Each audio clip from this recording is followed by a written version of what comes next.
cup of joe. Let's talk about some goings on and anything you know.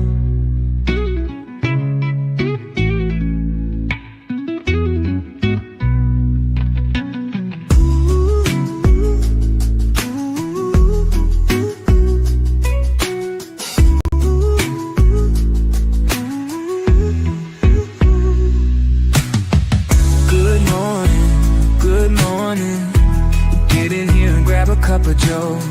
Let's talk about some goings on and anything you know.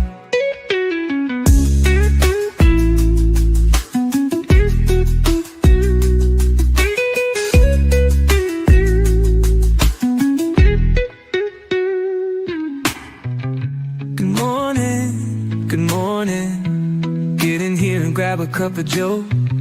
Let's talk about some goings on and anything you know. Let's talk about some goings on and anything you know. Good morning. Get in here and grab a cup of joe. Let's talk about some goings on and anything you know.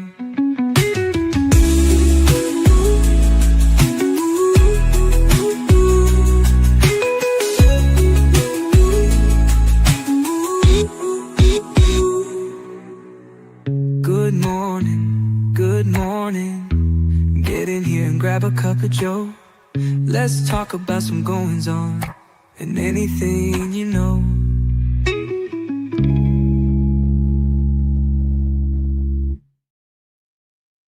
Good morning, everyone. Welcome in. Happy Saturday morning. Welcome to my casual studio. I decided to sit in the easy chair for this because it's Saturday morning and we have a day off from the madness and the craziness that is Lori. Good morning, chat. Lori Ann was first one in. Good morning, Lori Ann. Good morning, Forrest. Thanks for being here as always. Danny Hall, good morning. Butterfly, good to see you. Trace on the case, Susie, Natalie Huber, hey, welcome in. Happy Saturday morning, or if you're in the East Coast, happy barely afternoon, good afternoon. Tamara, good morning.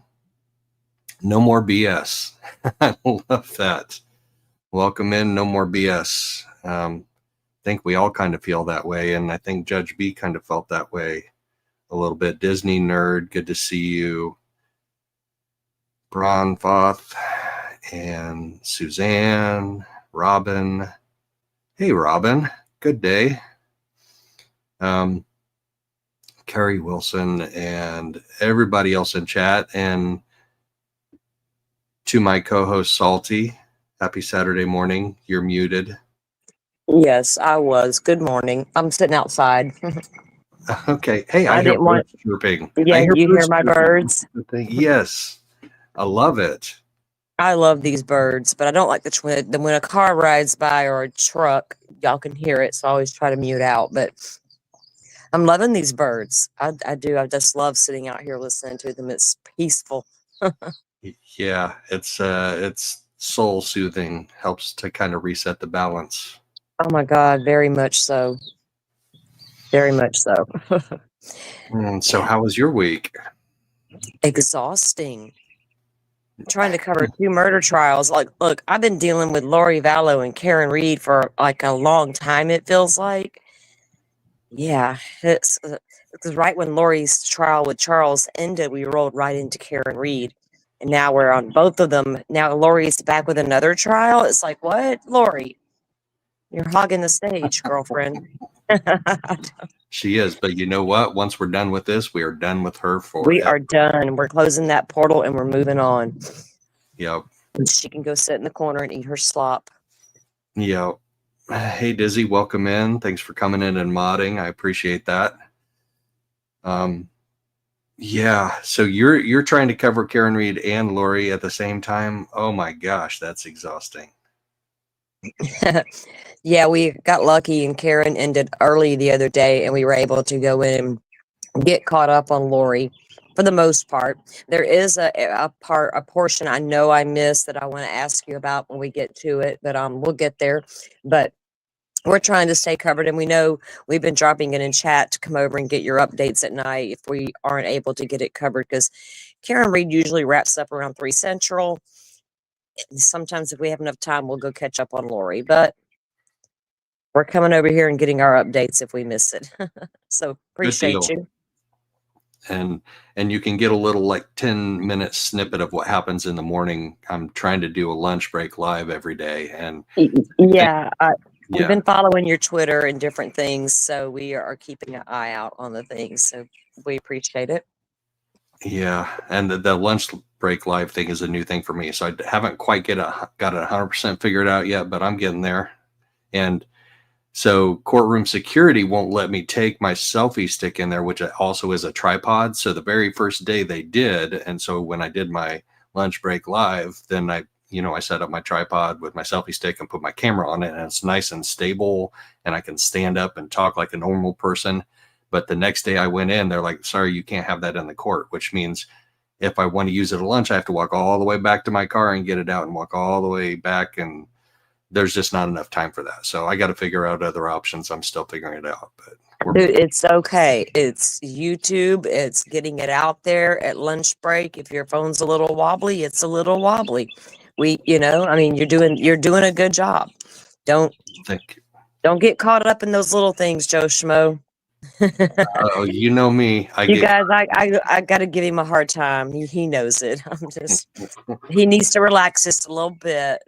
I think he puts too much pressure on himself.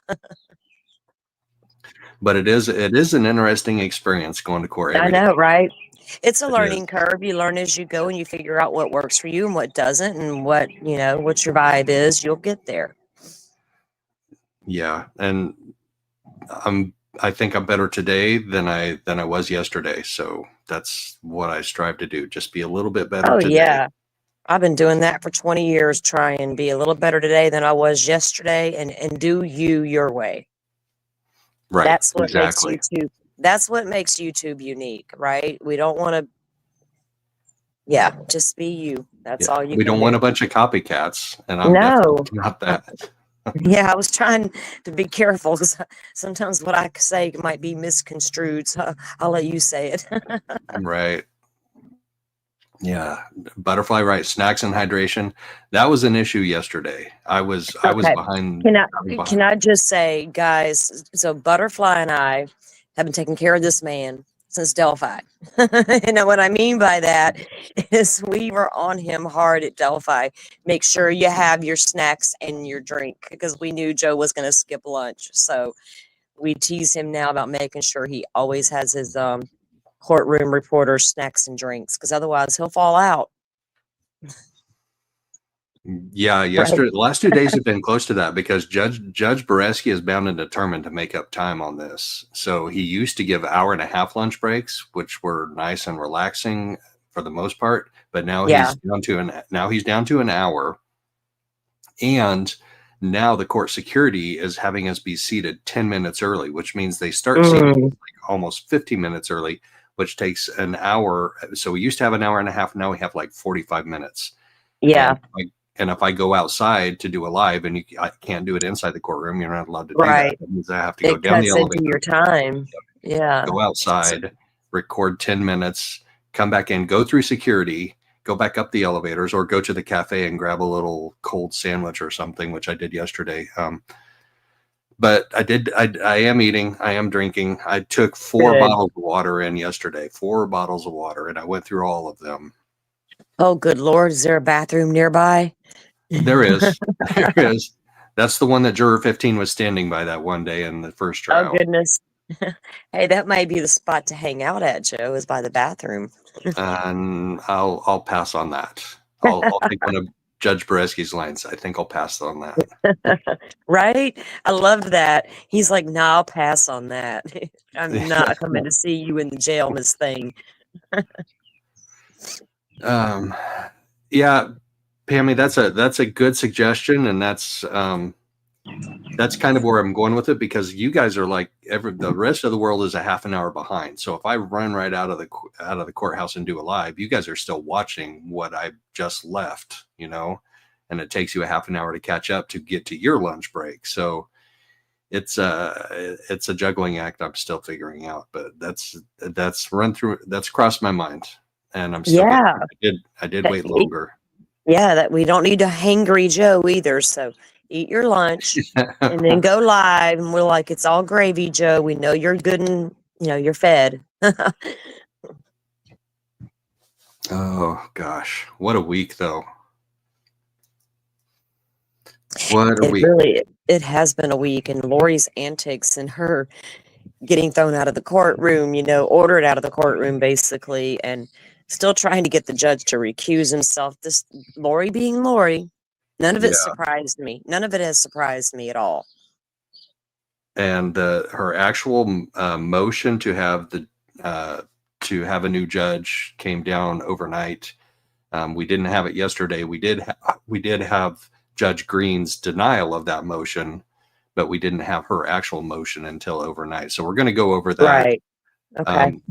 First, can you give me like a brief synopsis of Karen Reed, because I've completely lost track of what's going on. Oh my goodness. I heard something about ARCA not being the saviors that everybody thought they were going to be. That will probably depend on who you talk to. Okay. Now, as somebody who did not watch the first trial and somebody who just watched the experts from both sides present facts, what their findings were so far, I think we still have another of the ARCA experts to move through that will attest more to the bodily injury stuff. But ARCA did some pretty good testing, a lot better than Paint Man test.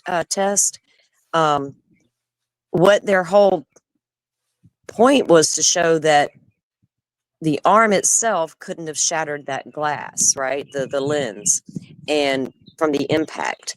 And they're trying to say, the other side is completely opposing that, obviously.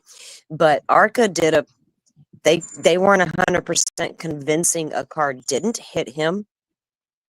But I don't think anybody knows what caused those injuries to John O'Keefe.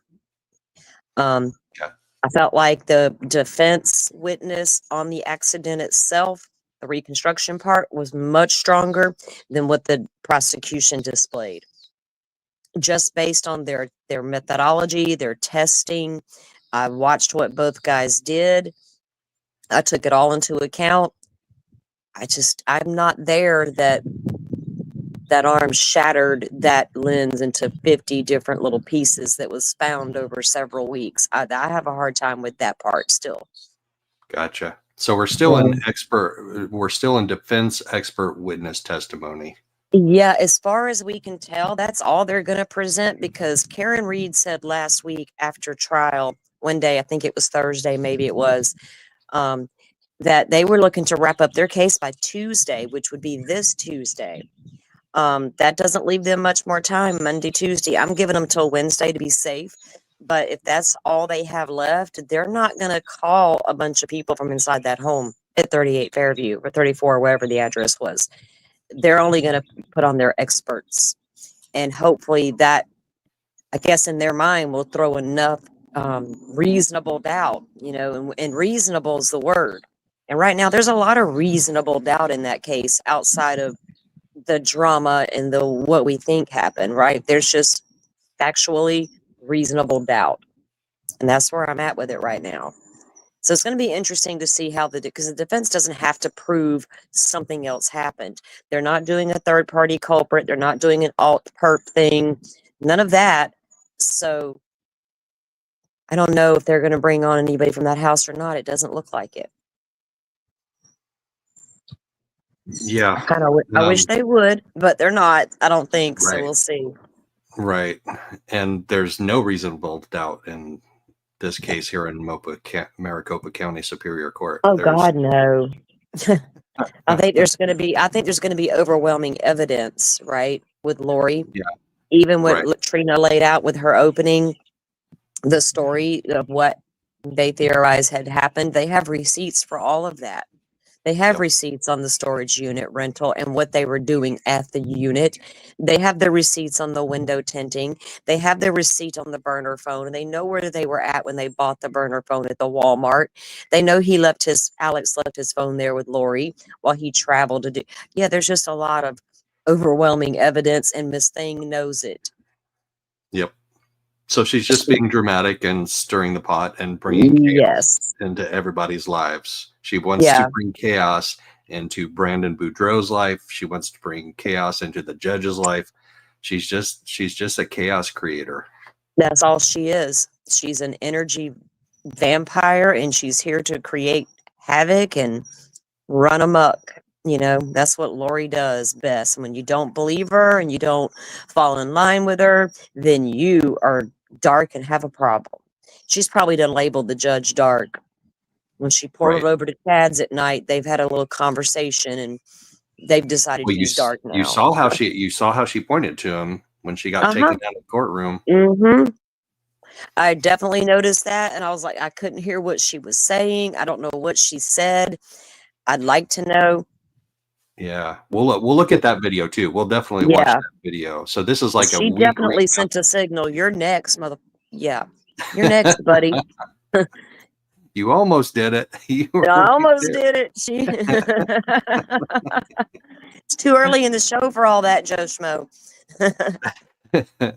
All right. So when I start my shows, I got to do a little sports recap, and I got to give a little shout out to my Pacers. So that's what I'm going to do first. Yep. We are going to watch that first. Hello, Indiana Pacers. Hey, the Pacers were this is game 1 of the NBA championship. This is the first time the Pacers have been in the championship since 2000 when they got beat by the Lakers. Kobe Bryant and Shaquille O'Neal in 2000. So they're in the championship for the first time since 2000. They were behind by 15 points in the fourth quarter. It's a done deal, right? Behind by 15 points in the fourth quarter. It's a done deal. They've climbed all the way back to within 1 point. They have never led in the game the entire way. Nice. He is the moment, they said. Yeah, that's a really cool way of putting it, right? Yeah. When I was in junior high, I was a cheerleader for the basketball team, so I was always at the games. So I don't mind the basketball so much. Yeah, and of course I'm from Indiana, so basketball is life. I was a big Pacers fan in the Reggie Miller days. As I said before, not so much in the mid-teens, but I like this team a lot. I like their humility and I like their fight. They have been underdogs in every single series they played in. They beat the Cavs, they beat the Knicks. Now they're underdogs to OKC, and they were on the road in game 1 and they pulled it off. My mom loves sports, and she always went for the underdogs. I think she lived her life like that, going for the underdogs. She always did. Yeah. That's a good way. When I don't have a dog in the fight, like it's not Purdue or it's not the Pacers or it's not the Braves, then I like rooting for the underdog too.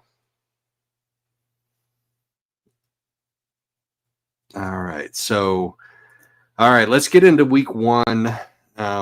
We know last Friday. Well, actually, we'll go back to last Friday. So last Friday, I was there in court for jury selection, and Judge Bereski fully intended to have a jury seated by the end of the day. And then Lori shows up in a wheelchair, and this happens. Let's skip to the next one.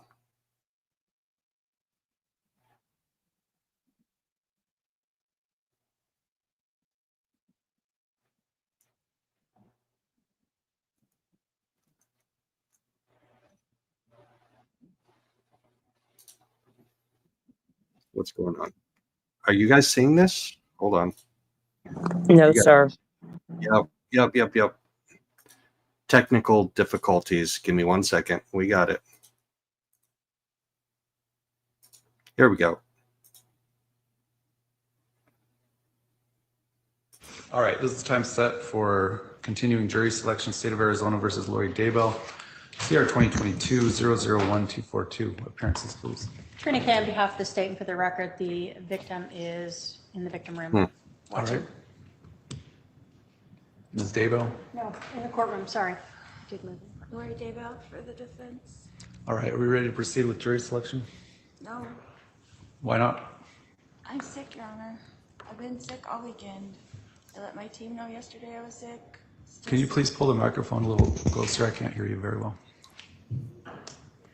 I'm sick. I've been sick. Have you put in tank orders to get treatment?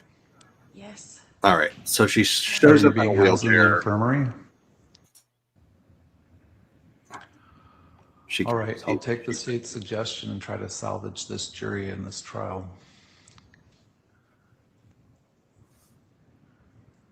I'm sure these jurors are going to be none too happy coming down today again for a dry run.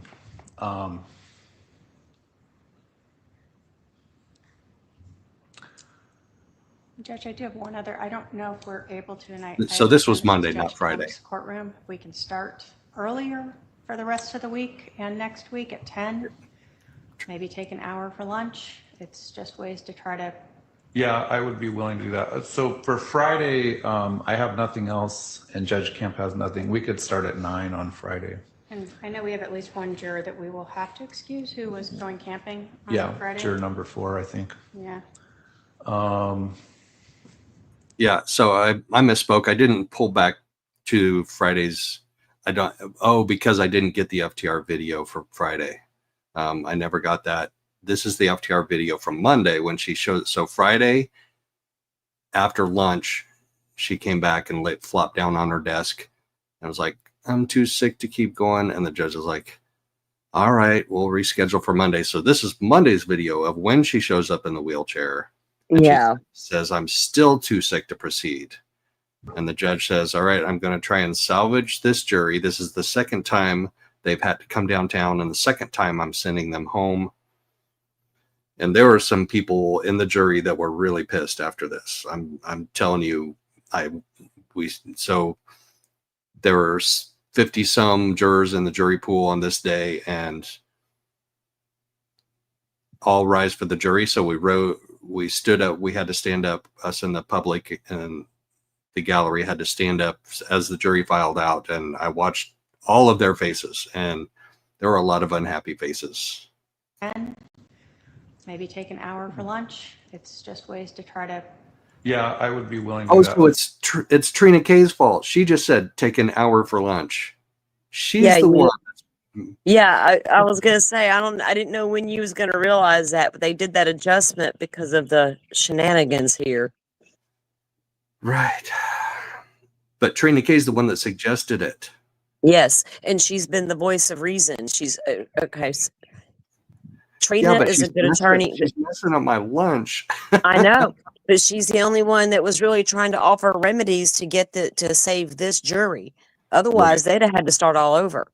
Right. Yeah. Right. I mean, there was a risk of that if they didn't seat this jury and get it done.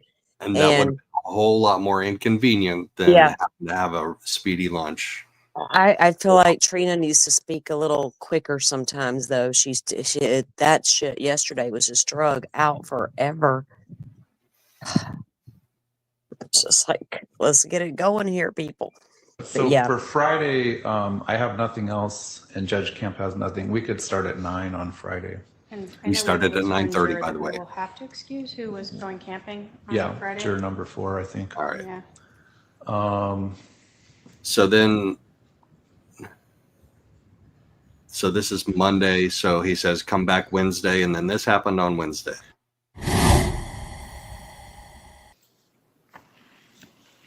All right, we're going on the record, State of Arizona versus Lori Daybell, CR 2022-001242. Can I have appearances, please?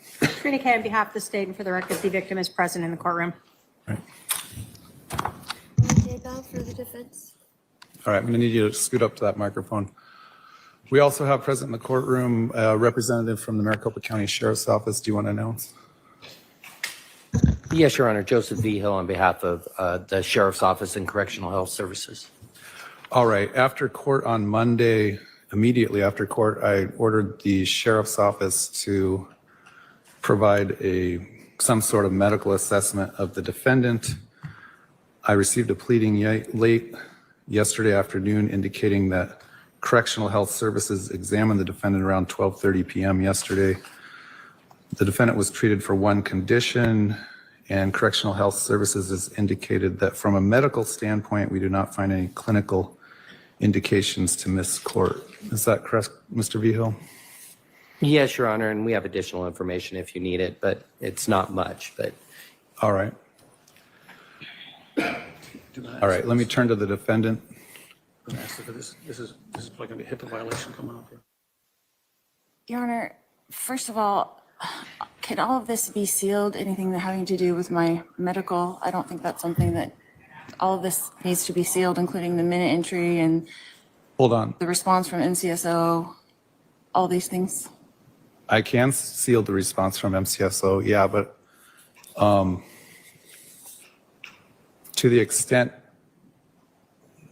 well, do you have any other information you want to provide me as to why you're not medically able to proceed? Right now, the only objective information I have is that you were assessed and CHS sees no clinical indications of why you need to miss court. They told me If it's that something you want to discuss on sidebar, we can do that. that would be great. All right, I'll ask.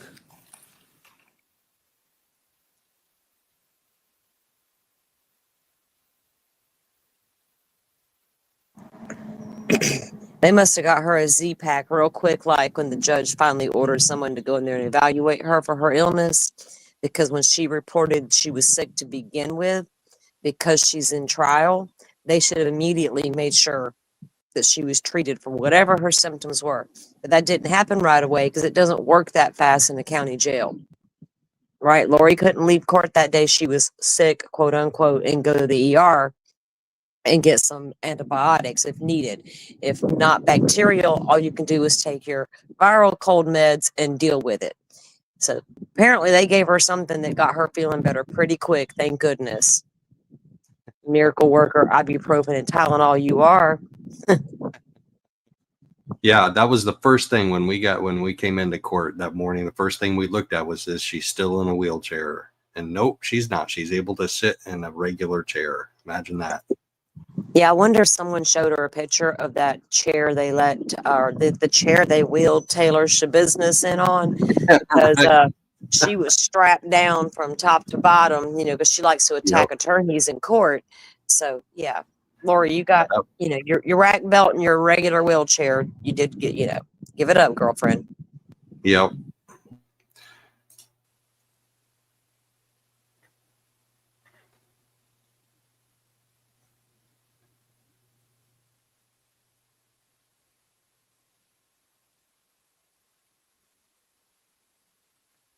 Nate, you need to move your logo off of Judge Beresky's face.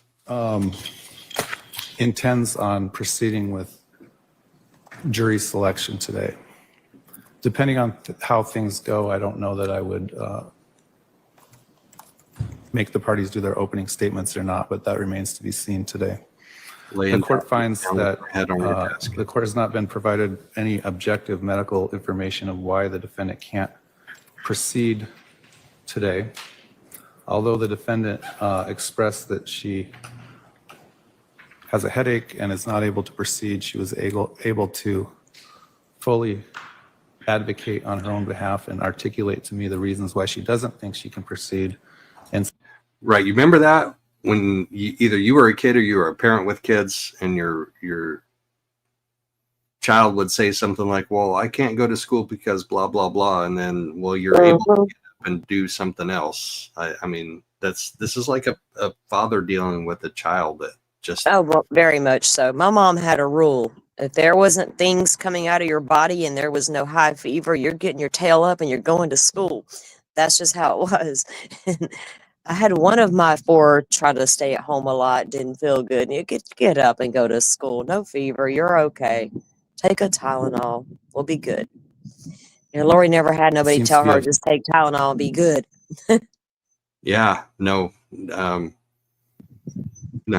sound mind and ability to proceed. You know what So really made we're her gonna sick, bring the Joe? jury in. The fact that this time around, she has to face her victim, and she has to face him coming out of the gate. And we all saw that it was her turn to cross-examine Brandon Boudreaux. She didn't have her stuff together. She didn't have her mind together. She don't have no soul or heart, but she didn't have her mind in the game. She was very put off by the whole thing. What am I going to ask this guy? I need my investigator hasn't given me all my documentation yet. What, Lori, you know what to ask this man. She just didn't want to face some music. So let's stall. Let's use my cold to my advantage, because you could hear it in her voice. She had a little bit of a cold, but it's a common cold, honey. Get over it. It could have been an allergy situation, but she just doesn't want to do it. And then you could tell when she objected one time to, what was it? She wanted the foundation, and the judge says, well, on what basis? She's like, well, I don't even know. I was like, oh, Lori. She said, just foundation.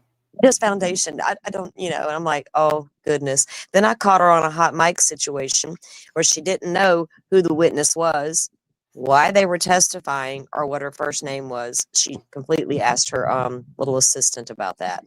Yeah. And you know what? She's had that witness list since the middle of May. Exactly. And I made a little short this morning, but I haven't uploaded it yet. And I was thinking, girl, you should have known who the witness is. You're asking her what's her first name. What is she going to testify about? I was like, man, she is so unprepared for this trial. I mean, she wasn't prepared for Charles's, let's just say that, but she's less prepared for this one. She has no defense. No. How many jurors do we have? We're still missing 6. Mr. Vigil, you can be excused. Thank you, Your Honor. And speaking of the missing 6 jurors, so that was from Monday to Wednesday. They lost 6 jurors out of the jury pool before we went into jury selection. Yeah. And one of them texted back, which was a mistake. Because, and probably the same thing is going to happen for the other 5. So they texted those 6 jurors first thing in the morning and said, why the hell aren't you here? One of them texted back and said, due to the uncertainty of the jury or of the trial schedule, I decided to go back to a regular work schedule. Yeah. Says, well, I'll be referring that juror to the jury commissioner, which is that's no bueno. That's like being sent to the principal's office. Yeah, but I mean, what are you going to do to the guy? 6 of them, though. Well, it could actually be a criminal charge. I know, but still, Contempt of court, maybe. Yeah, it could be, but he should have stepped aside in the beginning, come up with an excuse, whatever. Right. They are not going to go investigate your entire life if you're a potential juror. You can pretty much tell them whatever you want. If you don't really want to be there and you don't want to commit the time, there's things you can say to get yourself removed from the jury pool. Absolutely. And once you're committed, you should, Yeah. Once you commit, but then again, dealing with these, let's start jury selection and, oh no, we got to stop it. That's a little aggravating for everybody, so I don't know. Yeah, I could probably, if I got called in for jury duty, I could probably just tell that I'm a true crime YouTuber, and that would be enough to get me excluded. It would, but look here, if the defense, rejected you, but they're seating these juries really fast in these 2 cases. So part of that's on them for not taking the time. Yep. There's not a real selection process. There's a deselection process where if there's a glaring conflict, and mostly it's about hardships like a childcare hardship, a health hardship, a language barrier. I mean, it's about hardships. If you have a hardship, then we'll exclude you, but we're not like drill into any details of any prejudices that you might have, or they're seated really fast in Judge Boresky's courtroom. Well, I don't know if that's the standard there in Arizona or if it's just for these 2 trials, but it appears to be problematic in my opinion. I would agree with that. especially since we had several juror issues in the last trial. Uh-huh. Exactly. And they turned around and did the same thing here. I'm like, now we're already I'm like, I'm baffled by that part of it, but it's on At this them. time, I'm not playing that yet. All right. Sorry, I didn't mean to interrupt you. I was just fast forwarding to the Oh, no, next plate you're on good. that. Yeah, you're good. No, it's baffling. It is. It is. I think that they have taken more care, and I don't know if it's because of any kind of a response they've had from the public or if they're watching my channel, but I have not seen any jurors wandering around during break in our general waiting area. I have seen some in line at lunch to get some lunch, but I think they get their lunch and they go back to their jury room, and I don't think they're allowed to just like wander around aimlessly like juror 15 did that one day in the last trial.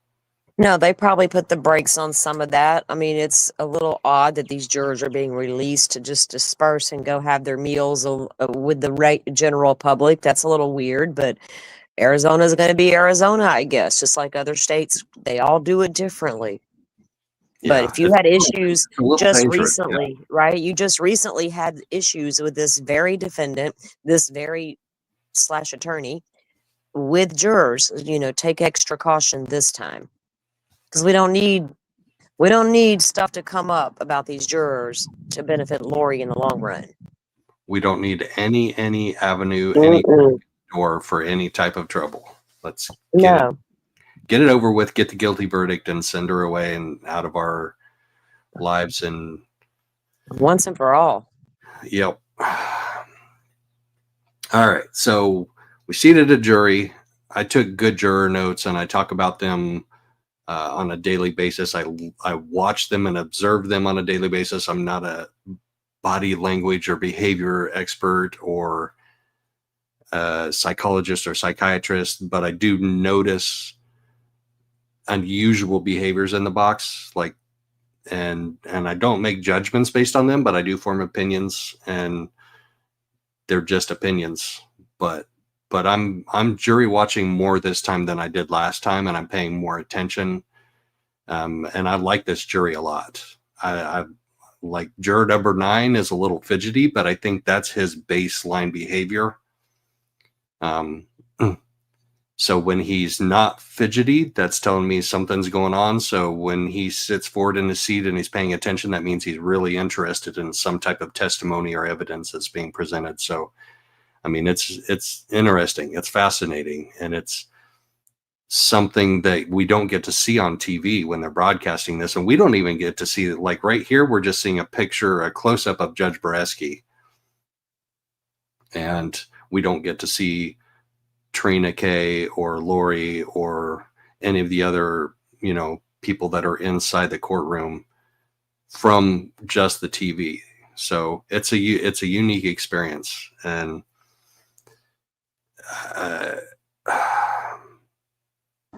well, most televised trials, you will never see the jury.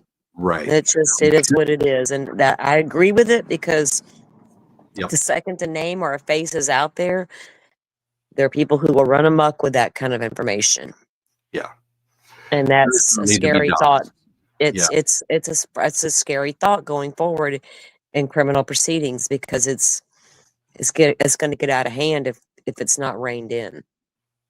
Yeah. I mean, no one's going to want to sit on juries going forward if they're not protected. Right. And that's what makes this even more, impressive, that this jury is the way that it is. I guess the biggest, hold on. Let's do this real quick. The biggest takeaway that I have gotten so far, or the most remarkable thing about this jury so far, 2 remarkable things. First of all, they're very good at paying attention and also not revealing anything on their face and their body language. So I have to look for subtle changes in their body language to really notice anything remarkable. But the other remarkable thing is, in Arizona, or at least in Maricopa Superior Court, you're allowed to ask jury questions. And not a single jury question has come forth for any of the witnesses so far. I think we're through like 10 or 12 witnesses at this point. There has not been a single jury question. There's not much to question at this point. Yeah, and the way that Trina K is laying out the story for them to follow, I think is pretty clear. I think Lori has scored a few points here and there, but I don't think enough for them to be like, okay, we need to ask a question to clarify something that she may have muddied the waters about. Yeah, she tried. She didn't land any of that, I don't think. I mean, you can pick up. She's going to ask everybody about chain of custody in this stupid window. I mean, she's floundering, you know, so far. Yep. Oh, boom. Danny Hole says she is extreme. She's not just narcissistic. She is extremely narcissistic. Yes. And Megan was on Web Sleuths last night, and Judge Boreski's treatment of Lori during her meltdown was therapeutic for Megan, because she's been acting like this her whole life, and nobody has ever stood up to her that she has seen like Judge Boreski did yesterday. So even though it's one of those things that's going viral and is all over the world, it's also impactful to the people, to the families, to the victims that are close to the situation.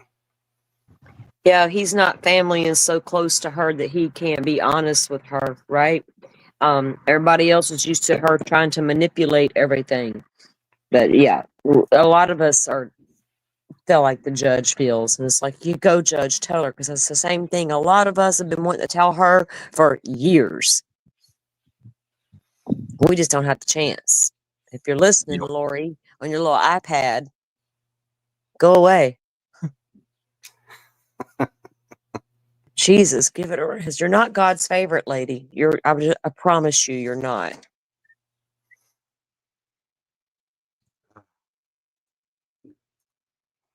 YBE, this is a great point. That's yeah. She's in a conversation right now that is a little deeper than this Lori thing. But you're going to talk about let's talk about how the economics affect and impact the jury. In Maricopa County, it's actually a little higher financial compensation that they offer to jurors. If you make it on the jury, then and you have to pause your job for a while, whether it's 2 weeks, 3 weeks, 4 weeks, for your lost income, they will compensate you up to $300 a day. A lot of courts don't offer that for jurors. They give you like $12 a day or $15 a day. Exactly. So getting away with the hardship in Arizona due to your job may be a little more difficult than it would in other states. Now, a hardship because you have a child to take care of or an elderly parent, things of that nature, those are not easy to walk away from. You've got to find someone to come in and sit with these people while you're at court. That's the hardship, right? Because there are a lot of people out there who have young children who can't afford daycare or who have aging parents they're taking care of, and they don't have no one to come sit with that parent while they're at jury duty. But Arizona does pay their jurors a far greater amount of money than any other state does. Yeah, and that's Arizona. So Braunfoth says, what's the $300 a day? So that has to be verified income through like paycheck stubs or W-2s. Yeah, you just can't say it. Right.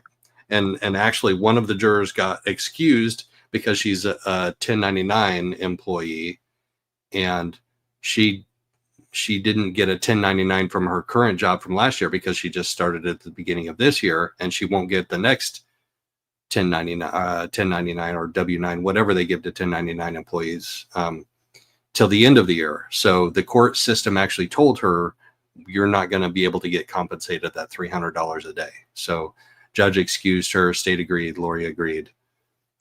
This is a person that shouldn't be on the jury. But if you have a verifiable income But if you have a verifiable income that's only $200 a day, then they'll only compensate you that $200 a day. So it's up to $300, but it's matching whatever your loss is up to $300. They also give you a $12 a day stipend, presumably for lunch. And that's, you can get a sandwich and a drink for $12 down at the cafe. But they also reimburse mileage. So, I mean, that's a decent amount. That could be like $10 to $15 a day, depending on how far away from downtown you live. So take the 12 plus 15, 27, 3, you could get like $325, $330 a day.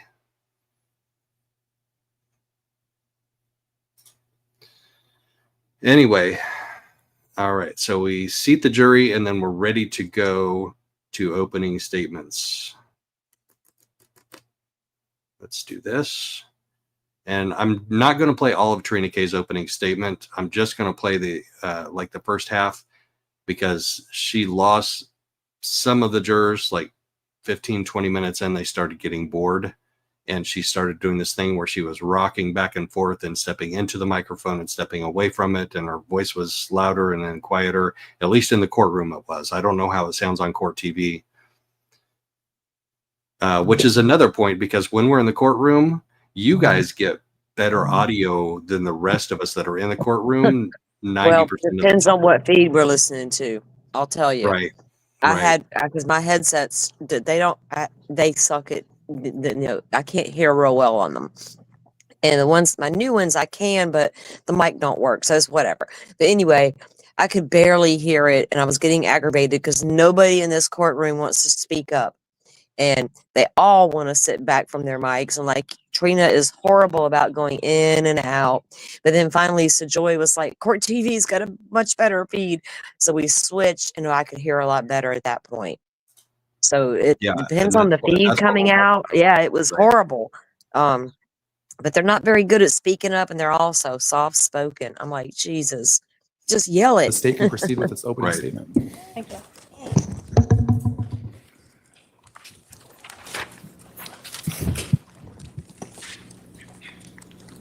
A Jeep Wrangler.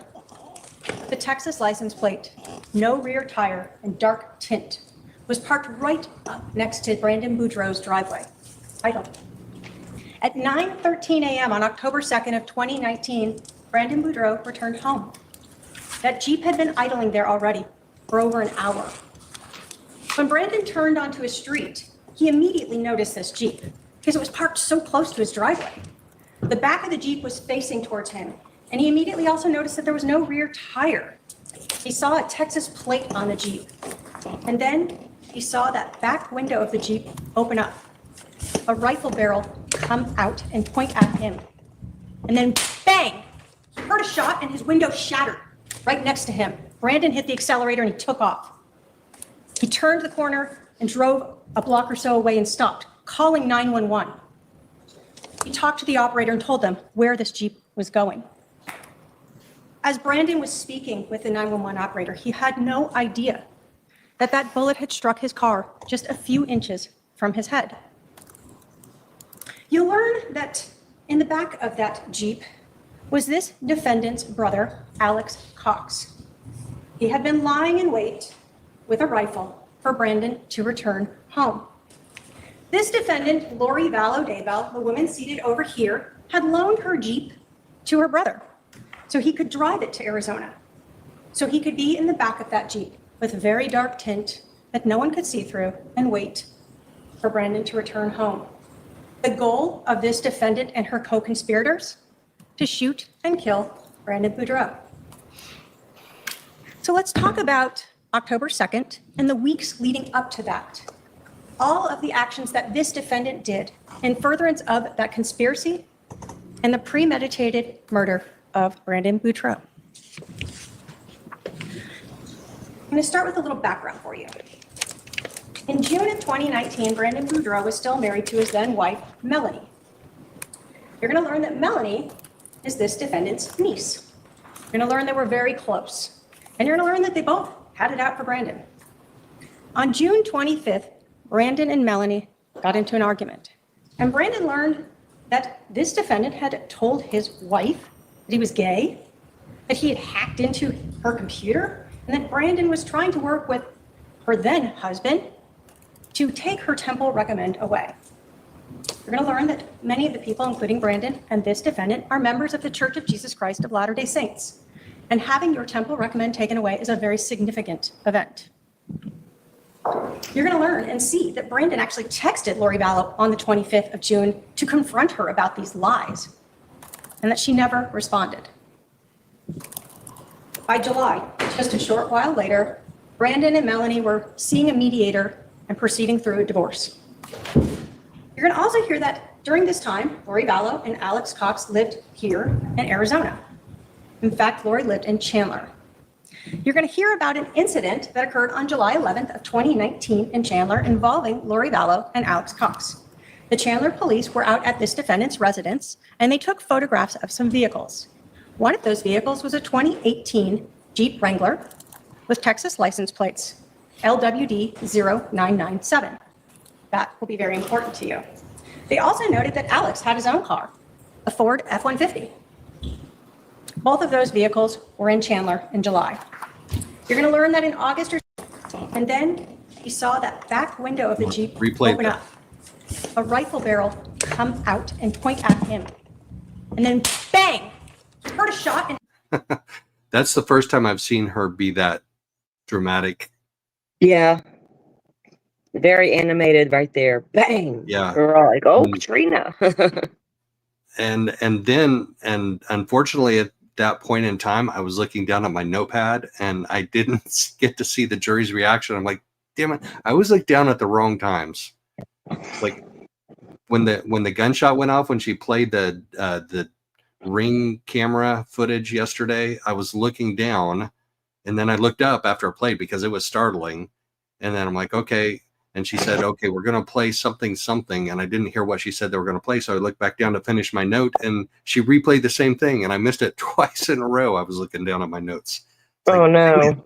Yeah. But it startled me and a couple of people that were around me. I saw them jump too. It was loud in the court. All right, let's go on to Lori's opening. I may play all of this just because it's so wackadoodle. And that's a professional technical term, wackadoodle. Can you see the rack belt? I'm going to back up just a second. Let's see if we can see the rack belt.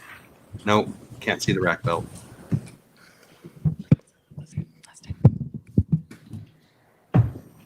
Ladies and gentlemen of the jury, here we are at trial.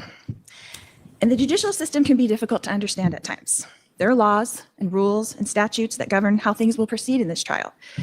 You yesterday got to hear the preliminary jury instructions, so you kind of got an order of how things are going to go. In order for someone to be charged with a crime, as I have been... Your Honor, I'm going to object to argument versus an opening statement. One objection. I'll remind the defendant an opening statement should be a preview of what is to be expected at trial. So go ahead.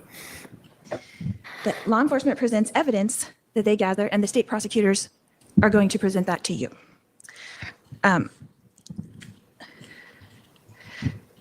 Sometimes the state charges the defendant with a crime. They have charged me with a crime, a very serious crime. Sometimes they take the allegations to a grand jury to decide if the defendant should be charged. I'm going to object again, Your Honor. Improper argument. Ask to strike. Hold on.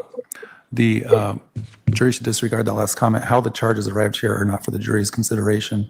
The prior proceedings are not for the jury's consideration. Please proceed. The state or the prosecution will then take the information gathered, the evidence from law enforcement, and present to you a story, a theory, their hypothesis of what happened. In this case, the prosecutor was not present during this alleged crime. The Gilbert Police Department was not present during this alleged crime. So it is their job to fill in the gaps, make up a theory, and present it to you, the jury, at trial. This is their job. A theory. They are not witness to the actual events because they weren't there that day with Brandon at the house when this alleged shooting occurred. This case is about a conspiracy. And a conspiracy is when two or more people make an agreement to commit a crime. They have to willingly and knowingly participate. Conspiracy is an ancient word that appears in the Bible on many occasions. Oh my God. Judas conspired against Jesus with the chief priests for 30 pieces of silver. So she's comparing herself to Judas. Uh-huh.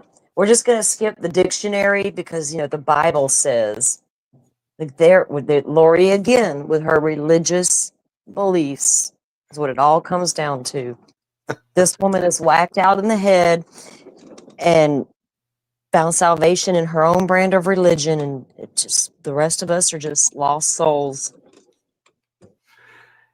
Well, this is like a formulaic script for how LDS give talks. Mhm. So when Yeah. she starts out, she says, "Ladies and gentlemen of the jury," is very similar to how a lot of LDS members start their talks, brothers and sisters, or whatever Well, it is that they say. It sounds very similar to somebody standing up and giving a talk in church. Very okay, similar. where I come from is a sermon, right? And it's brothers and sisters. Right. Because we're in the Bible Belt in the Deep South, and it's a whole different brand of religion, but they all got their quirks. And so we all know the woman's LDS. We all know Chad was. We all know they formed their own brand of little twisted up religion. When are we going to start blaming what they were taught in the LDS church? Right. And the other part of that is the formulaic part, where in the middle of your talk you insert scriptures to support whatever point you're trying to make. So With every religion, they do the same yep, thing. exactly. Yep, exactly. All right, let me go back to this and this. Object to, unless this is being presented at trial, I'm not sure that this is appropriate opening. What is the legal objection? Well, you're arguing. The opening statement is not argument. I'm going to allow it briefly, but I may cut you off depending on where you're going with that. King conspired against Abel, his brother. This case is a case of conspiracy. The charge against me is that I conspired with my brother, Alex Cox, to murder my niece's husband, Brandon Boudreaux. But you will find, as you begin to see the evidence put forth in this case, that there was not any animosity between Brandon and myself. I personally did not have any motivation to have harm come to Brandon. In fact, Brandon and I had a very friendly relationship all of the time that I have known him. I first met Brandon when he was marrying my niece, Melanie. Your Honor, I'm going to object to, unless the defendant's Hold testifying. on. Can I have the parties approach briefly? Can I have you approach briefly?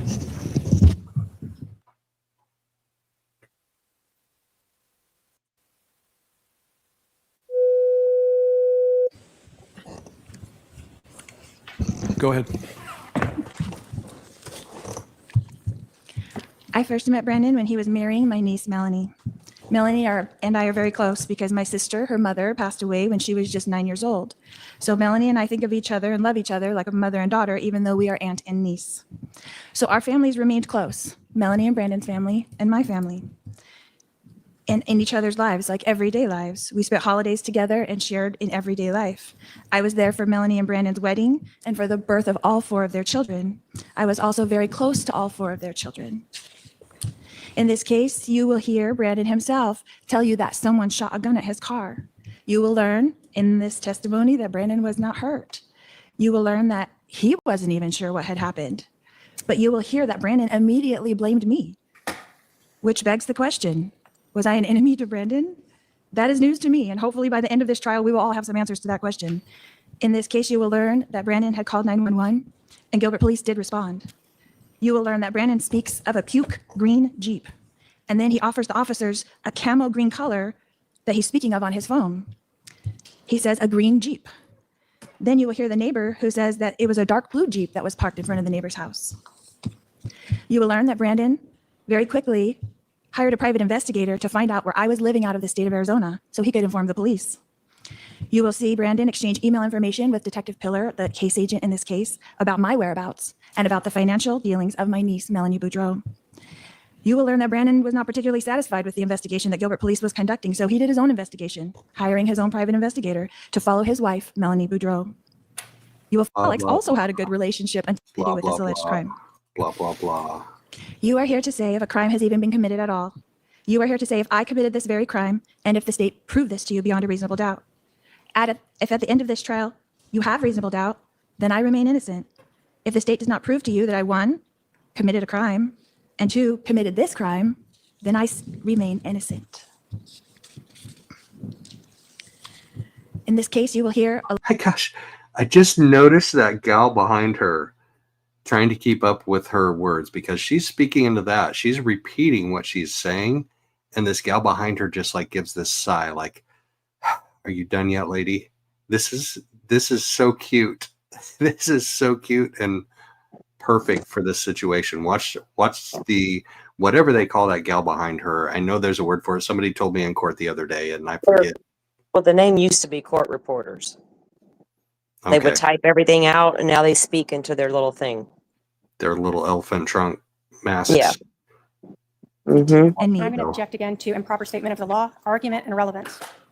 Sustained. You are here to say if a crime has even been committed at all. You are here to say if I committed this very crime and if the state proved this to you beyond a reasonable doubt. If at the end of this trial you have reasonable doubt, then I remain innocent. If the state does not prove to you that I, 1, committed a crime, and 2, committed this crime, then I remain innocent. In this case, you will hear a lot of speculation. The definition of speculation is an idea or guess about something that is not known. During this trial, the state will try to convince you that I committed this crime by using speculation, innuendo, and insinuation. And the state is hoping that this will be enough. In this trial, you will in fact witness a power struggle between the state and the defendant Your Honor, for I'm what gonna a fact object to really argument. is. Sustained. The state and the Without defendant objection. Your Honor, for I'm what gonna a fact object to really argument. is. Argument. Okay. Sustained. Because they want to convince you, the jury, that a fact is speculation, that a fact is innuendo, that a fact is insinuation, that they knew what I was thinking, what I was feeling, what I was planning, when they don't know it all. All right. We'll wrap You, it. the jury, have all the power to decide what the facts are and what they're not. I think there's one Not the more state, objection. not the judge, not law enforcement, you.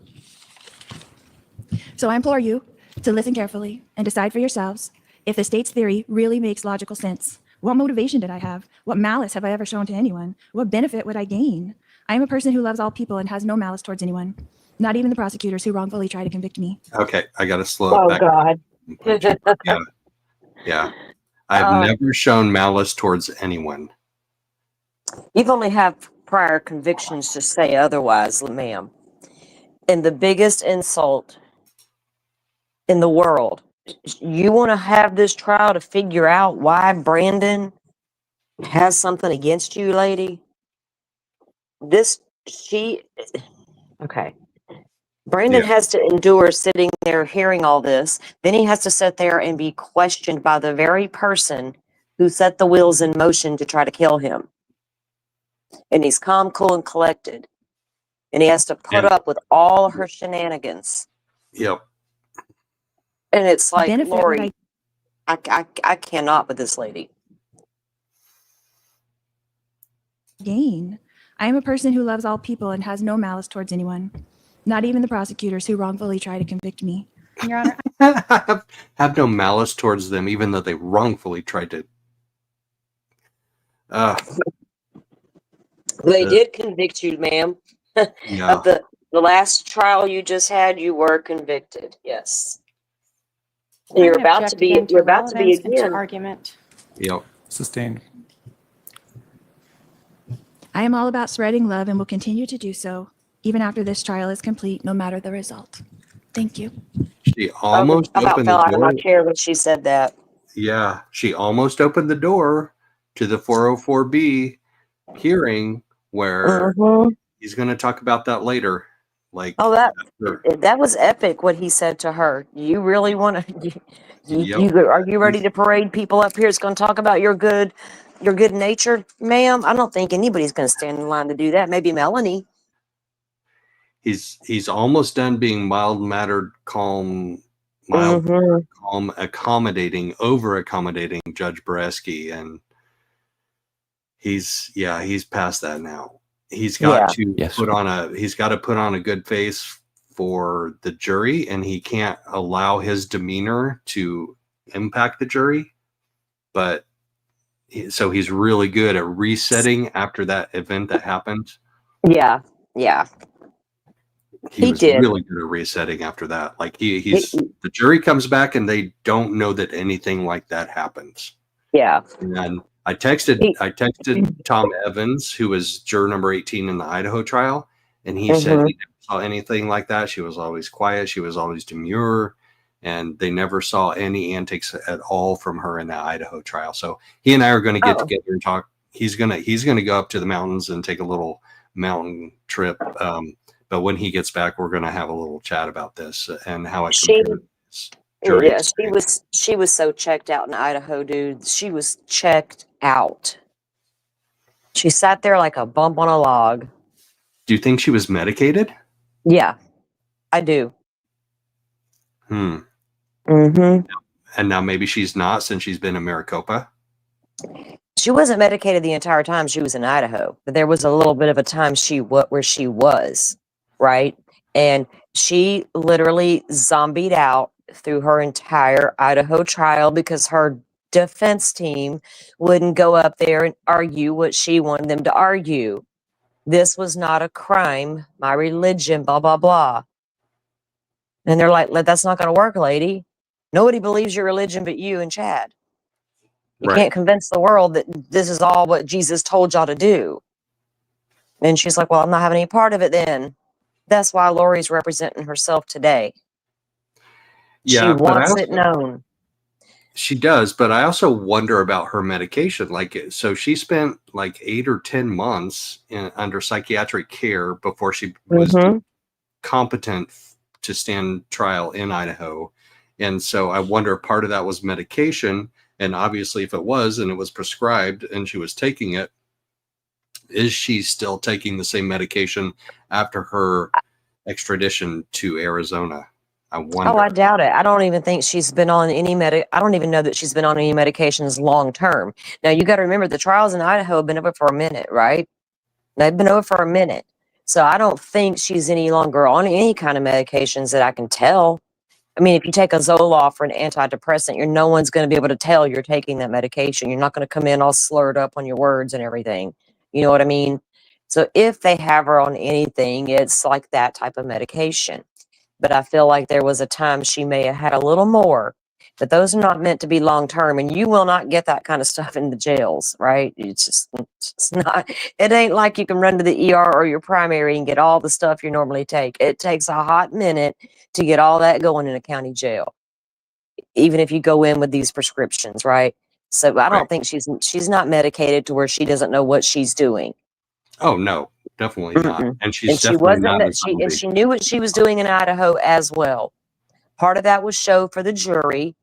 Poor little old me over here being accused of all this stuff. I didn't do any of it, and I'm just going to sit here and be quiet. It's ridiculous. So here we are with her again and again. Yeah, and here we go with her and Brandon. But first, Ms. K gets to direct examine Brandon Boudreaux, which is next after the opening statements. A lot of people were speculating who was going to be the first witness, but this is the one that makes sense to me because it grabs the jury and it brings them into the story, and it connects the story that she told in opening statements. So if she tells this dramatic story in opening statements, and then she just starts calling the detectives and the beat cops, the patrol cops that showed up, and she goes through that in the same order that she did in Charles, I don't think that it's, and then she calls Brandon later on, like after all those people, I don't think it's as strong a connection to her opening argument. And her opening argument was strong. That was a good, strong opening argument. So let's follow that up right away with reinforcing that story of what happened on October 2nd, 2019 on East Phelps Street. So the first thing she goes into is the argument that he had with Melanie on June 25th, 2019. And that led up to, that was, just a couple weeks before Charles's unaliving. So I want to watch this part of the beginning of his testimony where she talks about the lies that Melanie believed about him. So it starts about 3 minutes in, so I'll fast forward a little bit, but then I'll just let it play. You do solemnly swear the testimony you're about to give will be the truth. Do you have a prior marriage? I did, yes. I want to talk about your prior marriage. When did you get married initially? I was married initially October 31st, 2008. And who were you married to? Melanie Cope at the time, she became Boudreaux. How long were you and Melanie married? A little over 10 years. Did you two have any children? We have 4. Do you recall approximately when you began divorce proceedings with Melanie? It would have been in July of 2019. And do you recall approximately when your divorce with Melanie was finalized? It would have been in October of 2019. Was it before or after October 2nd? It was the middle of October. Okay. So after. Now, do you have family here in Arizona? I have a brother who lives in Tucson now, but at the time I did not have any family here in Arizona. They lived in another state. Yes. Did Melanie have family that lived here in Arizona? Yes, she did. Did you know someone by the name of Lori Vallow? I did. That was Melanie's aunt.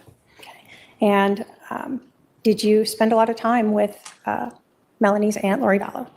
Yes, we spent a lot of time together. Do you see her in the courtroom today? I do.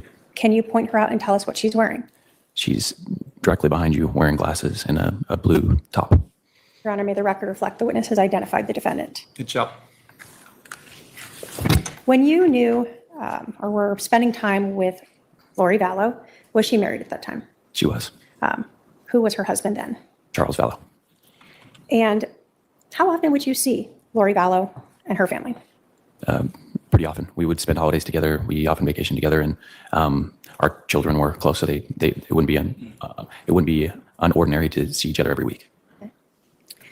Were you close with Lori Vallow's prior husband, Charles Vallow? I was, yes. Did you know other members of Melanie's sort of expanded family? Yes, I did. Did you know a person by the name of Alex Cox? Yes, I did. Who was he in relation to Melanie? That would be her uncle. Okay. So Lori's brother? Correct, yes. And before your divorce from Melanie, did you see Alex Cox often? Not as often as Lori, but yes, I did see him. Okay. Usually at a family get together. Did you know anyone by the name of Chad Daybell? No, I did not. Did you later become aware that Lori Vallow married a Chad Daybell? Yes, I did. Can you try to describe for us the relationship between Melanie, your ex-wife, and her aunt, Lori Vallow? I would say that she looked at her as maybe more than an aunt, like closer to a mother figure. Her mother passed away when she was younger, and she let her hold a lot of influence in her life. Okay. Starting toward the end of 2018 through 2019, did you notice Melanie spending a lot more time with Lori? Can you ask that question one more time? Sure. Starting toward the end of 2018 through 2019, did you notice Melanie spending more time with Lori? Yes. In 2019, did you start to notice issues with your marriage with Melanie? Yes, I did. Without going into what was said, did you ever speak with Charles Vallow about Lori Vallow interfering with your marriage with Melanie? Yes, I did. On a few occasions. I want to talk to you about June 25th of 2019. Did that day stick out to you? Yes, it does. Why do you remember that date? On June 25th of 2019, I had a long disagreement with my then wife. My grandfather had passed away suddenly of a heart attack a few days earlier, and she had told me she didn't want to go to his funeral, and that had led to the start of a disagreement that quickly changed and was very different than what I thought was going on. I'm going to have you put your mic just a little closer to you. Yes, sorry. That's okay.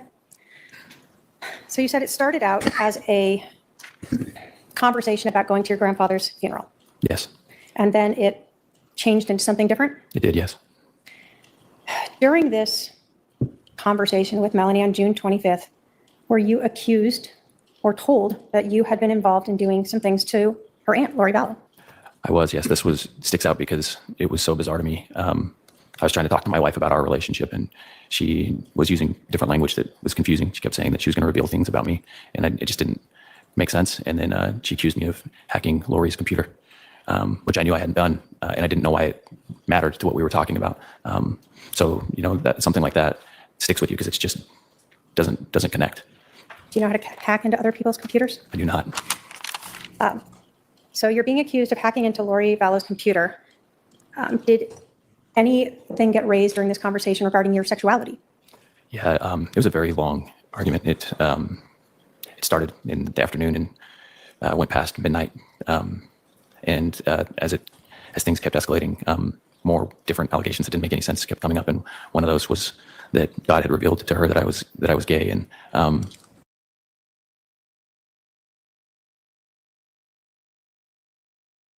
You're muted, Joe. Hold on. You're muted, Joe. That's great. So I paused because this is a crucial part of the state's case about the lies that Melanie believed about Brandon and who convinced her of those lies. And that will be a crucial part of Lori cross-examining him and trying to disprove that she was responsible for Melanie believing those things.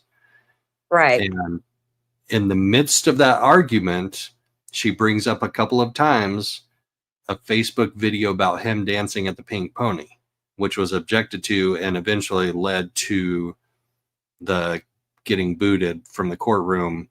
But Trina is laying the foundation for the fact that Brandon believed that Lori was responsible for all of these lies about him, for Melanie believing the lies, and therefore the destruction of his family. Exactly. And Lori claims she's getting the information because, God told her, he revealed to her. And had somebody I think it was in your chat. Was it last night during the beginning of the recap? I'm not sure. But somebody didn't understand even the significance behind bringing up the fact that he was accused of being gay. And I'm like, but the implication is much broader because of the LDS and the more, you know what I mean? It went deeper for Brandon in that aspect. And maybe you could explain that a little better. Right. It's twofold. So one, it is frowned upon, although they have become more accepting. And there are certain areas where it's more accepted than not. But for the most part, in most of LDS land, being gay is not okay. So it emasculates him just a little bit.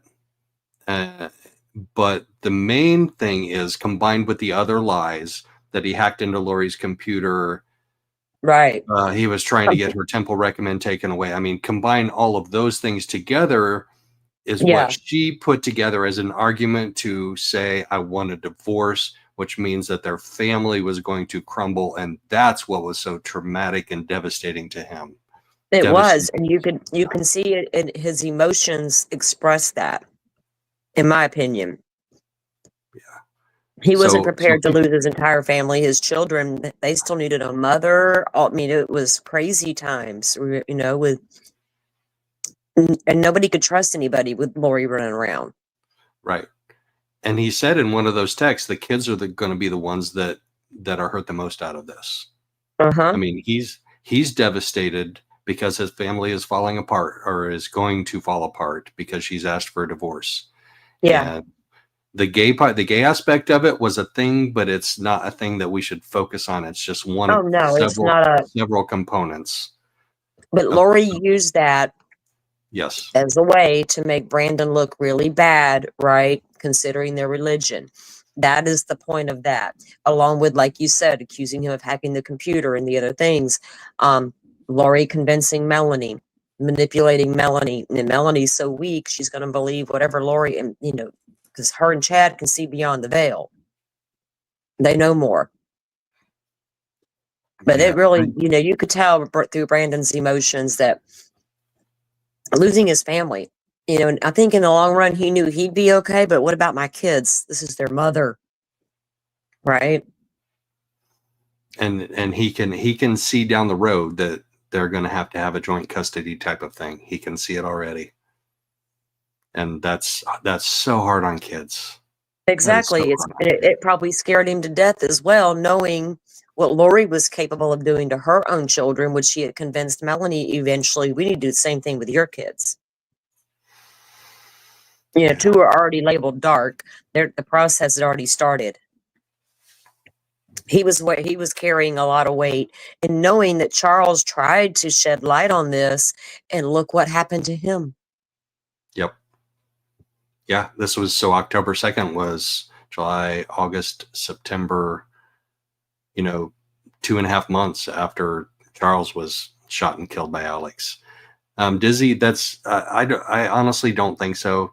Did his alleged sexuality play a part? No, there were tons of other unalivings that happened that had nothing to do with that. That was just an excuse to add layers to bolster this thing where Melanie needed to get a divorce from him. And exactly.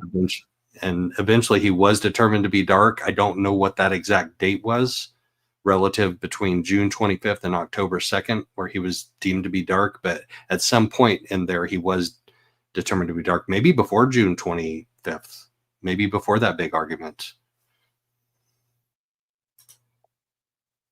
And if you determine that somebody's dark and Melanie needs to get away from him, then you come up with all these other outside things to throw in to add fuel to the fire.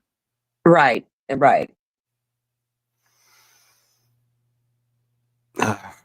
Because Lori had also said that Charles was gay. Yes. Yep. And I think, that it's just an excuse. Yeah, that's all it was.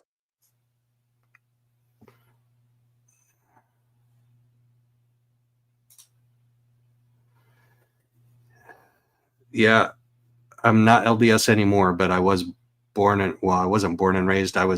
My parents joined when I was like 2 years old, and then I left when I was like 19. So a good 17, 18 years. And then I wasn't fully committed to leaving. I just was sure that I didn't want to be the part of it that they wanted me to be, but eventually, not LDS anymore.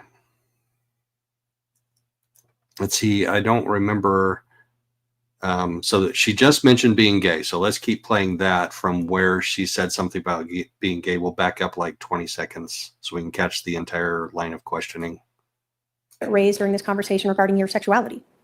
Yeah, it was a very long argument. It started in the afternoon and went past midnight.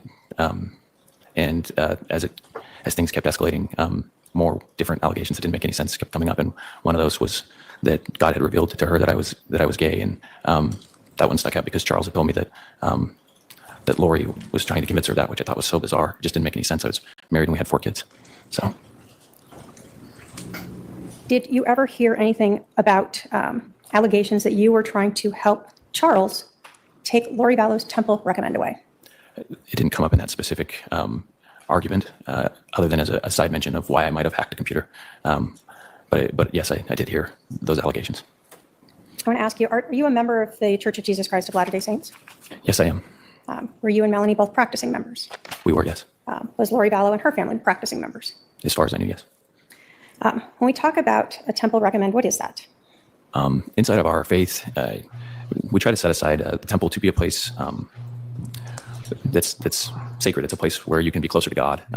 And because you want it to be a sacred place, we try to live to a higher standard if we're going to go in there. It's the idea of trying to be more like the Savior's example and keeping promises or covenants that you make to him. And so in that process, most of us self-report to a bishop or an ecclesiastical leader and a stake president or a higher ecclesiastical leader just to verify that you're doing your best to keep those promises. It's kind of a way to help you assess to decide if it's a place that you should go, or am I living in a way that I can go and feel good about, trying to get closer to God in that space, and am I living in a way that sets it aside and makes it somewhere special, somewhere sacred? Okay. If someone's temple recommend is removed who is a member of the Church of Jesus Christ of Latter-day Saints, is that a really significant thing? For most of us, we would feel like that. Personally, I would feel that way. It's something that is sacred to me and it is important. And so I would not want to lose that. It would be something that would reflect that I'm not doing a very good job of my goal to try to be more like my Savior. Okay. That's Mormon dog whistle right there. When you were having this argument, this conversation, So trying to be more like my Savior. So that's something that is taught in Mormon. It's taught in all religions, Joe. Right. I promise you, it is taught in all religions. That's what you are to strive to be. And nobody can be like God. I'm sorry, y'all. I have an issue with organized religion. Across the board, they are all the same in my eyes. They just function a little bit differently. And as far as I know, there are only one or two that give out temple recommends based upon your worthiness.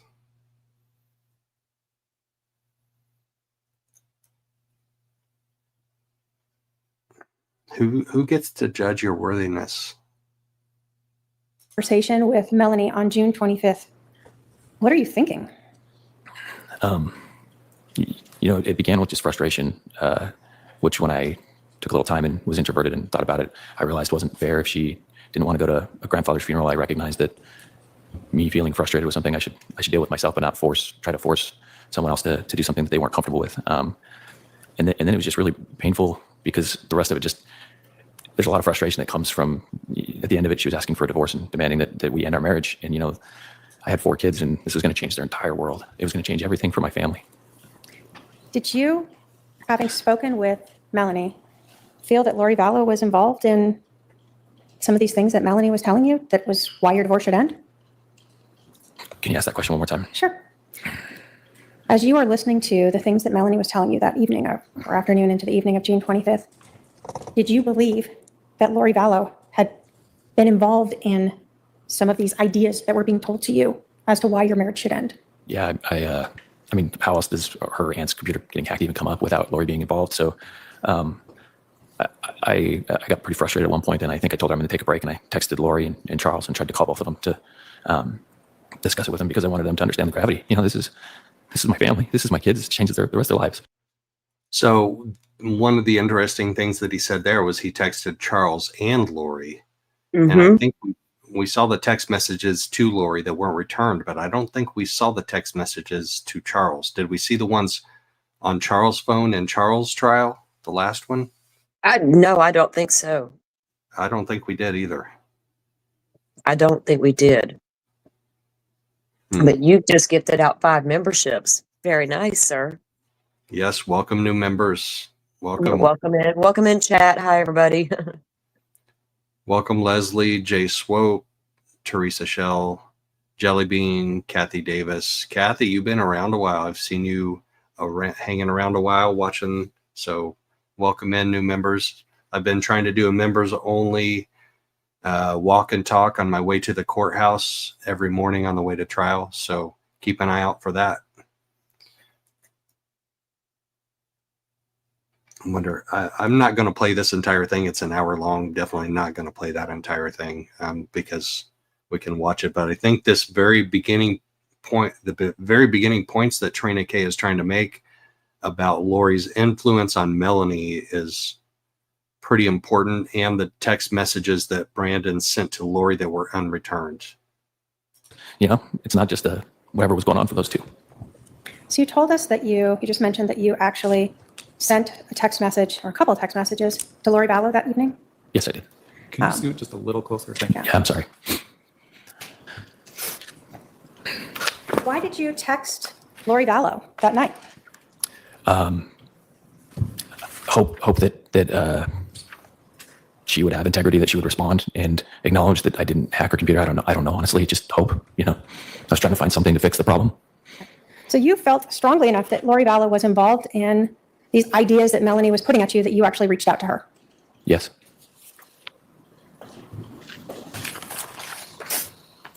Your Honor, show the defendant Exhibit 122. Let the Catholic paralegal bring that up.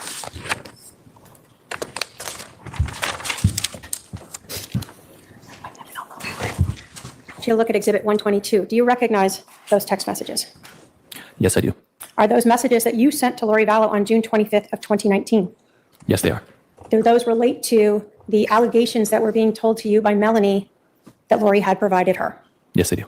And that was you trying to fix these things that were lies. Correct.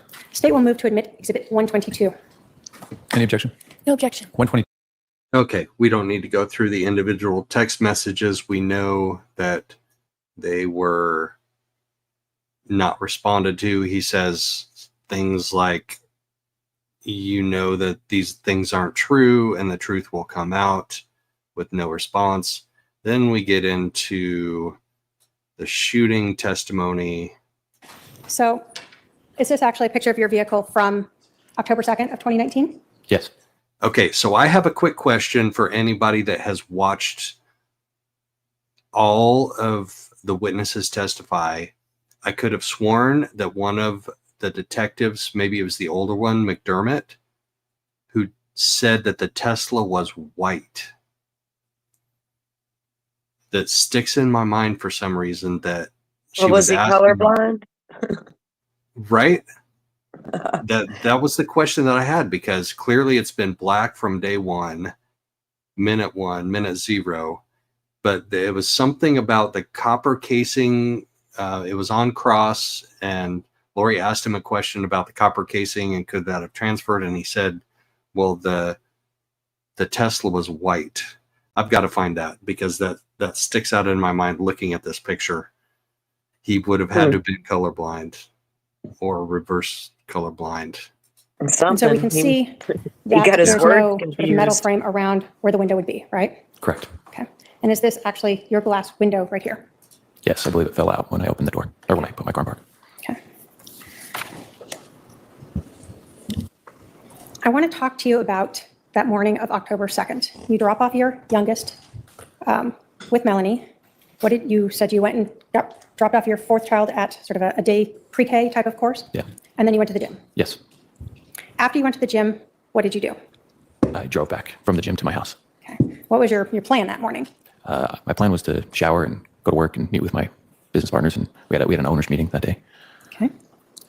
Can you tell us what happened when you turned onto Phelps Street that morning? That morning, I made my usual left onto Phelps Street, and there's one house and then my house, and so it's not like you're coming through a turn, so you're not moving super fast. So I'm going to do another one of these Brandon Boudreaux testimony reviews, and I'm going to interact it with a Google map. I'm not going to do that today because this is about the documents, and we're about to get into the documents, because in the middle of his testimony, we take a lunch break, and Lori files a motion, and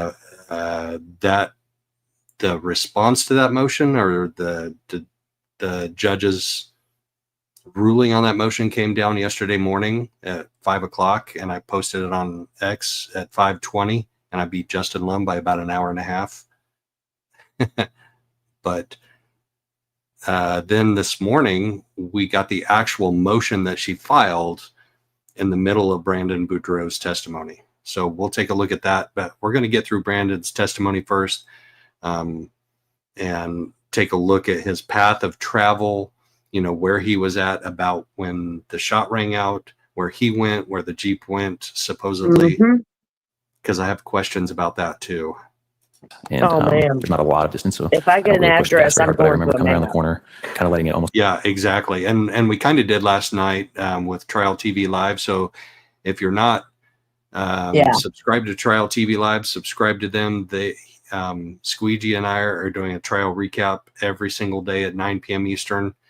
And it's judges taking trial to 4:30 every day. And sometimes there's a little bit of a hearing or back and forth afterwards that takes another 10 minutes.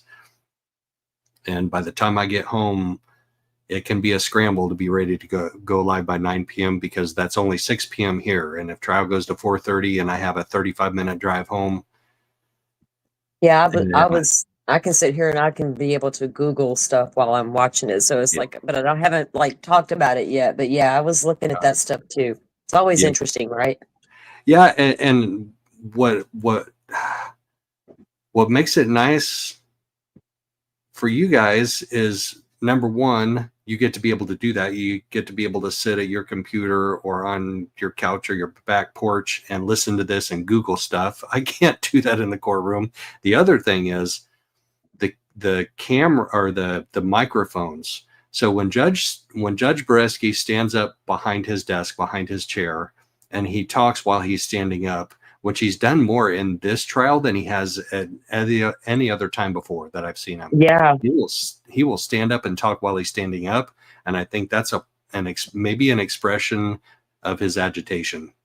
I think so. When he that's what we're seeing. Yep. But when he does that, the microphone that's right there on his desk will pick him up, and you guys can still hear it, but his voice will not carry to the back of the courtroom, which is where I'm sitting. Yeah. So I have to strain, and I still don't get to hear everything that he's saying. Yeah. That'd be aggravating. So some of the stuff that I'm hearing right now and some of the stuff we're going to hear on a couple of other video clips, the audio I haven't heard before that clearly. And I may come to a new understanding about some stuff that I was confused about before. But anyway, just a brief sidebar there.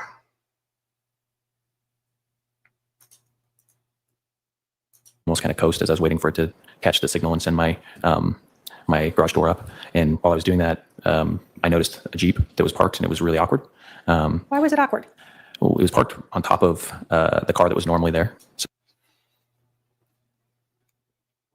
this is awkward testimony.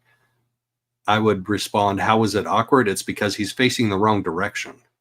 He's facing westbound on the left side of the street, when all the other cars on the left side of the street are facing eastbound, because that's the proper way you should face. So it's awkward because he's faced the wrong direction, but we don't need to see all of that. I do want to see the map. Here we go. And those are sort of accurate maps of that whole area. yeah, I'd say they're accurate. State would move to admit exhibits 1 and 3. Any objection? No objection. 1 and 3 are admitted. After you publish, let's recess. I'm going to start with 1.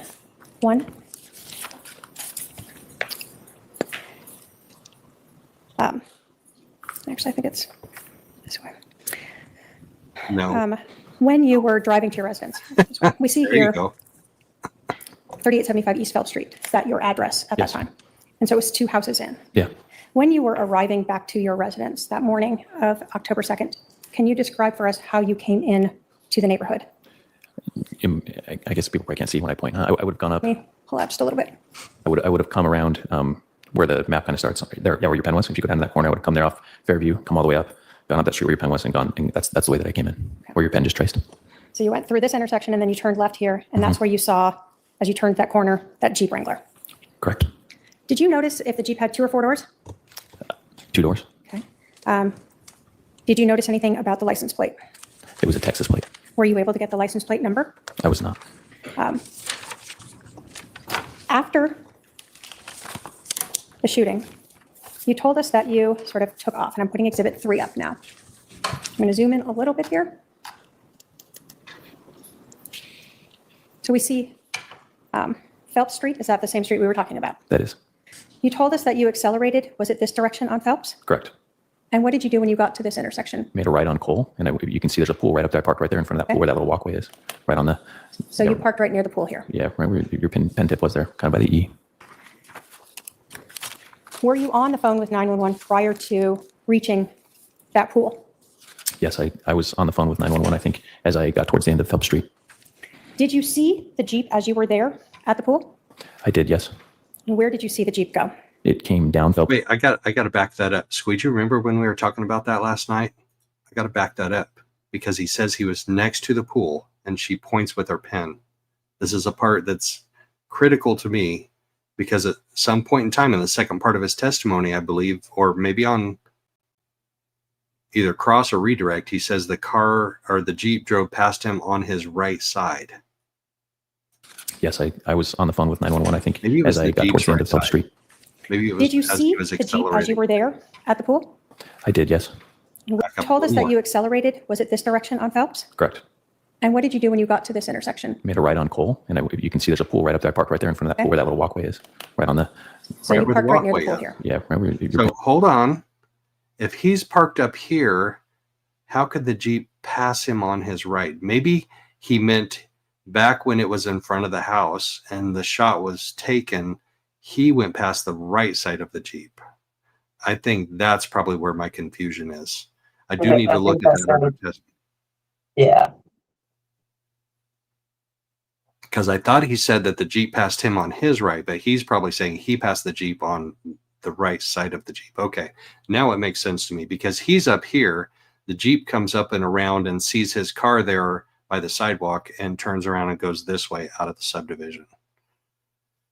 All right, I'm up to speed now, folks. Yesterday, Mr. All right. Then, wait, I think I'm out of order. I got to back up. Hold on. I'm going to back up and get my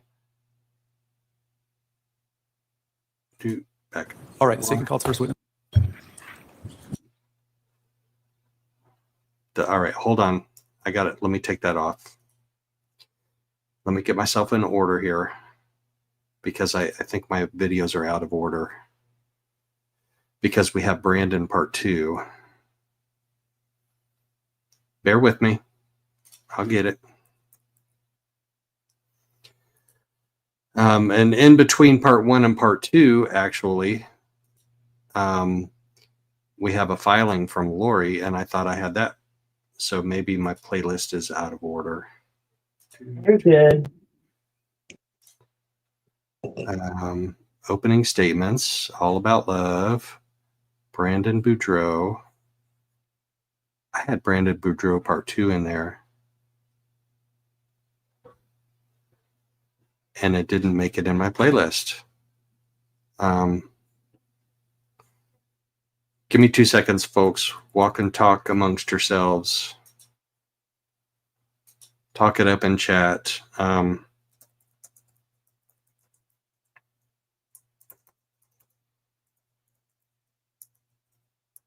Maybe I put that in the wrong playlist. That's probably what I did because I know I had that.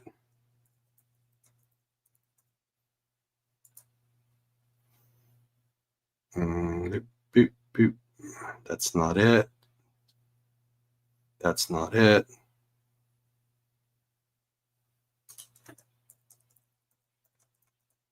All right, we can talk about it instead of watching it. Because it's the new motion, and maybe there's not any video of it.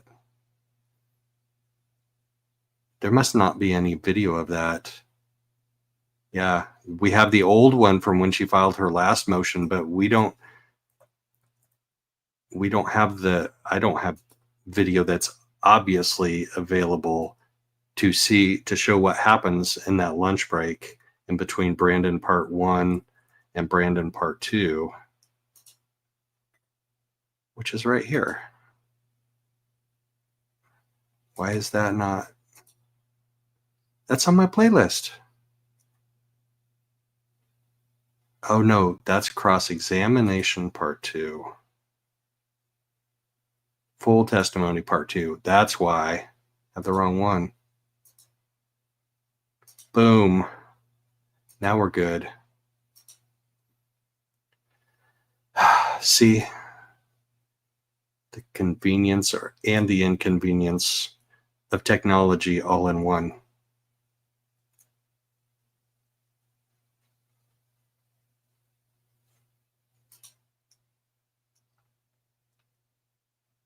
And patience is a virtue. I'll just say that. I've had things disappear off the playlist. I have them disappear off my bookmarks. I'm like, wait, I had all this ready to go 30 minutes ago. Right. I get you, dude. You're good with me. You know that.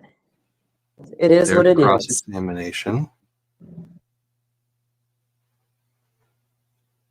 All right. So before we get to Brandon's full testimony part 2, let's take a look at what Lori filed.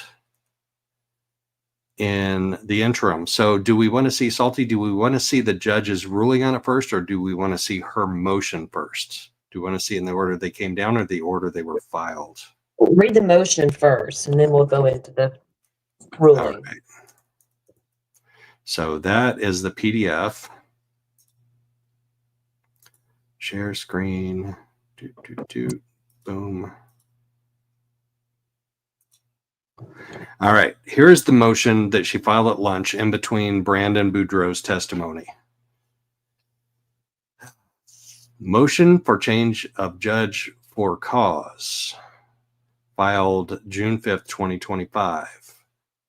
Pursuant to Rule 10(1)A of the Arizona Rule of Criminal Procedure, blah, blah, blah, blah, blah, memorandum of points and authorities is entitled to a change of judge if a fair and impartial trial cannot be had by reason of the interest or prejudice of the assigned judge.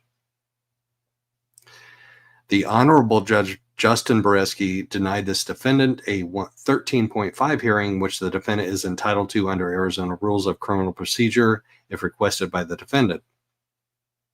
The defendant therefore requests the court transfer this matter to the presiding judge so that the presiding judge may hold a hearing as required by Rule 10.1C. Affidavit. So she files an affidavit in support of this motion. I, Lori Daybell, being first duly sworn, have attached the following affidavit for support. I am the defendant. I am informed and believe, based on the information, that on May 22nd, 2025, the Honorable Judge Justin Boreski denied the defendant's motion for a new trial after the defendant was served with disqualification motion and affidavit attached. The judge shall not proceed. I am informed and believe, based on the information, that on May 29th, 2025, the Honorable Judge Justin Boreski violated Arizona Rules of Criminal Procedure, denying the defendant a hearing. The defendant's case is not a capital case, thus aggravators does not apply because there is no death penalty, either case. Grammar words missing in the middle of that would make it make sense. Misapplied statute by the honor. Like, this is not these are not complete sentences. She's not even making sense. I am informed and believed, based on the information, that on May 29th, the Honorable Judge violated Arizona Rules of Procedure, denying the defendant a hearing. Okay, that makes sense. The defendant's case is not a capital case. Okay, thus, aggravators do not apply because there's no death penalty, either case. That doesn't make sense. Okay. And then a period in the capital, violating first trial and second trial, period. That's not a complete sentence. Misapplied statute by the Honorable Judge Justin Boreski. That's not a complete sentence. These are not formulative sentences. Like, she can't even, yeah. Joe, it's Lori. Yeah. It's Lawyer Lori with a capital R. No, she didn't use a capital R there. Oh, good Lord, she deviated. She did. And look at the difference in that signature from her other signatures. Yeah, she's all fancy with this one. Look, Lori Daybell. Okay. That's remarkable, though, that the deviation from that signature to the others. I'm worried. I mean, not that worried. I think she got split personality. There's something. I have two very different handwriting styles.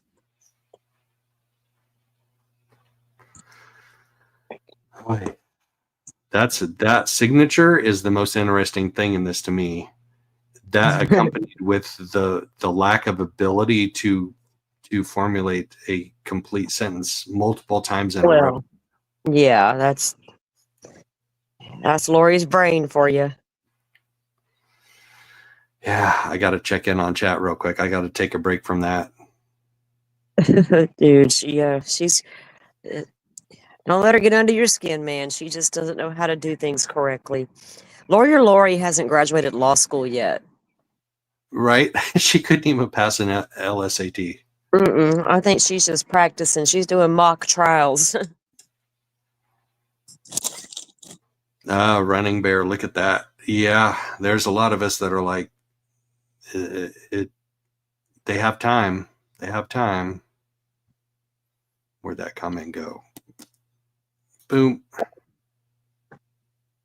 Well, wasn't that brought up It that sure there was an was. investigation on Melanie? But I know there was a speculation on one person's part about which Melanie would it be, but I feel like, well, they were talking about Melanie's, so I didn't Right. see that part, so I was going to ask you about Yeah. that. It was in emails between Brandon and Detective Pillar. Doggone it. Yeah. Detective Pillar. And Yeah. these emails between Brandon and Detective Pillar probably did not include stuff about Melanie Gibb. They probably include stuff about Melanie Boudreaux Right. Pulowski. Exactly. Yeah. And So somebody that's had the to. one. That's the one that's still under investigation. Well, here's the thing about that. They know, and Brandon knows in his heart of hearts, Melanie gave his address to Lori and Alex. Do they not have a text message where she did that? Or were they smart enough to do that verbally on the phone? And then there's no record of that being said, of her giving them the address. Now, if she sent it in a message, hey, Lori, hey, Uncle Alex, here's Brandon's address. Thanks. That's incriminating, right? Because she knew. But if they don't have that, and that took place like on a phone call, I don't know what.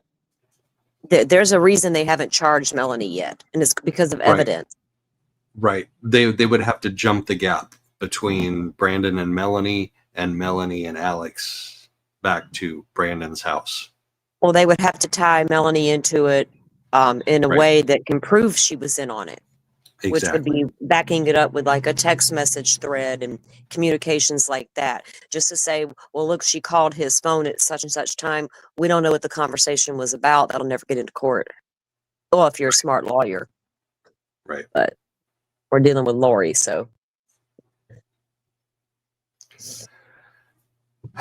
All right. So here is the judge's response. And this is funny.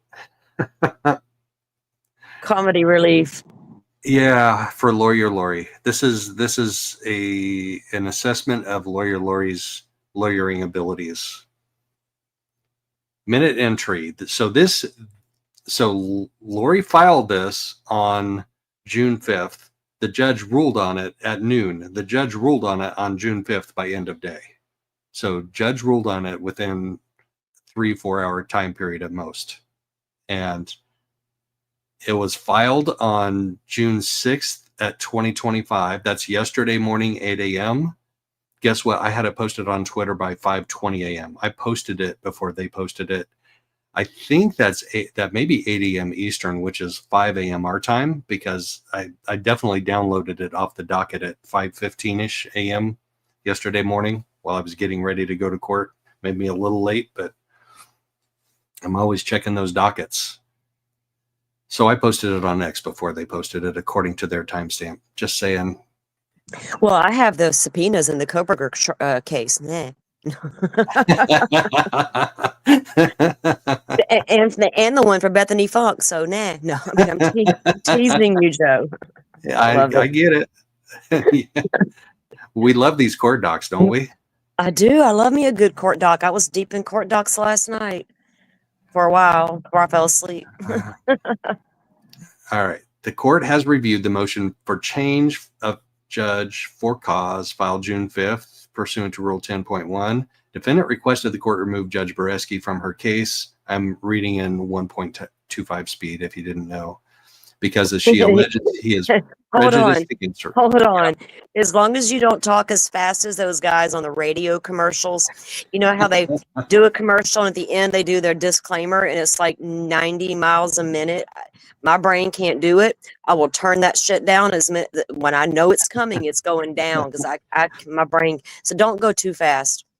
Yeah, I can only handle things even on 1.25. Yeah, I'll watch a show sometimes and they're like got it on 2.0 speed, and I'm like, whoa, how can y'all even tell what they're saying?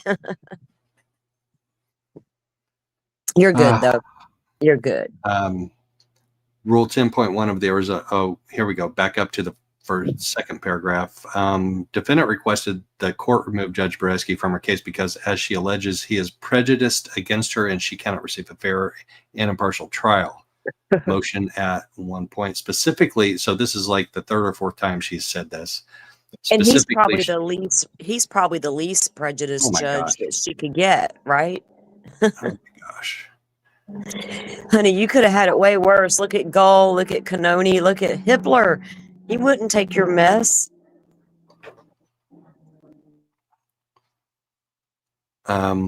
Specifically, she alleged that he denied her a hearing to which she is entitled. Rule 10.1 of the Arizona Rules of Criminal Procedure permits a party from seeking a change of judge for cause no later than 10 days after discovering that grounds exist, but may not file a motion after may not file a motion after a hearing or trial begins. Mm-hmm. Oh, lawyer Lori. She didn't go deep enough in the law book at the library. Or consult with her advisory council? They're not consulting too much. They're just telling her the names of the witnesses and giving over information they printed off the computer. I don't know what they're doing. I don't know. The jury trial, well, Pam Hicks is walking back and forth in her high heels to deliver all of those documents for Brandon to review, all those police reports. Yeah, being the paralegal. Whatever. Trina's having her girl do the same thing, though. Right. I've never seen Pam such. Hicks. This is Pam Hicks. She's an attorney. Like, I know. Lori's not having her paralegal do it. She's having Pam Hicks do it. Like, she's her little runner She girl. don't get a paralegal like that, like, really. I mean, she just she gets does. what she's Yeah, got. she has a paralegal. But I mean, She at her does. desk, I mean, sitting with her, they made this clear in the beginning of who could all sit where and do what. And they sorted all that out ahead. Her paralegal has been in court with her multiple times. I'm not sure if she was yesterday. I don't think she was yesterday. Yeah. Not there every time. I know. That's what I'm saying. They've already had the discussion about who could sit with her at the table, right? And who was going to do certain things. But yeah, even Trina has somebody else go up there and give documents to the witnesses. Right. And usually it's the attorney. We see it in Karen Reed all day, every day. I'm just saying it's unusual here, but that's Arizona. It's just maybe their thing. But I don't know how much her attorneys or those people are really advising her on. They whatever their legal standard has to be, they're meeting that, and that's it. Ooh, look at that. We got to highlight that comment. Carolina, where'd you go? Where'd your comment go? Did I miss it already? Hold on. Scroll through them comments, Joe Schmo. I have to. Oh, I know. It gets that way sometimes. I already lost it. I can't believe I lost that comment.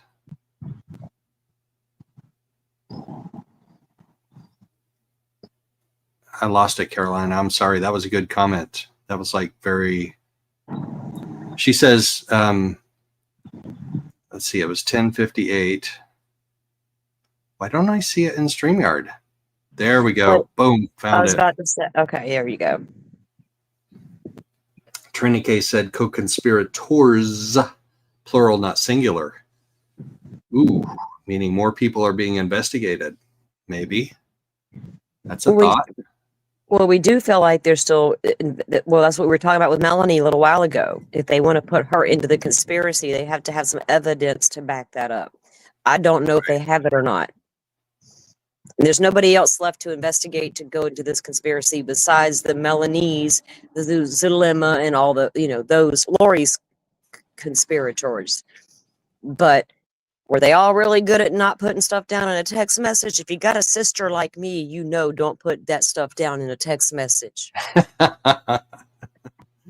You just don't do it. We need a phone call or a private meeting in the dark.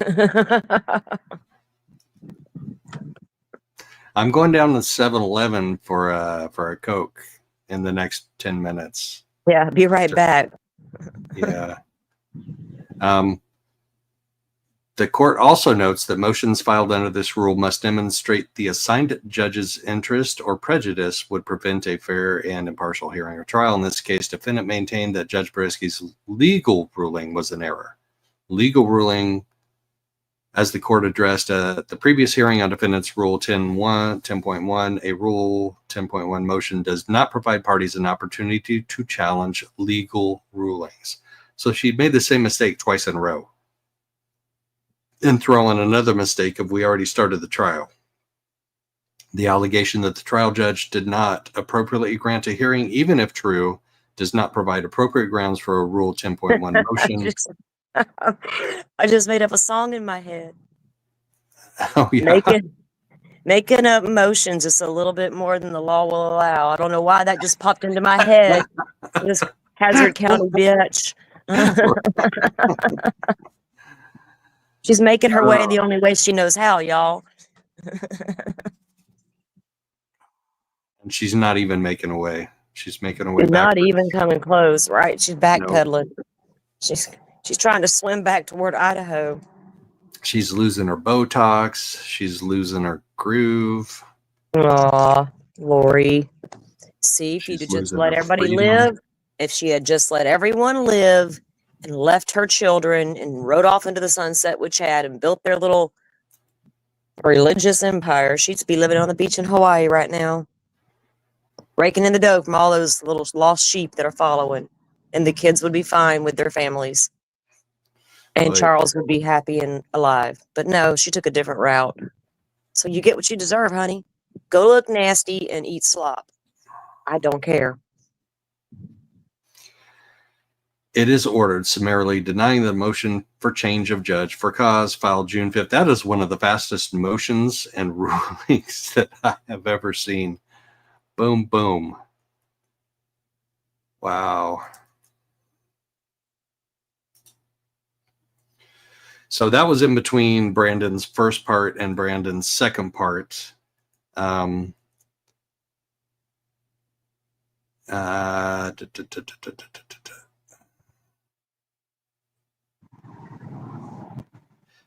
the jury was paying pretty good attention to when he was describing the events of that day, getting shot at. The jury was paying pretty close attention. Some of them were taking notes. I feel like there's a pretty good balance of jurors that are taking notes and jurors that are looking up and paying attention to the witnesses and the attorneys.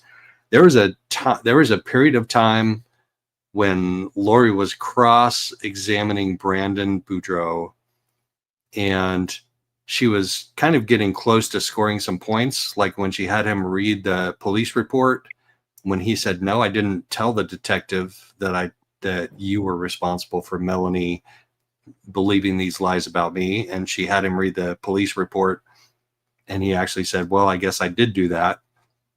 It was kind of a point for her. But that back and forth in that line of questioning, there were two jurors in the back row, I think it was 5 and 4, whose heads were literally going back and forth like a tennis match in unison, back between Lori and Brandon and Lori and Brandon and Lori and Brandon. It was pretty interesting, pretty cool to see. They were paying very close attention to what was going on in that cross-examination. So then we get back from lunch, and Trina K continues with the crime scene photos from out there that day. Let's pull that up and just hit the highlights. We're not going to hit all of that. No. All right. I got to set it up first. I got to get back to part 2.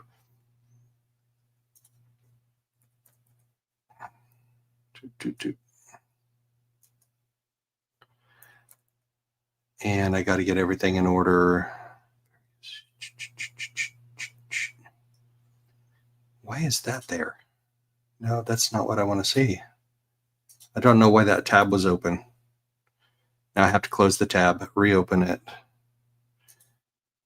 reorient myself, get to the playlist, make sure the right thing is playing on the playlist. No, we don't need to see the Pacers again. We need to see Brandon Boudreaux Part 2. Here we go. Hey, I found it.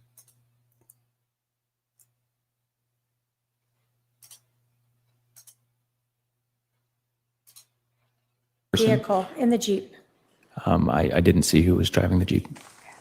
When That was the you, important part. We'll get back to that. you told us the Jeep had gone on Phelps up to Cole and you were here and that's where you saw it turn on Waite? Correct. Were you able to kind of see across here to watch the Jeep? Yeah, you can't see from this aerial view, but there's just like a fence and there's nothing else there. It's just bushes. So you can see almost that whole street there on Waite from where I was sitting. Which direction was your car facing? Towards Fry or away from Fry? My nose was pointed towards Fry. Okay. So you were able to see the Jeep then continue and turn down this street? Correct. After that, did you see the Jeep again? I didn't. Where did you go? What was your return route back to your house? I did a U-turn there on Cole, and then I turned onto Waite, and I drove down Waite, and then back onto Phelps.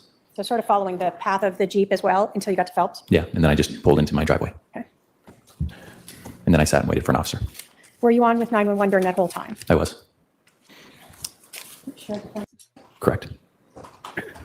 I'm going to use 13 Bloop, bloop, bloop, bloop, bloop. and then 14 Jeep. Correct. Did you make that, you told us, as you're immediately driving away from the shooting? Yeah, I immediately thought the right thing to do was call 911. Do you tell the operator at one point you were almost out of breath? Yeah, when I remember when I first Yeah, called. we don't need to hear about that. I'm not a doctor or anything, but I just remember I couldn't breathe. I was like, Yeah, let's hear the 911 call. car. So we've got several guys. another section of it. It might be another section. And your phone number? Okay. In my car at my house. It's Hold on. Okay. All right. We're going to hear it. As I was trying to pull in my driveway. Before? Holy I cow. have you. You can listen Yes, to there we that go. and let us know if you All right, recognize sorry, that guys. as your 911 call and as your voice.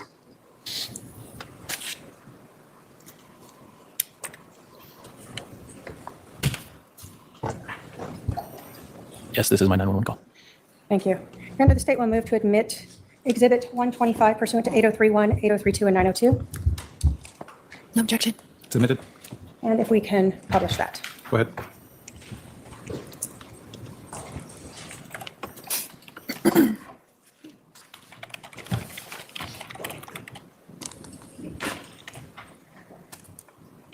Gee, I moved to a new home about a week ago. What kind of vehicle is it that drove? October 2nd, 2019. 9 hours, 14 minutes, 53 seconds. 911, where's your emergency? Someone just shot my window. Okay, where during at? a Jeep. I'm in the Cooley Station neighborhood. I was pulling in my house at 3875 East. Away, but I can see them driving off. Okay, someone shot at your vehicle? Yeah, and it hit my window, it shattered my driver's side window. Okay, when you pulled into his driveway? As I was trying to pull in my driveway. Sorry, Okay. I'm a little off breath. They just drove off. I saw them drive off. Okay. Do you know who these people are? I have no idea. I moved into a new home about a week ago. What kind of vehicle is it that drove away? Jeep Wrangler had Texas plate on it. Jeep Wrangler? Yeah, it was olive green. Olive green? Okay. Yeah. Hold on just a second. Texas license plate? Yeah, Okay. I didn't get the plate. I'm sorry. I got a little nervous. That's okay. That's all right. Oh, which way did they go? Do you remember? They're driving south towards Pecos Road, between Pecos and Rector. Okay. Okay. You don't see the vehicle anymore? No, they left. They drove off. Did you see how many people were in the Jeep? Sir? Yeah. Hello? Oh, did you see how many people were in the Jeep? There must have been at least two because somebody shot at me and then somebody else drove off. And I don't think they had enough time to go climb from the back into the front. Right. Okay. And then do you have any injuries? Did they shoot at you? They shot at me, it hit my window, it bounced off. It might not have been a real gun. It was loud, but it might have been like a paintball gun or something. I mean, it should have hit me or gone through my window. It just Okay. shattered it. It didn't go through. Okay. Okay. And your window is shattered? Yeah, Okay. And you have no idea who these people are? no idea. Okay. They were just parked like right in front of my house. Okay. They were parked out. So they were parked across the street in front of your house? You know, in front, right on the same side of the street as my house, right in front of the minivan there. They're just parked right in front of that. Okay. I'm pulling in my house because they're gone. Okay. Where are you at right now? In my car. Where are you at? In my car at my house. It's Okay. East South Street. I'm going to walk over here and see if I can see what they shot at me. And what kind of car were you in? I'm in a black Tesla Model X. It's a black what? Tesla Model X. Okay, black Tesla Model X. Okay. Okay. All right. I do have officers on the way to meet you. Okay. Do you want to go inside or do you want to wait outside wherever you feel? I'll wait out here. Yeah. I don't know that it was a real gun. Maybe it was. I can't tell. I don't think it was because we should have gone through my window. Okay. All right. And what is your name? My name's Brandon Boudreaux. And your phone number?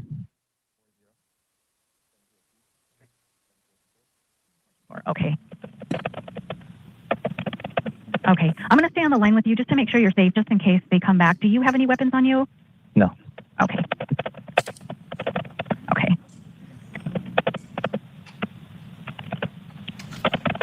Do you see the officer pulling up? Not yet. Not yet. Okay. Looks like he's coming up Phelps. You said 3875 East Phelps, correct? Correct. I wonder if he's on this another section of it. He might be in this section. Okay. Because yeah, his car is showing right near Fisher Lane and Phelps Street. I'm at, what is the cross streets? I just moved over here. Yeah, I'm at Fisher and Phelps. I don't see it. Okay. Okay. Interesting. It's funny. His car was showing there for a second, and now it's showing back at Higley and Paco. So that's kind of weird. Wonder if he saw the Jeep drive off or something. Maybe. I know that there's actually an officer that's heading towards you, and then there's other officers that are dispatched that are looking for the car. So we've got several guys looking out for the car, but we have one headed towards your house. Yeah. I think he accidentally hit his arrive button is what happened because he's still moving.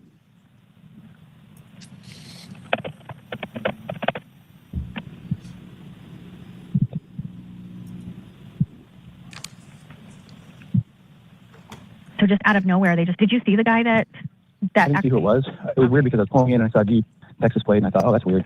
You know, my neighbor must have someone visiting, and then they like lifted up their little back window in their Jeep, and I saw like a muzzle, and then I heard a snap, and my window shattered. So I just, instead of turning into my driveway, I just hit the gas and drove off because I didn't know.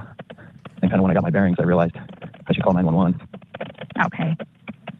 So then I drove, and then I didn't drive very far. I just drove around the corner and waited for you guys to pick up, and then I kind of saw them come around the corner and go down the road. And You saw the Jeep turn on to wait? it was, yes. Out of there so quick. I was thinking like you had to jump over a chair. What was going on in my mind? So I was trying to come up with a reason.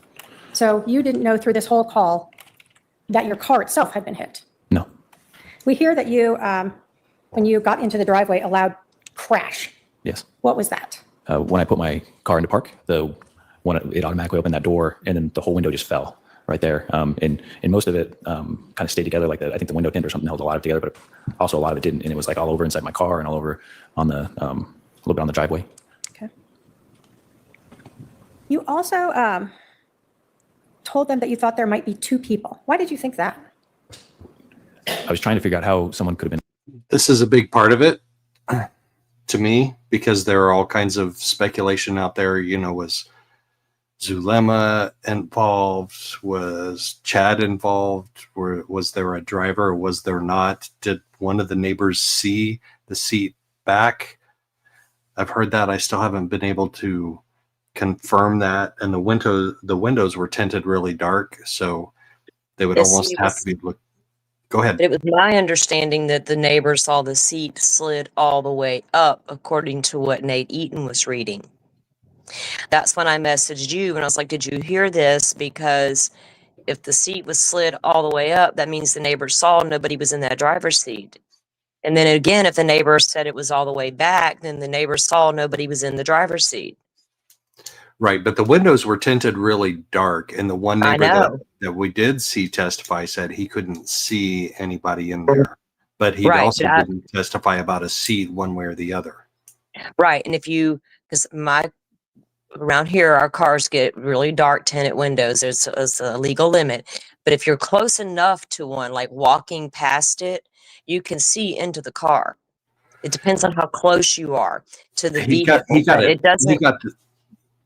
Go ahead. Go ahead.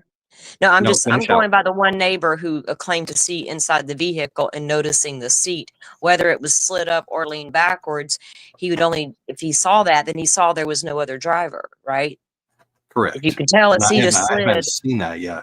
I've seen Nate's video, but I haven't seen the actual testimony from that neighbor. And I'm not doubting Nate for a second. Well, I'm not. He was reading from a document, and that's yet I don't know where that document is, or I would have found it and read it myself. I'm just Right? saying, Exactly. to me, it doesn't matter if the neighbor saw the seat slid forward or backwards. If he claims he saw a seat, then he could see if there was a driver or not. Right. And the windows were tinted above legal limit. I guarantee you that. They were tinted above. They got I in my Jeep, I have my windows tinted above the legal limit. Well, Once I it tried said in that. tried- Yeah, well, here's the same thing, but the document he was reading from said that because it already had tenant windows, but then he went to the place and and I think they're going to have receipts on that he got them as legally dark as they could go. well, then you can that, definitely see on there because the front right. front windows they're only allowed to be 30% in Arizona. Right. And you can definitely see seats inside So there. if Absolutely. he took it to a reputable shop, they can only legally tint what the law allows, unless they're going to be shady, which is they're out there. Trust me, though. There's people who will do it in their yard. It's not even being shady. You pay them on the side, you're going to get that super dark tint that's illegal. But if you go to a reputable place and say, I want the darkest you can go, they're going to go the darkest they can legally go. And there's receipts to back that up. So I don't know how dark he actually went, but if I'm not doubting the neighbor or Nate, I have no reason to. He was reading from a document. But if this neighbor was able to see enough to notice a seat slid either direction, then he would have noticed a driver. And it makes no sense in my mind for the driver who's going to be driving the getaway car to vacate the driver's seat. All right. Remind me on Monday when I'm in court to ask Nate about that document. Yeah, please do. Yes. I completely I need to make forgot sure about you that. got the actual video that we're talking about so you can show him and be like, this one right here. So there's no confusion. Gotcha. Yeah. Because he totally will clue me in on that. I don't know if Oh, yeah, he will. Yeah, but I didn't have a way to reach out to him or I would have already done it. I've been like, dude, what is this? Where'd you get it? I want a copy. Yep. So Yeah. I will see him on Monday and I bet we'll get an answer back. Awesome. I'm glad we went down that little rabbit hole.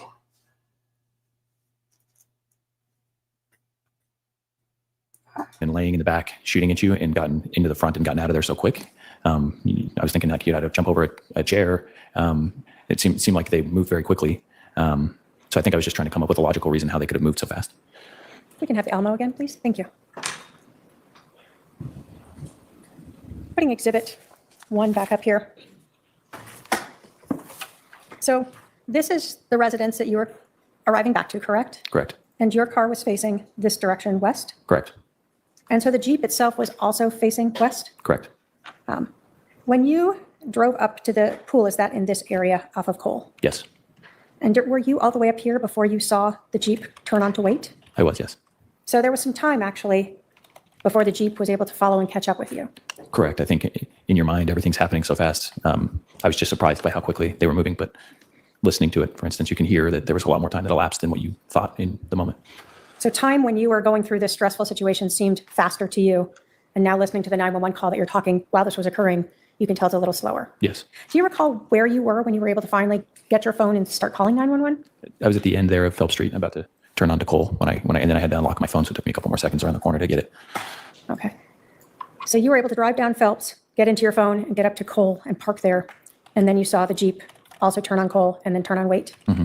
Is that yes? Yes. Did you ever see anyone As in a in the person? vehicle, in the Jeep? I didn't see who was driving the Jeep. When you saw the rear window go up, you couldn't see who was in the back? I didn't get a look at a person, no. And then when the Jeep turned, you're looking in your rear view mirror towards it? Yes, and then because I noticed it, I turned my body and looked out across. And so as the Jeep came up Cole and turned on to wait, you were not able to see who the driver was? No. In the 911 call, we hear the 911 operator refer to the officer as a he. Was the first officer on scene a male or female? Female. When the female arrived, you got off the call with 911? I did, yes. And did you speak with her and then walk her over to your car? I did, yes. And did she point out this bullet hole in your car? She did, yes. When you saw that, what happened physically to you? So yeah, it was Officer Rob that pointed out the bullet hole to Brandon. So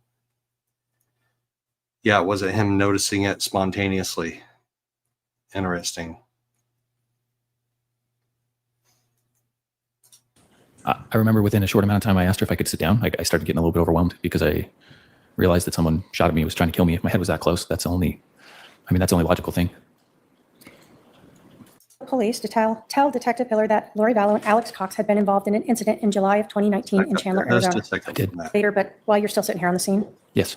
had you had time to kind of get yourself back under control? Yes.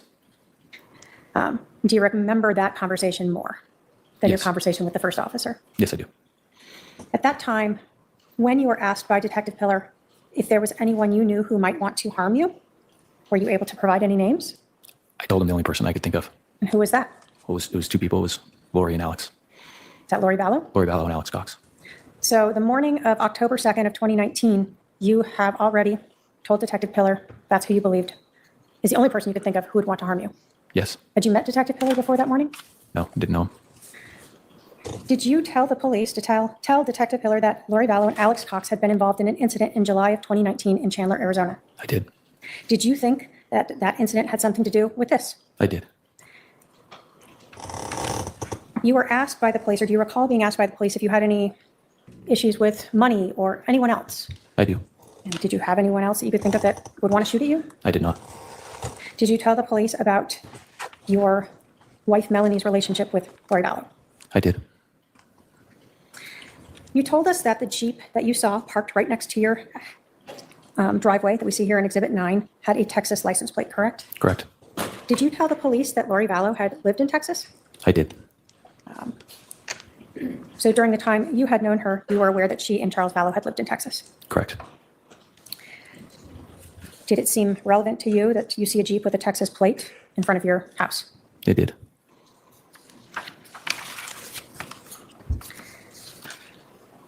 So on October 2nd, when you were shot at, Melanie was living here in Arizona, correct? Correct. And she lived close to your house in Phelps? Within a couple miles? Within a couple miles, yes. And she was the only person who, outside those two neighbors and two friends, who knew this address? Correct. On October 2nd of 2019, did you know where Lori Vallow was living? No, I did not. And on October 2nd of 2019, did you know where Alex Cox was living? No, I did not. But in July of 2019, you knew they were living in Chandler, Arizona, or Yes, I did. Lori Vallow was living there.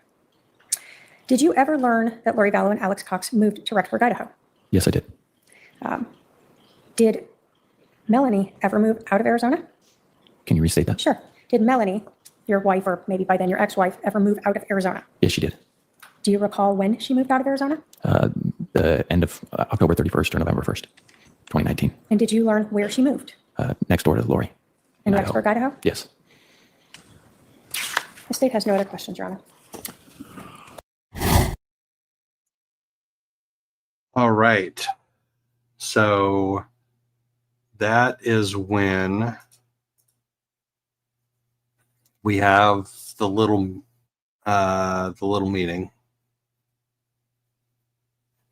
And Lori says, I'm not ready to do cross on Brandon. I don't have all of the documents, all of the files. And then there's some mention about her investigator can't be found. He's not answering emails, or he's not answering texts or phone calls. He's ghosted her. And apparently he has some important documents that are crucial to her cross-examination of Brandon Boudreaux. So judge says, all right, I'm going to let you well, first he asked Trina K what she thought. And she's like, yeah, that's okay, whatever. And so she gets to put off cross until the next day. And so Trina K calls Detective McDermott, Detective McDermott, who was one of the investigators on the scene. And I'm not going to go into his testimony. It's the standard stuff on direct. and on cross. I don't even know that Lori crossed him all that much. Let me find where that my trial notes are on that. Right. Lori's not ready for cross-examination of Brandon. So we come back from the break. Oh, no, it's Elizabeth Collins is next. She's the landlord. She basically says, yeah, I've never had any trouble there, and Lori and Alex weren't on the lease. I don't know why Trina K asked her that. I don't know if it's relevant. Lori It's does just establishing for the jury. Like, so Lori could come in when they were like, when the cops first got to Brandon's and they're like, you just moved in. That lady cop knew right away any previous tenant, they could have been after a previous tenant, right? Whoever did this shooting. That's standard. I would feel like that's the standard part of the investigation. So some of that's going to lend to that. Nobody else, there were no prior problems at the home, with past tenants. The cops weren't coming and going from there, that kind of stuff. Establishing that there had been no issues at this home. So it was only makes sense that they were coming after Brandon, right? Right. That's true. Yeah. Like, is this a trouble spot? Have you had, the police called there multiple times before? Has there been a shooting there? I'm pretty sure she asked her that. Yeah. I mean, that's just to establish that they weren't because he just moved in. They could have literally been after the old tenant, right? Yeah. Yep, exactly. So it's excluding that possibility. Yes. So the only included suspects are ones coming after Brandon, not previous tenants. That makes sense. Yeah. Yeah. Mm-hmm. All right. So then we get into the neighbor across the street, Robert Abatamarco. I thought at one point in time he said it was on the same side of the street, but he was definitely across the street because whenever he backed out of his driveway, there was that neighbor that would park the white van right there. There was the neighbor that would park the white van right there just down from Brandon's driveway. So when the Jeep parked nose to nose with that, he was backing out of his driveway and was like, hey, whoa, what's that? There's an extra car there that I have to like navigate around backing out of my driveway. So he noticed the Jeep. He didn't notice if there was a spare tire on the back or not. He just remembers it was a dark Jeep parked nose to nose with that white van. And that's pretty much the extent of his testimony.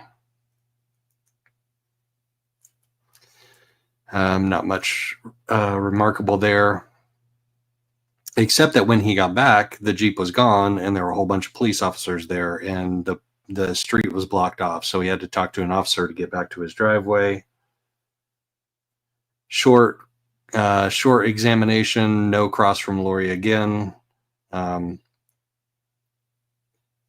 Kind of a missed opportunity on both counts that Lori could have at least said something to those witnesses. Like, did you ever see anybody in the Jeep? Do you know? Yeah. Anyway, I could have thought of some questions on cross, and I guarantee somebody like Alan Jackson as a defense attorney could have come up with some questions for those witnesses. Oh, there's basic questions you would have asked them as a defense attorney, alluding to everything you just said. What did you see? You would just go through it again and see if there was anything that was distracting them, but Lori doesn't know to do all that. No. Lawyer Lori. She just wants to do it with cops. It's crazy. Right. Yes. Then Gilbert PD Sergeant McDermott. He's an 18-year veteran. He was an investigator at the scene. He's shown the same crime scene pictures and where Brandon was shot at, where he drove afterwards. Bullet strike on the bullet strike on the door where they collected the fragments. Then we see for the first time the trajectory rod, and the picture of the trajectory rod. Oh, I wish I had that now. We looked at it the other night, and there were questions that I had about the trajectory rod. Why do I have trouble with that word? That's like I don't know, but I saw your issues. Yeah, I'm I'm not sure that that's pointing on the parallel plane or downwards. It looks to me like it's, a little bit above the parallel I also plane. had to consider where the Jeep was sitting, how high up from the ground was it sitting. Yes. Alex's posture inside the Jeep. Was he lying down up on his knees, because that gun's barely sticking out the back of that window? All that takes into, I believe there's no, he fired from the back of that Jeep, no matter what. Oh But yeah, I believe I that saw the 100%. issue you were having, and I just didn't quite agree with it. I was I'm studying the damn trajectory rods. I'm trying to follow what I understood what you were saying, but I feel like just there's too many variables to take into There account. are a ton of variables, which was why I'm disappointed in the Yeah. photography work, because you need 2 points to make a straight line. And Yeah. the trajectory rod was only positioned through 1 point. So whoever positioned it there is completely speculating as to that angle. So Well, it basically means nothing. That's what they all do. They'll speculate depending on the way that appears that bullet went in. If you look at if you go look at where like a lot of bullets were sprayed into a crime scene room, at all the trajectory rods and how they come up with those. Well, they usually have 2 points. They'll have a point on one wall and a point on the other wall, or yeah, but in this case would be where the Jeep was parked. Would be the only spot they would have, right? Right. There we go. I found it. I don't know. Hold on. It's at 29. Okay, cool. I found it. To add it to the playlist. It's added to the playlist. Now I got to rearrange my playlist again. Playlist. Kickaroo just gifted a membership. Nice. Welcome, Wow. Marianne Coates. Awesome, Kickaroo. Thank you. All right. Let's take this. We are currently watching Brandon Boudreaux's second. And so we got to put it up there. All right, here we go. Nolan McDermott testifies. So I have his entire testimony, but we don't need to see his entire testimony. We just want to get like 30 minutes in.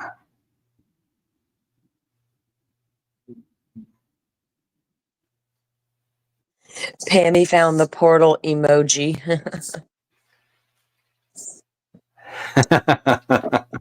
Watch out for that portal. We're closing that down soon. Welcome in, Marianne. Good to have you on board as a member.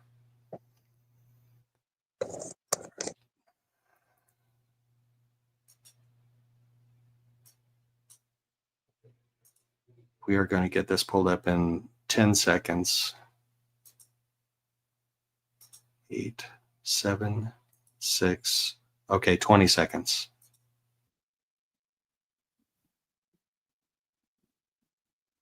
There we go.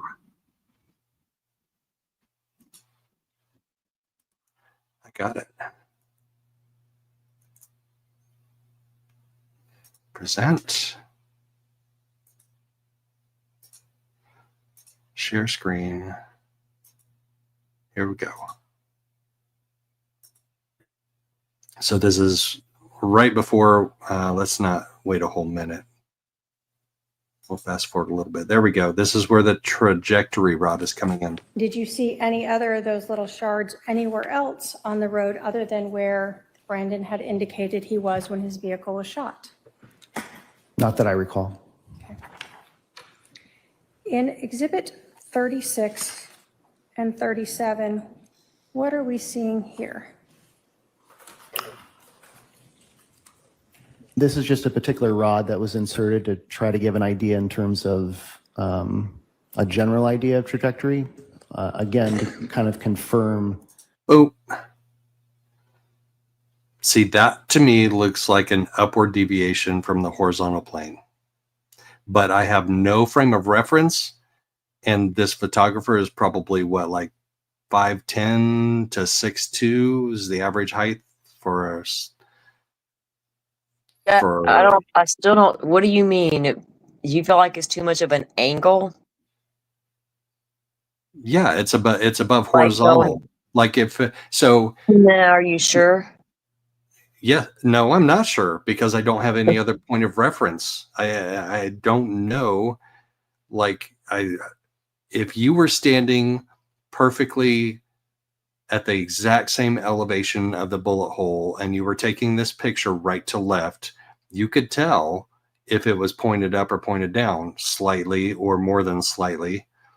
But based on this picture, just initial observation, it looks like it's above the horizontal plane. But I have no scientific way, and they don't. Here's more importantly, they were investigators, so they have no scientific way to say that is what the uncertainty of the direction of that trajectory rod is, and what the angle of that is relative to the horizontal plane, because they didn't take measurements. So because they didn't, now I don't. But it looks to me, just like based on my naked eye observation of this photograph, it's not parallel to the plane. It's parallel to the horizontal plane. It's above the horizontal plane, which means that the rifle would have also had to have been higher than the rooftop of the Tesla. And if the rooftop of the Tesla is 5 feet high, then that rifle had to have been 6 feet off the ground. Okay,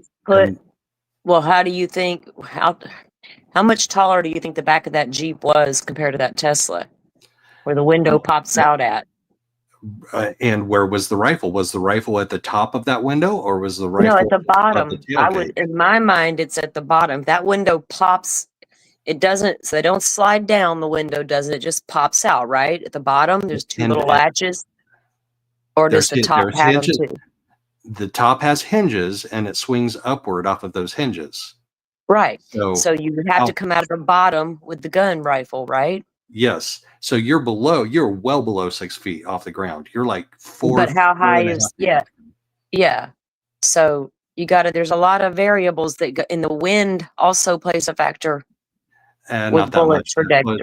Not as much. It depends on there's a lot of factors that go into it. I'm just saying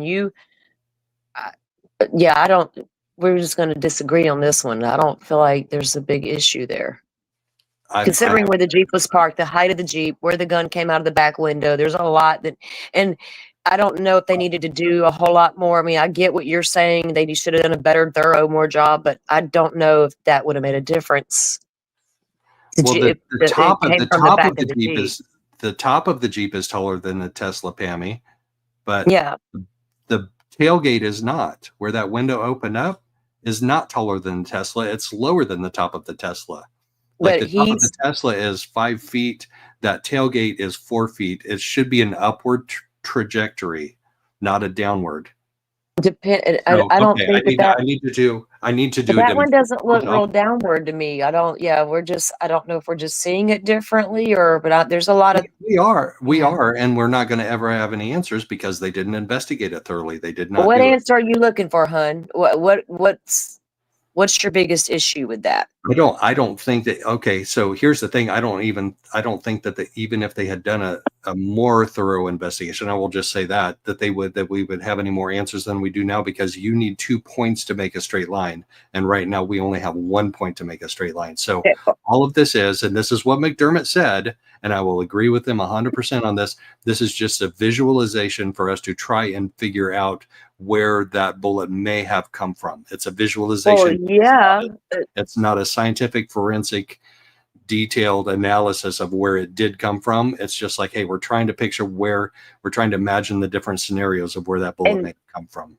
And I thoroughly understand. I've watched enough forensic files in the past 40 years. I've seen demonstrations on this stuff, right?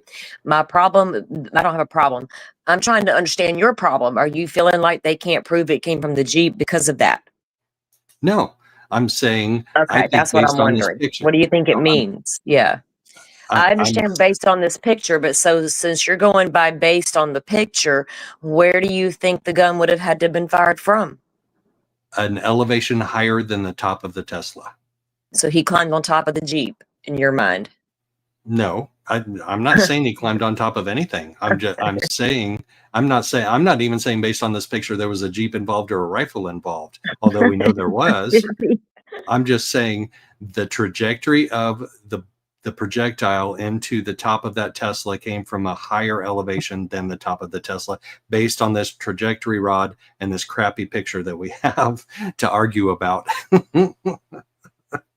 Yeah, we do have a picture of the Jeep, Pammy. We saw that yesterday because Detective Nathan Duncan of Chandler PD came in to testify, and he showed pictures of when they took pictures of the Jeep and Alex's pickup over there in Chandler on July 11th, 2019.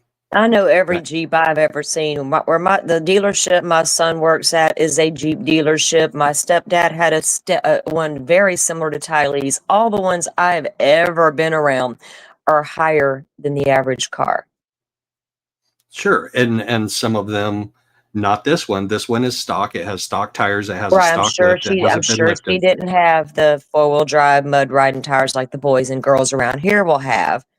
I get that as well, but still, I don't know. Right, which puts that rifle elevation even lower because she's on stock level. My Jeep has a 2.5-inch lift and 35-inch tires. So if you're shooting out of the back of my Jeep, you're going to be at a higher elevation than if you're shooting out of the back of that Jeep and that 2018 Jeep of Tylee's.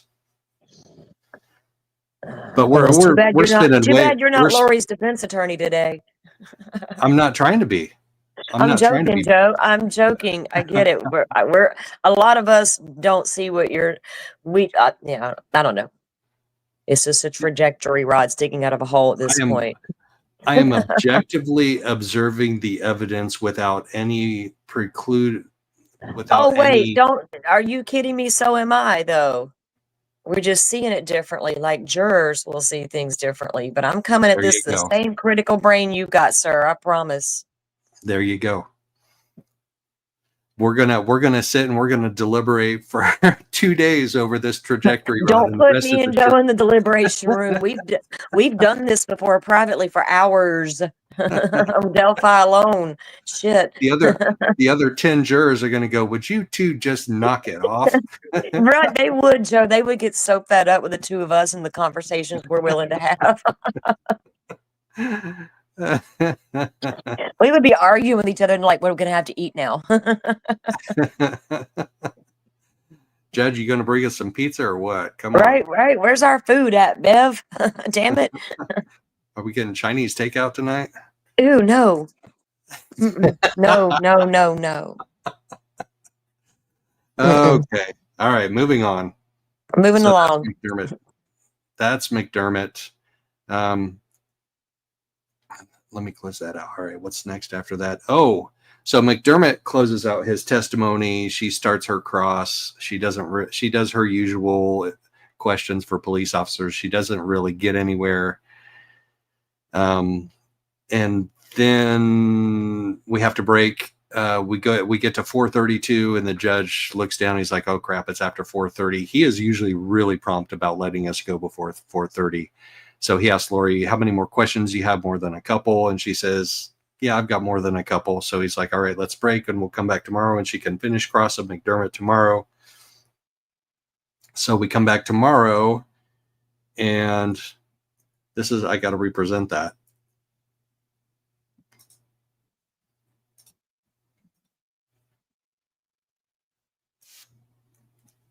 This is what we get the next day. First thing in the morning. First thing to start off the day. I mean, I had a really good morning. It was nice and relaxing. I did my members only live on the walk. And I get in there and it's 10:30 and then it's 10:35 and then it's 10:40. Yesterday, Mr. Abernathy, one of the advisory council, said he would be late today because he had a childcare issue, but that Ms. Hicks, the other advisory council, would be here and ready to start at 9:30. What time did that email come in?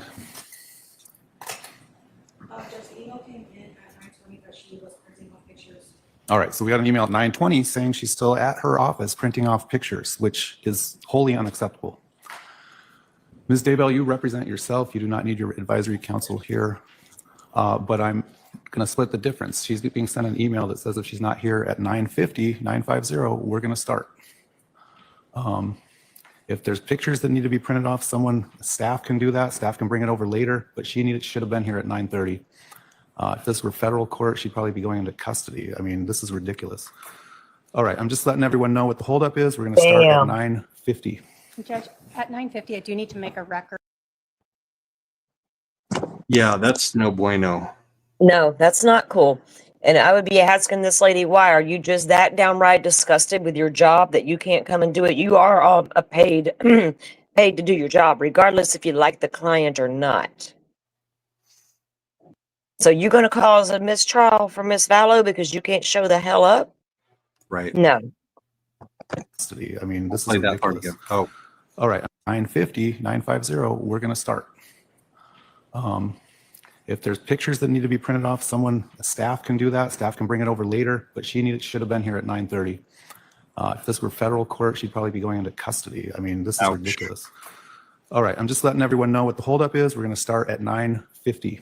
Judge, at 9:50, I do need to make a record regarding character evidence and the defendant opening the door before she questions some witnesses.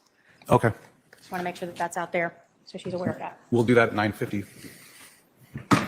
Do you want to stay out here or go back? yeah, that's a rough start. All right, here's Exhibit 192. We're on the record. The parties are present. This is Boudreaux Part 2. Oh, we didn't get to see the part afterwards. So did you watch the part, Salty, where she comes back at 10 or at 9:45? She just beats the deadline. She gets there at 9:45. And then the judge says, "Do you have anything to say for yourself?" And she says, "Well, I was at the office trying to print off pictures and I was just having problems." And No, I didn't see that part. yeah, she was at the office, so she was trying to get stuff that Lori asked from her probably at the last minute. I mean, Well, I got an issue with that, but I digress on that. yeah. Well, the judge did too. The judge said, "Well, Lori don't you wouldn't know what staff- to ask for if they hadn't already discussed it in previous times. Just like these documents, if the other guy failed to get to her on time. I'm not taking up for Lori. This is a matter of law in my eyes at this point. I done shifted now. Right.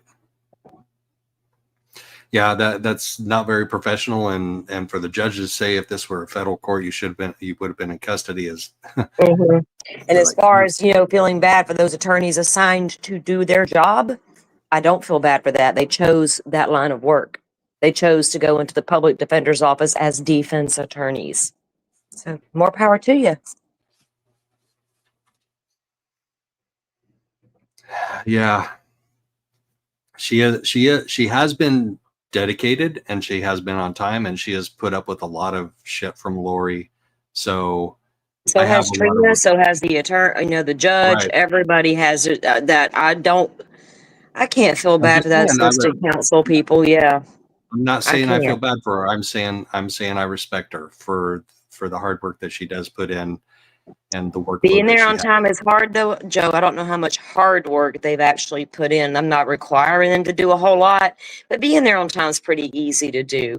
And there's no excuse for it. The judge is absolutely right. If it was federal court, this would be a different story right now. Yeah. All right. So then we get into Brandon's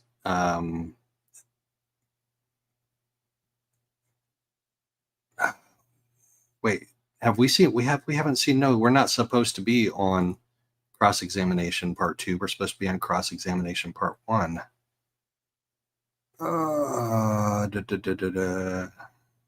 Why is that?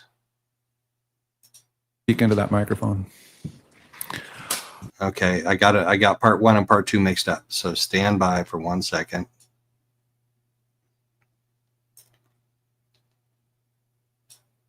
Here we go.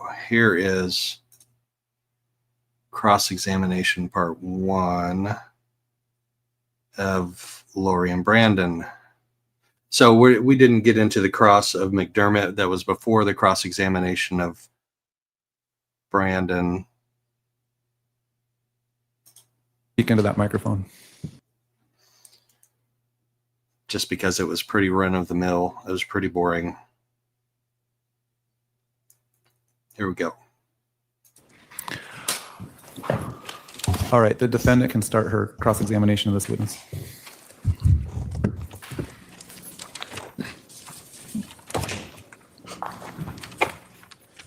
I keep waiting for green chili chicken enchiladas questions.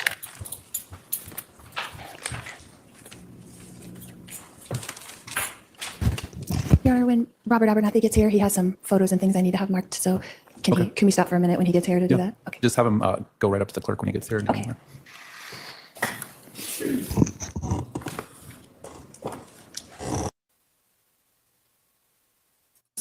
Before your grandfather passed away. I'll overrule the objection. He can answer if he knows the answer. I can't say why Melanie was feeling the way she was feeling. I'm not Melanie. But you know she had an issue with funerals before your grandfather passed away. As I said, I'm not Melanie. I can't say what she had an issue with or not. But you're aware that her mother passed away when she was 9, right? Yes, I'm aware her mother passed away. And that she had to go to the funeral. I'm going to object to relevance. Also standing at this point. Go ahead. Next question. But she's your wife of 10 years, so you knew that about her. Is that correct? And again, I'm going to object to relevance, the same question.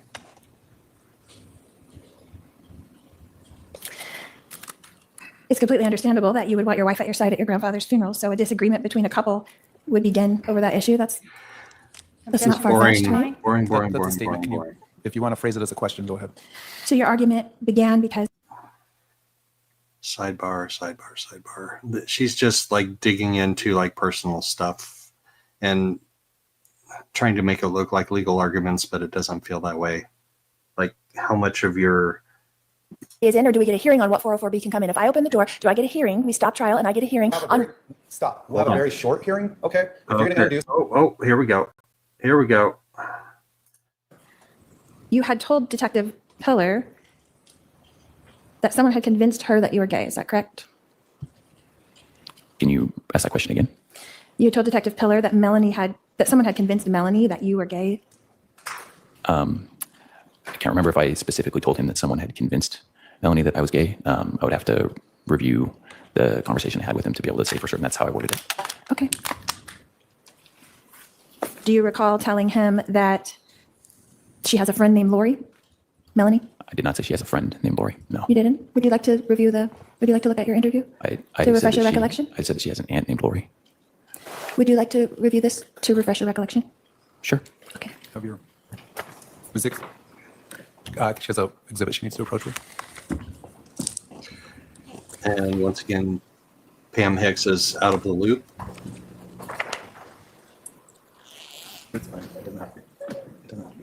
Are we supposed to be seeing something? Hold on. You're not? Oh my. She just wants to show her. Yes. And was Melanie upset or crying at that point? No, just we met several times. Okay. All right. Hold on. We hear it. We can hear it just fine. All right, we'll go back and we'll watch the video to go along with Yato. I did that on purpose. I was just like testing you to see if you were paying attention. Oh, come on, you know better. For a minute I was doing something, multitasking and listening, and I looked back and I'm like, okay. I was just testing y'all. Are you paying attention? I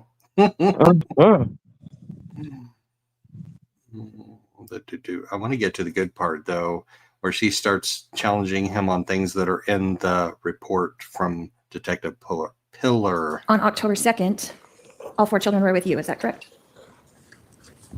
It depends on what time you're speaking about. Detective Pillar, that someone had convinced Melanie that you were gay. I can't remember if I specifically told him that someone had convinced Melanie that I was gay. I would have to review the conversation I had with him to be able to say for certain that's how I worded it. Okay. Do you recall telling him that she has a friend named Lori? Melanie? I did not say she has a friend named Lori. No. You didn't? Would you like to look at your interview? To refresh your recollection? I said that she has an aunt named Lori. Would you like to review this to refresh your recollection? Sure. Okay. Have your music. She has an exhibit she needs to approach with.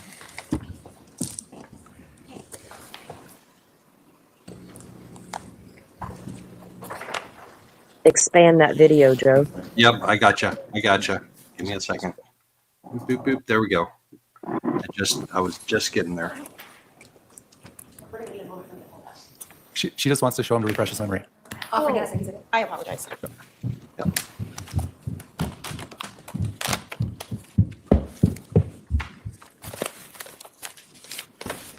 If you want to just read that page to yourself, and then I can ask you a question again.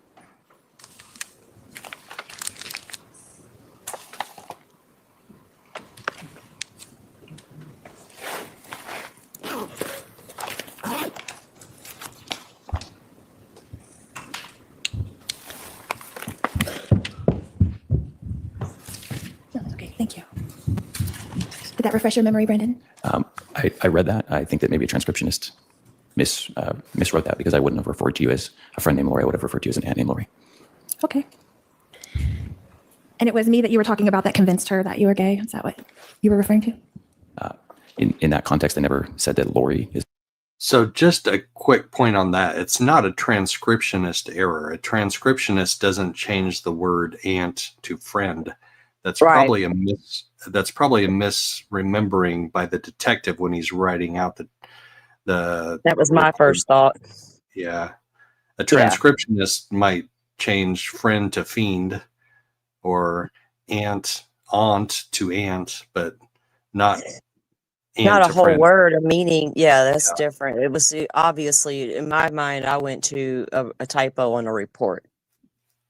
Yeah, I went to the detective had to write it down after the interview, and he just didn't remember. He thought he said friend. He heard friend when he said aunt. Like, no big deal. It doesn't make any sense for him to describe Lori as a friend when he was literally a part of the family and knows that's her aunt, right? He wouldn't have done it. Right. I mean, I have aunts that I consider myself friends with, but I would never say I have a friend. I would, and if I did, it would be my friend Aunt Sandra. You know. Not enemy Aunt Sandra. No. Is the one who convinced Melanie that I was gay. Okay. So in the second paragraph, it didn't say she's the one that convinced her that I'm gay? Improper impeachment, refreshing. I'm not sure what she's doing. Sustained. Would you like to read it again? If you would like me to, I can read it again. Okay. It's line 251.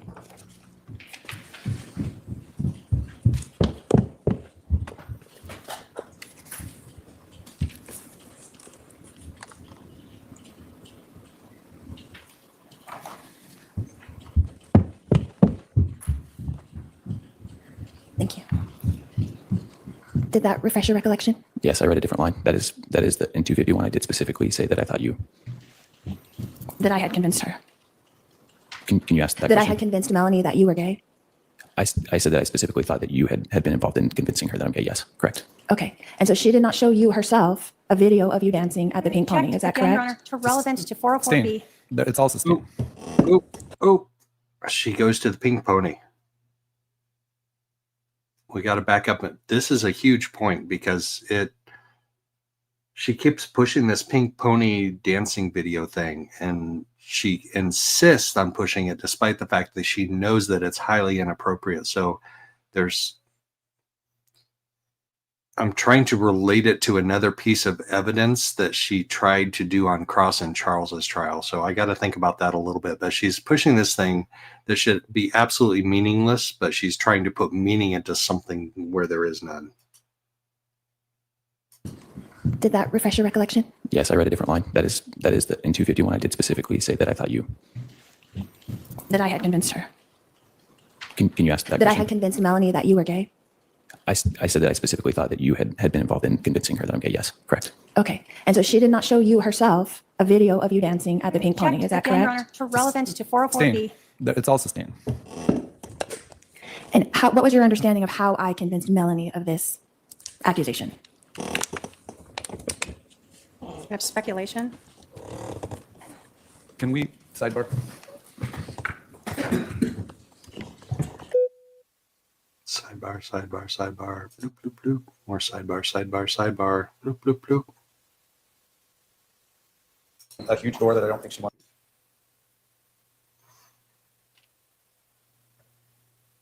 He's going to say, I don't think she wants, but she does want. She did give Pam Hicks the other headset that she has today. All right, members of the jury, we're going to take a 15-minute recess, morning recess. We will resume in about 15 minutes. Please remember the admonition. All right, Here we go. There we go. We got to slow down and see this in real time.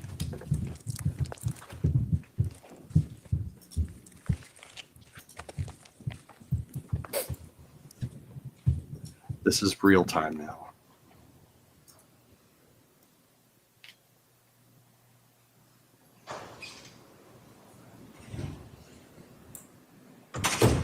She doesn't have her jaw. Please be seated. The jury is no longer present. We've concluded that sidebar. A record's been made. I would just caution the defendant. Again, she needs to be very careful, and she's getting into areas that could open a huge door that I don't think she wants open. I'm going to make another record at 10:24 to 10:25. We held a sidebar that I don't think made it onto the court record. That sidebar again discussed similar issues of if the defendant brings in evidence or testimony that she was a good person and no ill intent and those sorts of things, and specific acts of her being a good person, it could open the door to other things that she may not want the door open to.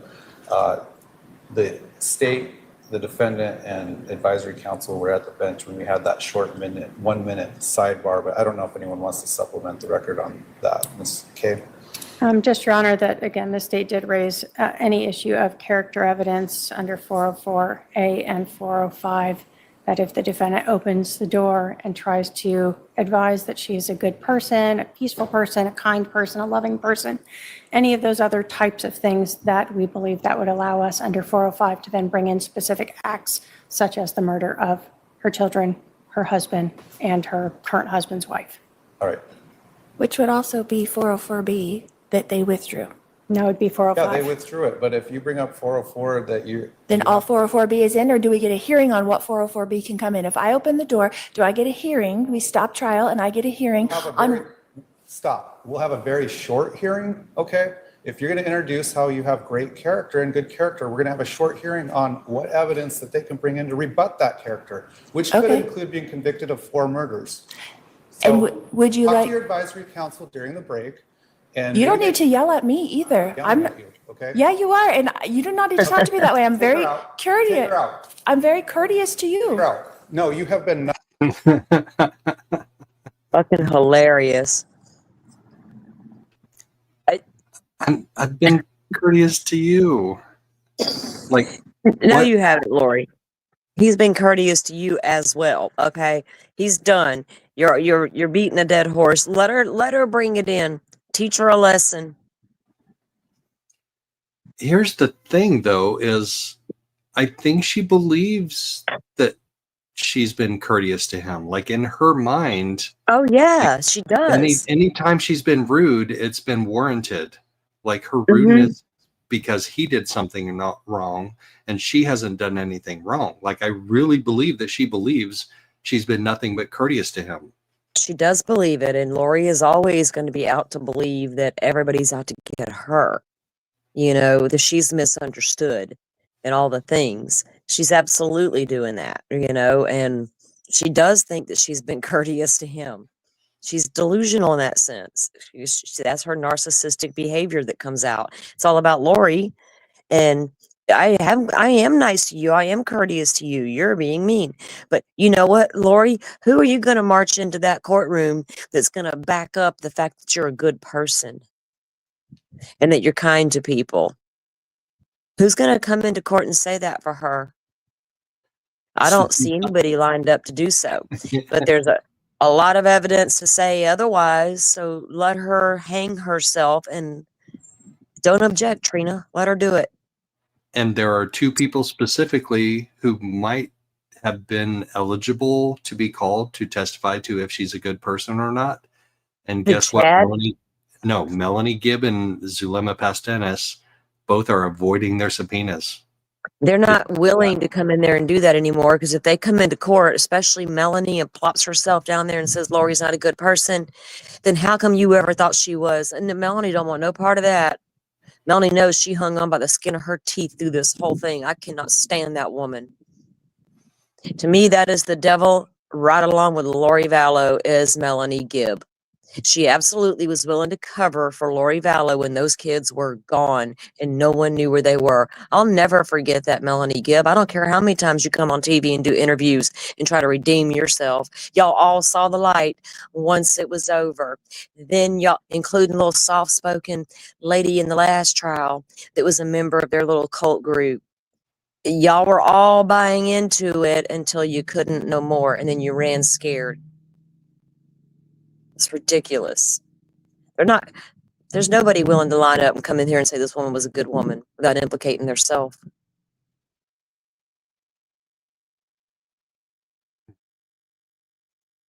Nope. But she keeps insisting on it. Well, let her go. I'm saying I wouldn't Right? even object Exactly. anymore Yeah. as the prosecutor. I'm gonna be Exactly. like, I'm gonna let her go for it. Here we go. We're going to watch it one more time just because Judge is so awesome in this moment. Like, he is completely out of character in this moment. We have seen him through weeks and weeks and weeks of hearings and trial days, and this is completely out of character for him. And it's so needed. He's like, so needed. Yeah. I was glad he did it. Yep. Not in my court. Acts of her being a good person, it could open the door to other things that she may not want the door open to. The state, the defendant, and advisory counsel were at the bench when we had that short 1 minute sidebar, but I don't know if anyone wants to supplement the record on that. Ms. Kay?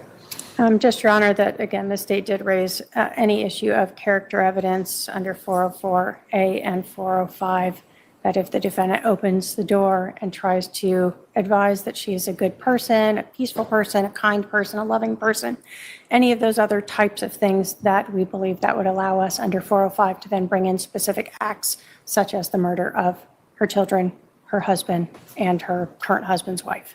All right. Which would also be 404B that they withdrew. No, it'd be 405. Yeah, they withdrew it, but if you bring up 404 that you... Then all 404B is in, or do we get a hearing on what 404B can come in? If I open the door, do I get a hearing? We stop trial and I get a hearing on... Stop. We'll have a very short hearing, okay? If you're going to introduce how you have great character and good character, we're going to have a short hearing on what evidence that they can bring in to rebut that character, which could include being convicted of 4 murders. So and would you talk like... to your advisory counsel during the break. And you don't need to yell at me either. Okay? Yeah, you are, and you do not need to talk to me that way. I'm very courteous. I'm very courteous to you. No, you have been nothing near courteous to me during the course of these proceedings. Talk with your advisory counsel. Take her out. One more time. We're going to resume. One more time. All 404B is in, or do we get a hearing on what 404B can come in? If I open the door, do I get a hearing? We stop trial and I get a hearing on... Stop. We'll have a very short hearing, okay? If you're going to introduce how you have great character and good character, we're going to have a short hearing on what evidence that they can bring in to rebut that character, which could include being convicted of 4 murders. So and would you talk like... to your advisory counsel during the break. And you don't need to yell at me either. I'm... Okay? Yeah, you are, and you do not need to talk to me that way. I'm very courteous. I'm very... This is amazing to me that a person can be this way in a courtroom, in front of a judge in a courtroom. This is a level of... She's comfortable in a courtroom now. She's right. Yeah. She sees this way differently than we do. You know what I'm saying? It's shocking that somebody would act that way with a judge of all things, but Lori got nothing to lose and don't care. What's he gonna do to her? Contempt of court and send her to jail? character. We're going to have a short hearing on what evidence that they can bring in to rebut that character, which could Okay. include being convicted of 4 murders. And So would you talk like? to your advisory counsel during the break. And You don't maybe need to yell at me either. yelling at you, okay? Yeah, you are, and you do not need to talk Okay. to me that way. I'm Take very her out. courteous. Take her out. I'm very courteous to you. Take her out. No, you have been nothing near courteous to me during the course of these proceedings. Talk with your advisory council about the rest of your cross. We're going to Here comes resume her in evil. 15 minutes. Even the look on her face, you could barely see it when the guard moves a little. Okay? Yeah, you are, Okay. and you do not need to talk Okay. to me that way. I'm Take her very out. Take courteous. her out. I'm very courteous to Take you. her out. No, you have been nothing near courteous to me during the course of these proceedings. She's Talk with pissed your now. advisory council about the rest of your cross. We're going to resume in 15 minutes. I don't know what she said. She definitely said something, dude. You see her looking at the people in the gallery too? Yeah, I don't know Oh. who she exactly pointed out. It was pointed toward the judge, and it looked like to me, Yep. but I It can't looked tell like what me she too. said. Couldn't hear Yeah. it, couldn't see it because the guard was in the way. I want to interview that deputy. Would that not be a killer interview? Because What did he's been she there. say? Yeah. Not just what did she say in this moment, he has been there every day of both of her trials. He has been that guy that brings Yeah. her into the courtroom, stands guard over her during court, and then escorts her out of court every Well, single he's the judge's bailiff, so he works with this judge all the time. No. He's No? with Maricopa County Sheriff's Office. Well, he's her escort then. Yes. Because usually, the way our courthouse is set up, all the judges have their one guy, but there's also multiple officers in the courtroom, and any of them can act at any given time, if Right. need be. You have sheriff's department there, plus the ones assigned to the judges' chambers are also sheriff's deputies here in our counties anyway. Right. Yeah. Well, yeah, and that's the way it was in that one case that we looked at in Kentucky. It was that way too. But Sheriff the way Steins. this, yes, yes, yep. They get Normally assigned. the judges' bailiffs are county deputies, right? Right. Mm-hmm. And they are in here too, but he is specifically Maricopa County Sheriff's Office assigned to her. Right. That's probably her transport officer, maybe. Yeah. Because he was involved in that discussion they had the other day about her medication, her KOP. He said he needed an order from the judge for her medication to be KOP, and the judge granted it like on the spot, but that's through the Maricopa County Sheriff's Office. The court security officers are completely different, but they don't stay in the courtroom during the hearings and trials. They just manage the media and the public outside of the courtroom. Yeah, they're not bailiffs like a Right. county deputy would be. Right.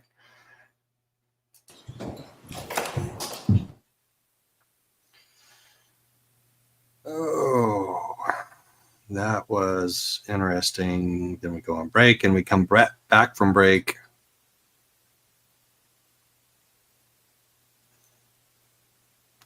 Ditat du?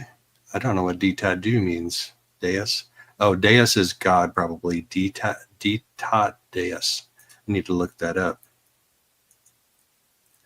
So you guys get to see that every day. God enriches. The Latin phrase for God enriches. Please be seated.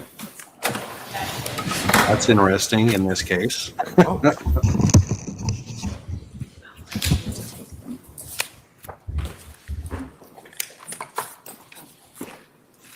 The parties are present, the jury is not present. Ms. Daybell, if you continue to ask lines of questions where I've sustained an objection, into areas where I've sustained an objection, if you continue to speak over me or the prosecutor when it's not your turn to speak, I will give you a chance to speak and make any record that's made. If you continue to do all these things, I may be forced to revoke your pro per status. I understand, Your Honor. I apologize. Are we ready to continue with the cross-examination? Yes, and I'm just going to ask a few questions of clarification. Go ahead. I mean, when we get up there, that's fine. Hmm? I'm just going to clarify a few things and then I'll move on You mean with me or with the witness? with the witness. Okay, go ahead and get ready at the podium. Depending on when we finish with this witness, we'll determine when we break for lunch, I guess. It depends on who you have next. We could go to like 12:15 and then start again at 1:15. We can be flexible, but so I guess let's see where we are when we finish with this witness. All right, let's bring the jury in.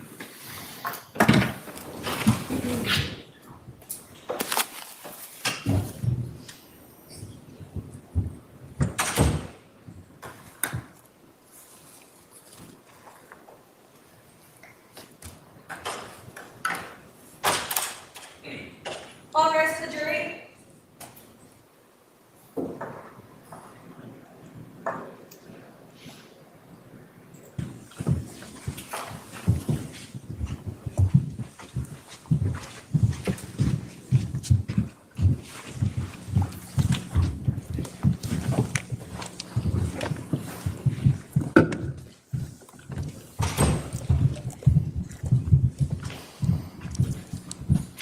All right, members of the jury, please be seated. Thank you. I just had to take care of a legal issue.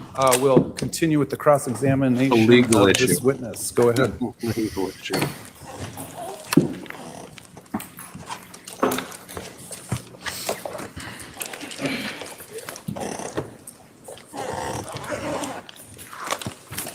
Yesterday in your testimony, Mr. Boudreaux, you talked about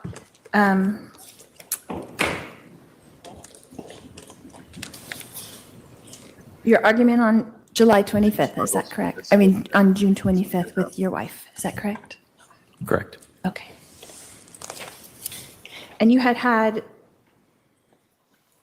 marital problems in those 10 years or no? Objection, relevance. I'll allow it briefly. Go ahead. Can you define marital problems? Well, like, Yes. okay. And then later in the next line, you tell Detective Tiller, you convey to him that I convinced her of that fact. Yes. Right, we got to back Okay. up just a little. What made you believe I convinced her of that fact?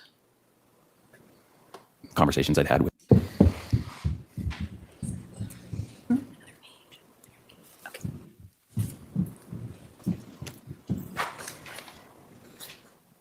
So you had said that God answered her in a call.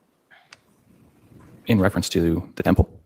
In reference to Melanie saying that she thought you were gay. I did in her saying that she thought I was gay, but that didn't have anything to do with the temple, which was the question you were asking me earlier. Yeah, so I was saying she frequented the temple, is that correct?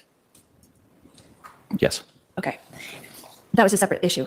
So I was asking that she was convinced of this because God answered her in a call, is what you told Detective Pillar. Is that correct? What is of this? Of the fact that she was saying that you were gay. I'm sorry, I'm not trying to be, can you ask that question again? I'm trying to get to the fact that she had her own personal revelation of that idea about you. I can't say what she was thinking. I can't say what. But she had conveyed that to you, that she had a God answer her in a call. I'm going to object to hearsay at this point. Sustain. Where did you get that information? Which information are you asking? Okay, the information that you gave to Detective Pillar that God answered in a call, what was that in reference to? The line before it was me explaining that I'd have to read the line again. I can't say exactly. So this is something that is Mormon speak right here. God answered her in a call is not Mormon speak. It's a weird way to phrase the question that doesn't register with Mormon. So we know that Brandon is LDS. And once again, this seems to be a thing where Detective Pillar, gosh darn it, so whoever said that and messed me up in the beginning is responsible for that. I absolve myself of responsibility for mispronouncing Detective Pillar. He transcribed his notes after the fact, and God told her in a call is not a Mormon phrase. that's something that he mistranscribed in remembering what Brandon told him. So God gave her a calling would be a Mormon thing. God told her something, or I mean, there are different ways to phrase that God gives you direction on something or tells you something.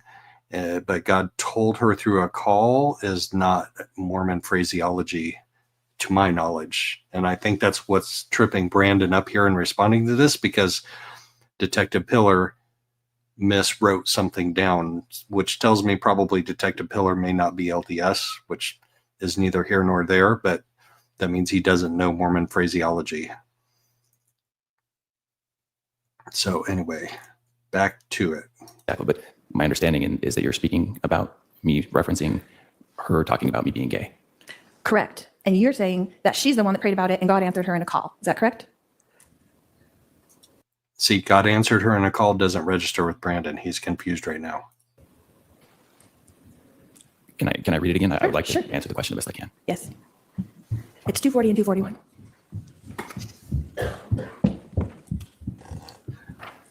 So she's treating this report from Detective Pillar as verbatim, word for word, what Brandon told him.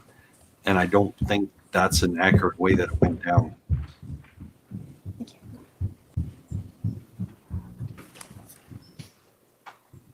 So that's where did you get that information that you gave to Detective Pillar that she prayed about it and God answered her in a call? I can't tell you for certain. I'm guessing that what I was sharing with them there was pertaining to my thoughts on our conversation from June 25th. Okay, so on June 25th, Melanie conveyed to you that she had this belief about you herself. Is that correct? On June 25th, Melanie told me that she believed that I was gay, correct? That she herself had that belief. Yes. Not that that belief had come from me, but that belief had come from herself. Are you asking me whether or not I think that belief came from you? No, I'm saying, did she convey to you that she had that belief, period? Yes. Okay. And then later in the next line, you tell Detective Pillar, you convey to him that I convinced her of that fact. Yes. Okay. What made you believe I convinced her of that fact? Conversations I'd had with Charles Vallow. Okay. So did you hear me tell that to Melanie Boudreaux? No. Did you? This was actually a significant point in the trial to me, because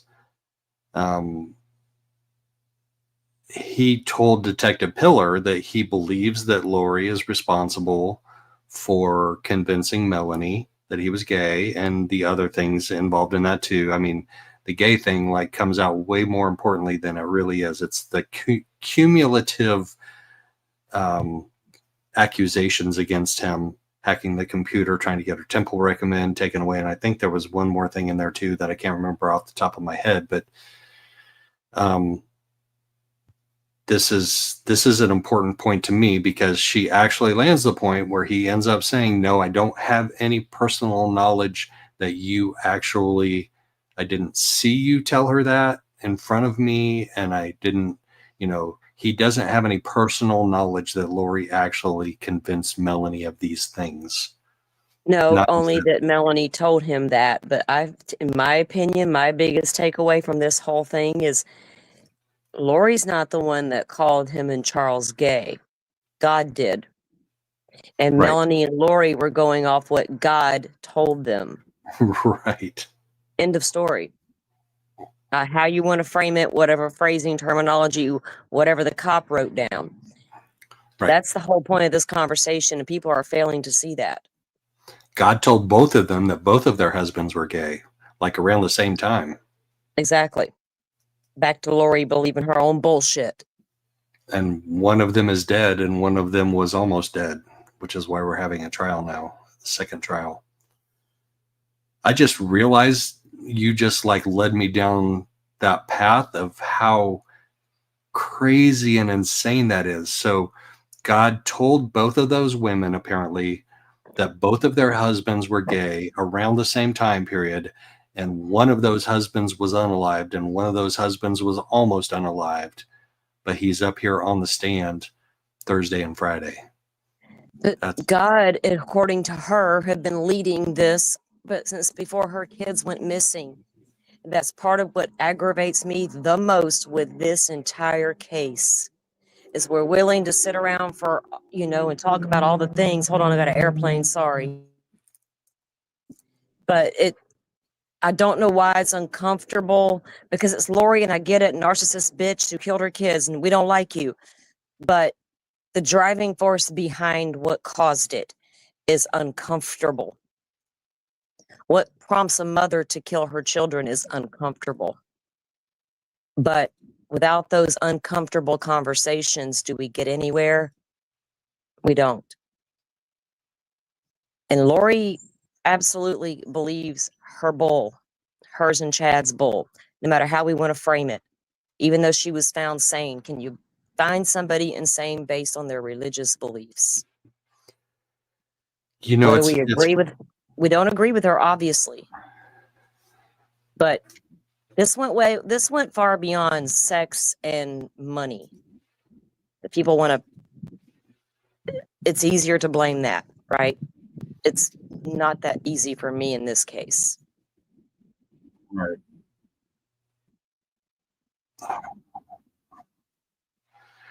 Krisha and I had that conversation the other day about having difficult conversations. And those difficult conversations are the ones that make the most inroads into change. Mm-hmm. I agree. And it helps people who are struggling in the long run, because they can find they're not alone. People are thinking what I'm thinking. They're not afraid to have a conversation that I feel people are afraid to have, that kind of thing. There's a lot that can come out of it. And Crush is right. There's so many avenues, and it's uncomfortable for people. Sometimes I'll walk away from these Lori conversations confused. Are we blaming LDS, or are we not blaming LDS? See, they're not that bad. It was really just Lori, kind of like the Odinism over there. We had to go through the whole pagans aren't bad, but Odinist, well, it was because they were incorporating their own stuff, right? They made their own brand of nastiness. Same thing Lori did here, all based in religion, though. But that conversation is so taboo, or in some off limits for some. And it's easier to say that Lori and Chad just wanted everybody out of the way to go get it on and have a bunch of money. Because that's usually what people kill for. A lot of women kill because the new man in the life doesn't want the other man's children. So those kids have to go as well. It's happened more times than I can count. Lori is the only one I know of that's done it based on religious beliefs. Right. And so Chad was the new man in her life. I'm going to put us down. Lori was already headed down a path outside LDS. That's how she discovered Chad Daybell. Exactly. And the perfect storm was born. Right. And then when he was the new man in her life, Eliza and James, or whatever that stupid story is, James and Elena. Oh my gosh. So loin fire bullshit. Yeah. So I can't with a loin fire. I don't even want to talk about loin fires. Gird up your loins. I got so sick of hearing about Lori and Chad and their loin fire when I'm sitting here going, what about this religious aspect, everybody? And everybody really wanted to talk about the money and the sex. And I am so turned off by that. I don't care what them two were doing in the bedroom. But to your point that you just made a minute ago, he was the new man in her life, and she had baggage in Tylee and JJ. Well, yeah. And so did he use his, seeing beyond the veil, and manipulated Lori into getting rid of her kids based on the fact they were now zombies? Which, if people don't think LDS doesn't teach about preparing for the zombies too, go look up some websites. I never learned about it when I was a teenager, but then zombies weren't as popular back then. Yeah.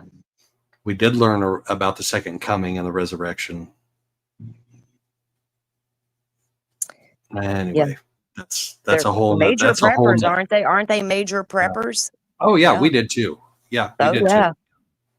Canning and all that stuff. Yeah, but I remember Chad's his early books and podcasts and things. They incorporated all of that prepping for the end of time, prepping for the coming of the Christ, and for when the zombies all return, all these different things.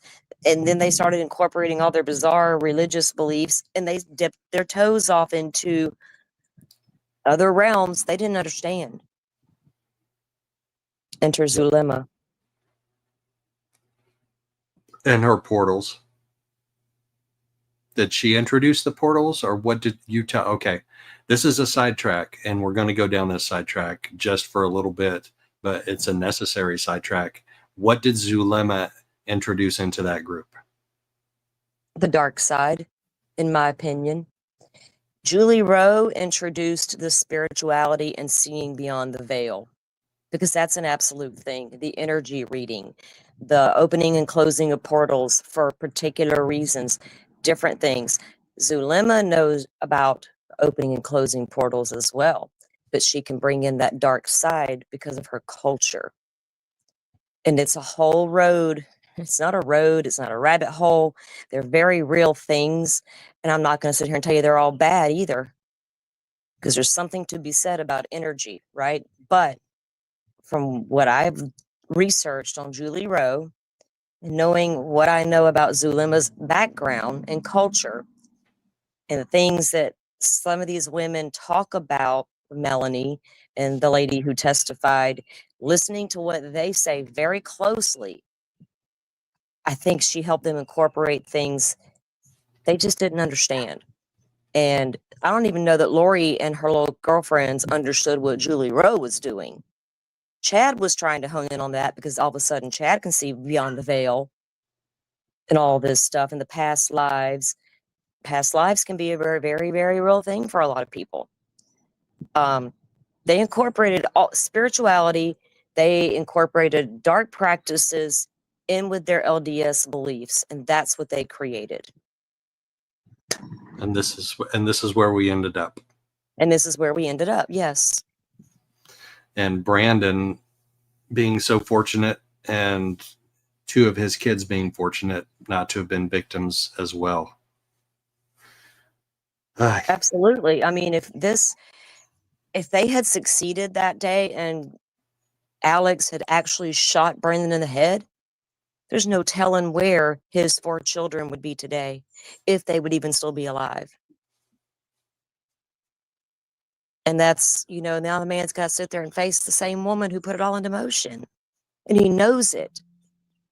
Just like Kay knew it, But Kay prepared herself. Oh boy, this lady says the one wrong word, and Kay was coming across that witness box, right? And we'd have all thrown in You got that feeling, right? Kay's bail money, right? Yep. Oh yeah. She's like, yeah, I've come this far. You contempt me for court judge and give me that damn assault charge. I'm taking it. She knew enough people had her back. She was coming out of jail within an hour, right? So, yeah, Brandon's just so. I feel really bad for Brandon, because I feel like he's being put in a very bad situation. It's one thing to have a defense attorney come and question you, right? That you're prepped for that. Are you prepped for Lori Dan Vallow, Daybell? How can you prep for such crazy? You don't know what she's going to ask. You don't know where she's going to go. Ugh, it's just, but for him to be questioned about his marriage by her, and just the details of that morning, what questioning what he saw, what color was the car, lady. It was olive green. It says so on the 911 call. Get over it. The color of the car changing by ever so slightly is not going to do your case any good. It's kind of like that mysterious green car in Idaho. What green car?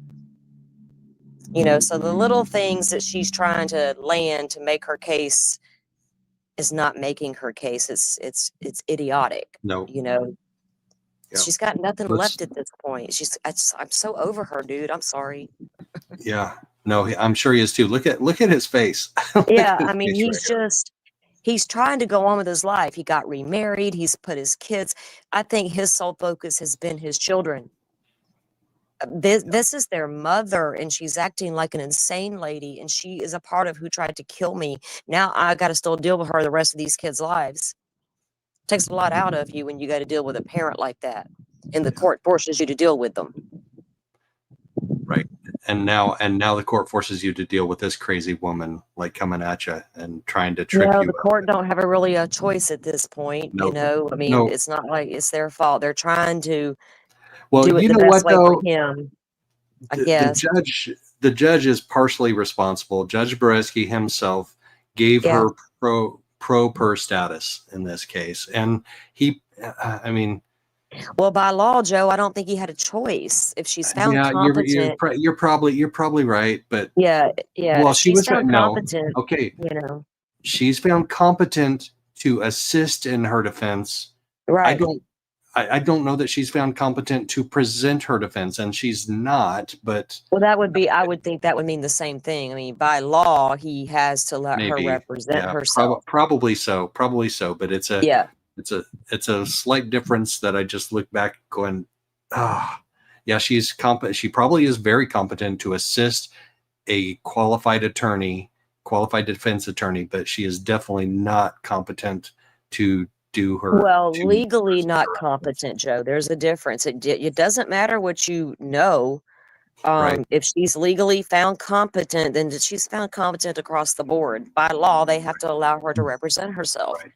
Right. So, but allowing her to get away with an extra day to bring him back on the stand was not in his best interest. He just needed to be done. Yeah. But it is what it is, Well, he was there in court anyway. He was sitting in the family row. And, yeah. So he was there anyway. So it didn't like put him out having to go into court anyway. But but he'll probably be there next week. But still, I mean, he has to get back up on having the to stand face the her. next day. Yeah, Yes. exactly. You have to be back up on the stand facing this heifer, and he's not the kind of guy. It's not his nature to be rude.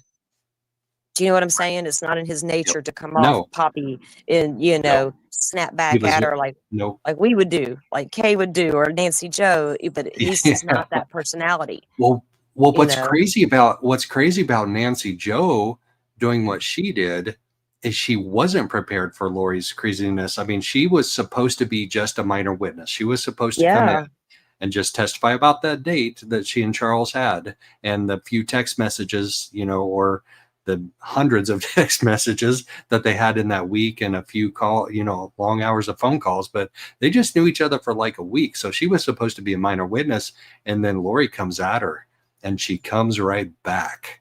Yeah. I mean, that's a strong woman there. And Kay, that shows you Nancy Joe's nature. I'm chill, but you come at me, you better come hard, because I'm coming harder. That's my that's my philosophy. But I don't blame her. But this shows his personality, right? The longer he's been up there, the jury gets to see what kind of person he is and how emotional he got talking about how this is going to just change his entire family from what he thought he would have the rest of his life and his children's security. All that's been turned upside down, and it shows. And how he's been complicit with Lori's craziness in cross-examining him. He'll say, "Can you ask that again? Can you please ask that again? I'm not trying to be difficult, but your word salad is not making sense to me. Can you please ask it again?" And then when she says, "Would it help refresh your memory?" I mean, that's been done like half a dozen times, and now he's like, "Yes, I would love to." Without meaning to, he's gaining juror sympathy just because he's who he is. Yes. He said at one point, "I'm not a confrontational person." And she goes, "Am I?" Objection. I would have screamed, "Yes, ma'am, you are." I've been around you enough. I know you are absolutely confrontational. Right. And Nancy Joe and Kay probably would have said that out loud. And he probably speaking thought of, let me ask you a question, Mr. Boots on the Ground. Is Nancy Joe been in the courtroom? Because I heard that she was. Mm-hmm. Yes, she has. Awesome. Go Nancy. She's like, "I know this lady now, and I'm here to support." She unalived the man that Nancy Joe had a shot with in the future. Sounds like her and Charles hit it off pretty well. They were like talking up a storm. Like they had known each other their whole lives. You don't get that often, right? So who knows what could have blossomed there. And Lori just put the brakes on everybody's life. She came so close to succeeding with Brandon. Thank God that Alex missed, that something caused him to go amiss that morning. no matter how many times you went to the gun range, huh, Alex? Something that morning, this man had a higher power. Not to say the other ones didn't, because I always don't like that. It implicate in me. Okay, here's part of my shit with organized religion. To say that and then to not think that same higher power wasn't available to the other victims is really weird to me.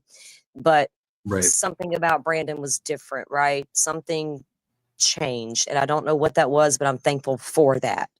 Whatever that was, because it finally is going to put the last nail in this heifer for the last time. Well, she's still fighting appeals, but she's got real lawyers for that who seem to be stalled with their case in Idaho. All right, let's continue with this cross-examination craziness. Oh yeah, rant over, sorry. No, you're fine. You're fine. It was a good rant. It was a much needed rant. Did you ever witness me talking to her about you? Did I witness you talking to Melanie about me? Correct. At any point? About this topic, about being gay. No, I did not witness you talking to her about this topic. Okay. So you heard it from a third party, supposedly. I heard it from Charles Vallow. Okay. But not from me directly. Is that correct? Correct. Okay.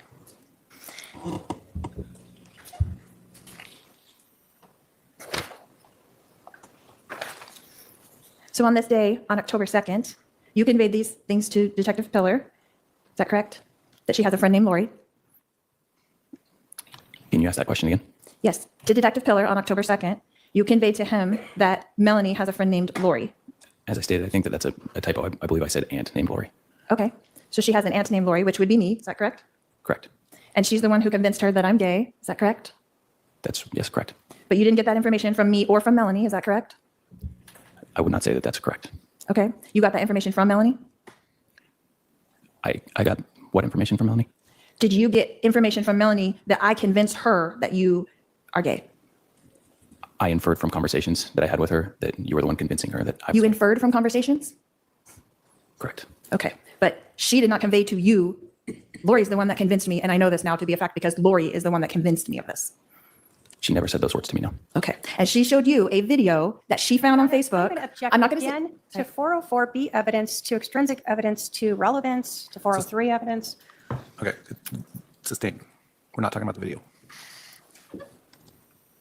But she had her own reasons that she personally believed these things that had nothing to do with me. Is that correct? Asked and answered it. Well, I'm And also going to relevance. sustain the form of the question on Melanie's belief. Melanie conveyed to you that she had several reasons why she had this, or why she was making this accusation to you. Is that correct? I can't say how many reasons she said. It's been a long time. But I mean, we discussed it at length for a while, and both parties shared their reasons why it was confusing. Okay. And so Detective Pillar had asked you if she had any sort of evidence to this. Is that correct? I believe he did, yes. Okay. And would you like to see your answer to that? I would love to, yes. Okay. It starts at line 675. See that? He's to the point now where he says, I would love to. Yes. Yeah. Would you like to see the report to refresh your memory? Yes, I would love to. It's like, he's in the groove now.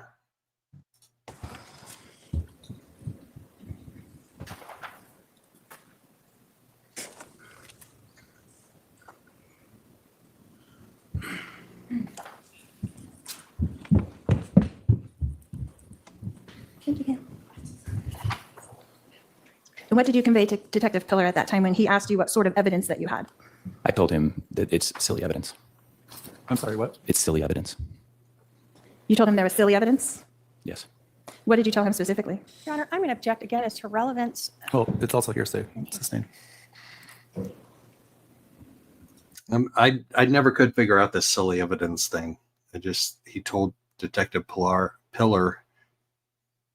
that he had silly evidence. So is that evidence of the fact that, or evidence of the assumption that Lori was influential and convincing Melanie of these lies? It's silly evidence? I didn't follow that line of questioning and response.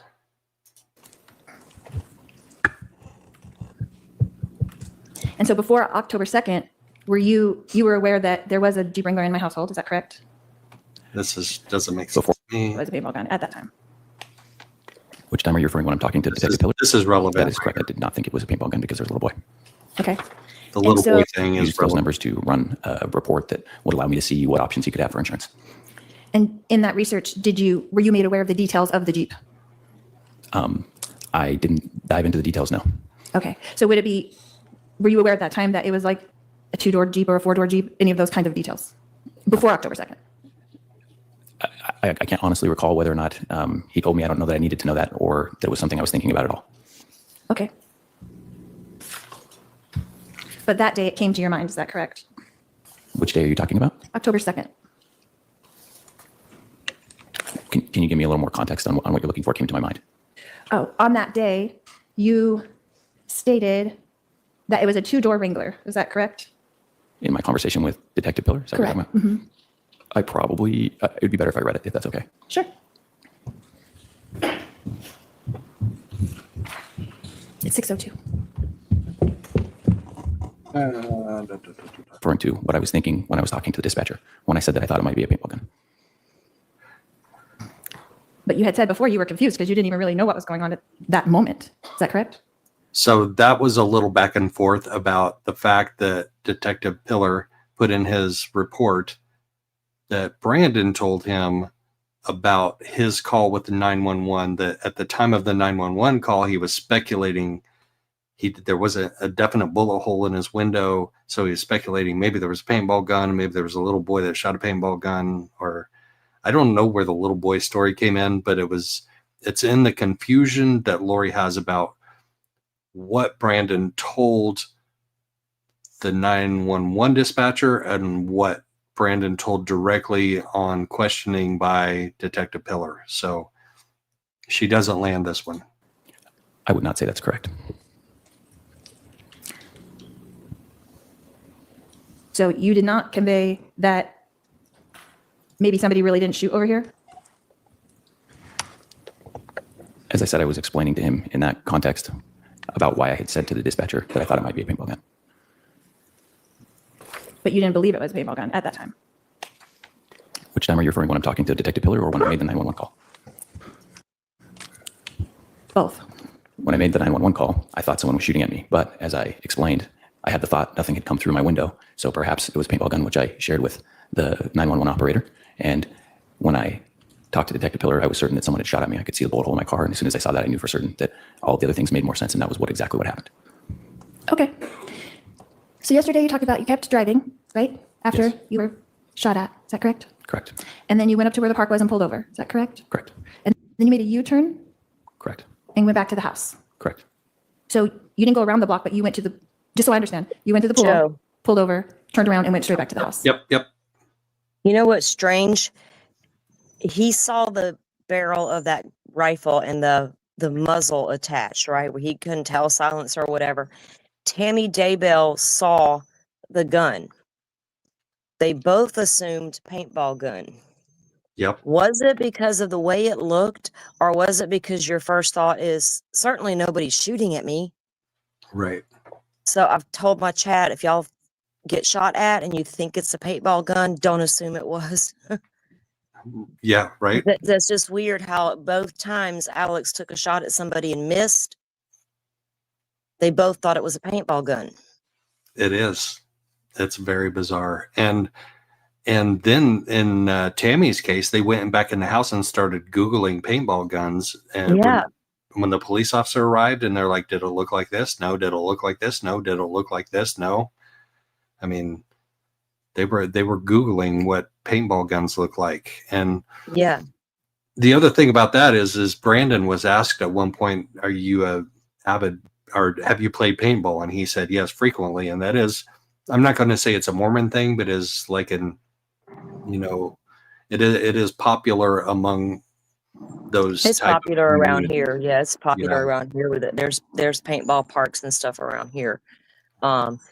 It shut over in Indiana. That's what got Jesse in trouble. Reckoning in Carroll County was his damn paintball activity they thought was real guns, and rained down the wrath of God on that poor individual. And that's a whole other rabbit hole, but all over a paintball gun. So what did, I don't know what, we don't have Alex's gun. What did he do with that damn gun? Well, it could be anywhere in between Arizona and Rexburg. Exactly. And we know, I've been all over the maps in Idaho. There's a lot of places to hide things. If you're into the Koberger case, you get it. Lots of places to hide things. But yeah. Running Bear, I don't think it was an AK. I think it was just like a standard rifle. Yeah, I believe so.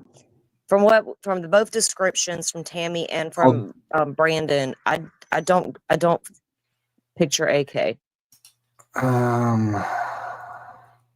No, but no, not now I wonder though, because Alex was so familiar with weapons, did he make his own? Did he retrofit something to make it? It had to have a distinct look about it because they both noticed this muzzle. That's what I'm going to. Did he do something? You know what I mean? You can absolutely do that kind of stuff, especially if you know what you're doing. Yeah. What if it was, a handguard on the end of like an AR? They have those. Possibly. Yeah. You can't put anything past anything these days. There's just no telling. And for the bullet that would have fragments, we don't have a whole shell or casing or anything. We have fragments. So, there's obviously they don't have the weapon either, because we can't do a ballistics match or anything like that because we don't have a bullet, but we don't appear to have the weapon either. So he discarded that weapon somewhere if they didn't find it in any of his belongings or Lori's or any, storage unit, none of that. He got rid of that. But I'm thinking that he done something. He retrofitted that gun somehow, some way with some type of silencer so it wouldn't be so loud. And I think that Tammy it was loud on that doorbell cam. Yeah, I think it was a lot louder than even, because even when Tammy described it, if you go back to what law enforcement said she described when she called 911, right? And thinking what he's describing that he saw come out that back window, I'm willing to say it's the same gun anyway. Same gun.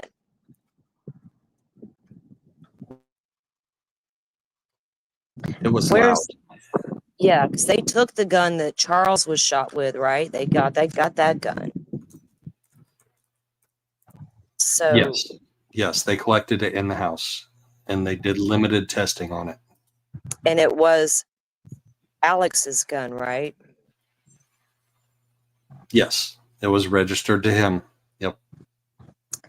So he had to have either multiple guns or he got another gun after he shot Charles and they took that gun.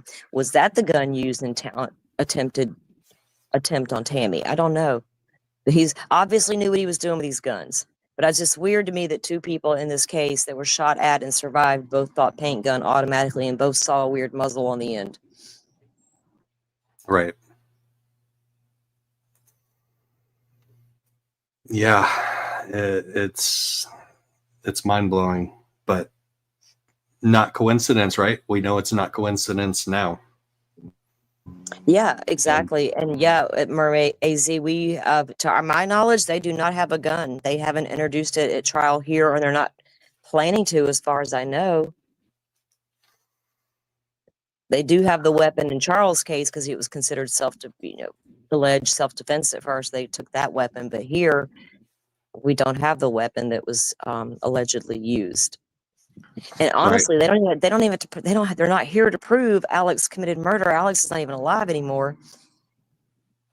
So, you know what I mean? It's weird. That part's weird because we don't even have a trial for the attempted murder on Brandon, but we have a conspiracy to commit the murder. Right. So odd. And we don't have a trial for the murder of Charles Vallow, just the conspiracy. Exactly. So they're able to prove that they were murdered and attempted murder without proving it. Does that make sense? Mm-hmm. Yeah. Yeah.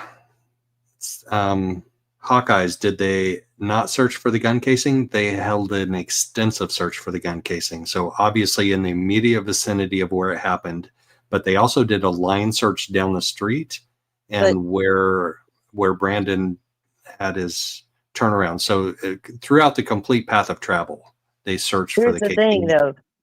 Wasn't the casing going to be inside the Jeep where it was fired from? Oh yeah, that's what one of the last hit the two ground. detectives. Yes. Yeah, but there's not going to be one. That's so logical. He's inside of a vehicle cocoon. Yeah. That was It's gonna actually the eject. very last line of testimony from one of the detectives. Ain't Yeah, gonna we're make not you going to look good. find anything except with those fragments in that car. Right.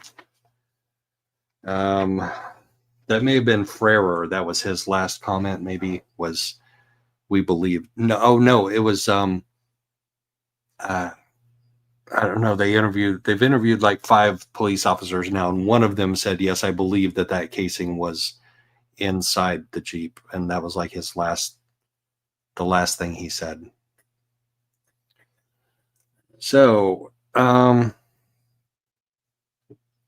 yes, they did search for the gun casing and they searched for it extensively. They never found it. So they believe that it was still inside the Jeep when the Jeep left the scene and left the subdivision and traveled back up to Rexburg through back roads.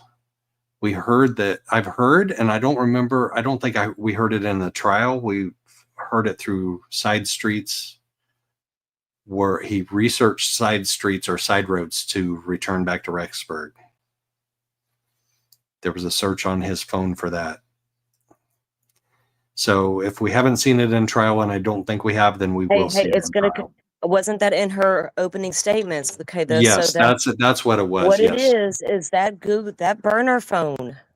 He left his phone with Lori. The burner phone, he used it and accessed his Google account from that burner phone. And they know that that's what that's about. You'll have to go back and listen to that. And they know they got the phone because they purchased it at that Walmart where both of their real cell phones pinged at the same time. Right. And I believe they had the receipt for the phone. So the way they got Alex is, the way they know that is he accessed that Google account from that burner phone that he took with him to commit the murder. The searching for the back way and all that was on that Google account on the burner phone. What an idiot. I know. Because Lori had seriously, his phone dude. waiting to call herself from it to make it look like he was in Rexburg. But that phone of his real phone, pinged very close to where Lori was at. She just like went down the street and called herself. Right. To make it look like Alex was in Rexburg, but really he was not in Rexburg at all. He was out there on the burner phone in the Jeep trying to commit murder. Idiots. Man. Not the sharpest knives in the drawer, just going to say. Not at all. So I said this once when we were sitting outside the courthouse steps waiting to get in one morning. Somebody needs to do a remake of Smooth Criminal, Michael Jackson, for Dumb Criminal. Like, can you hear it in your head? I'm not going to sing it. Like, I would lose like 50 people watching like instantly if I tried to sing it, but we've been struck by a dumb criminal. The unfortunate thing is, as incompetent and not bright as they were, there is still a trail of dead bodies in their wake. And there were almost several more if Alex hadn't missed. It's a big loop. You can drive either way. I ended up driving the full loop. I think everybody has seen how those streets work. So I did a U-turn up by the park and I came down around the other side and looped back. Okay, so after the U-turn, you did the full loop around. Yeah, I finished the loop. Okay, that makes more sense to me now. Thank you. Then what? You drove back into the driveway? Is that correct? Did you go into the garage? I did not go into the garage. So you stayed out in the driveway. Is that correct? I got out of my car and, like I said yesterday, it's a little bit hazy, but I waited and stayed on 911 until the police officer arrived. Okay. Was your garage door open or closed? As I explained, when you drive that Tesla, it automatically opens the door when you hit it inside of a certain range. It didn't trigger in the initial drive-through when I was shot at, but when I pulled in my driveway, it triggered, so the garage just automatically opens.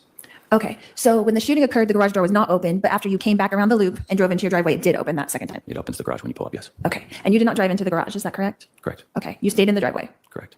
And did you stay in the exact same place where they took all the photos of the Tesla? I put my keys up on the dashboard and I didn't move the car until they were done. Okay.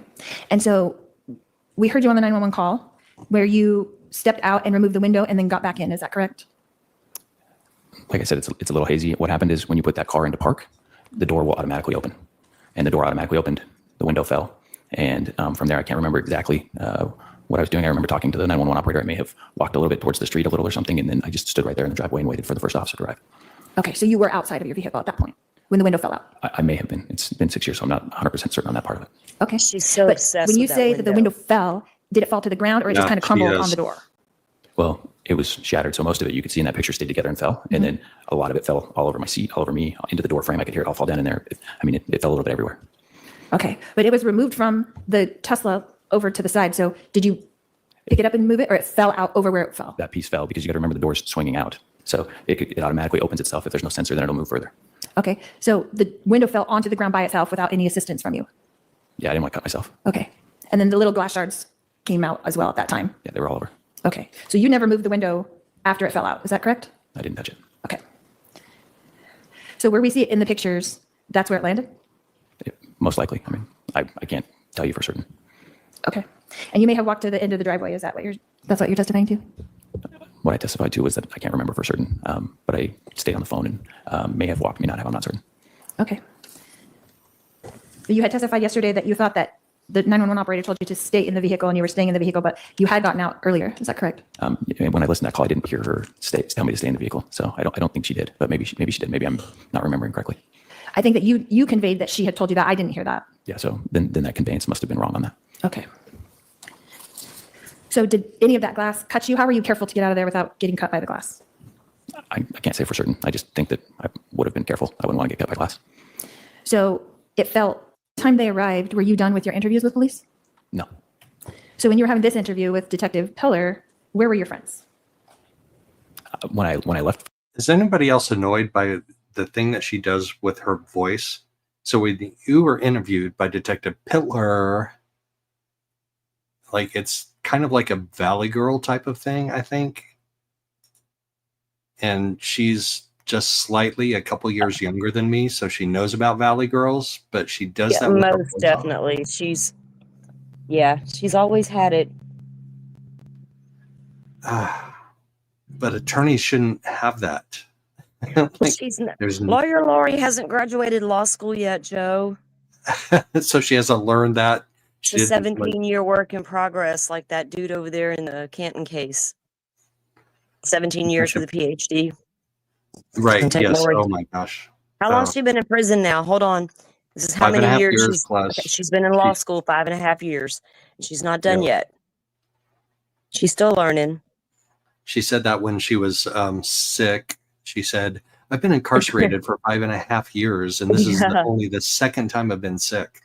Well, you're lucky, Lori. You didn't get the funk from nobody when they came in. Nice. Probably because she's been isolated from the funk. Yeah, they keep exactly. You couldn't ask for anything better, man. You shouldn't need medical too often because it does take a minute to get in there. From what I've been told, she gets released into Gen Pop. Yeah, she could. In Idaho, wasn't she just life in prison? So she should have been Gen Pop. Right. In Maricopa County, she's in. Well, she's not in full isolation, is she? She's able to talk to those other women. No, she is. She says she is in solitary confinement 23 hours a day. So 23 hours a day. Yes. So she's had a little bit of interaction with the women, according to her, because she's going to be their freedom fighter, because they're forced to eat slop and they're forced to waive their right to speedy trials. And how do you know all that if you didn't talk to these ladies in passing? Like on the way to the bathroom, did they just let y'all pass by and, hey, quick one-liners at each other? I don't know. But she's got way more freedom in prison. Yes. Yeah. And lucky for her, she didn't get the DP. Well, I'm not going to say lucky for her because I could care less. I don't care either way about the death penalty. Honestly, I don't. But Idaho It's not the place to be if you got the death penalty. So she better be real concerned about Chad and what he might face in the future. That's where she should focus her energy, is praying for her loved one. She shouldn't have to pray. They're going to be exonerated. This is true. He's not going to have to face that firing squad, is he? He's getting exonerated. They're both getting exonerated. Yeah. So she ought to just skate through this trial and let it be, right? Somebody in my comments the other day, my comment section, someone commented, "It's okay, Lori. Jesus got the wheel. You know, Jesus take the wheel. Take on that." And I was like laughing because I was like, right? If she's so convinced God's going to exonerate her and Chad the way she claimed, then what are you doing here, Lori? Let it be. And God will intervene when he feels ready, right? When he's called to do so. Oh, Lordy. And who was it that came to help you that day, your friends? My friend Mark Bell and my friend Chris Pierce. Did either of them get interviewed by the police? You'd have to ask the police. I'm not sure. Did you? Oh, he just doxed his friends. Mark Bell and Chris Pierce. Write that down. I'm gonna go ask them for an interview. Don't write up, Lord.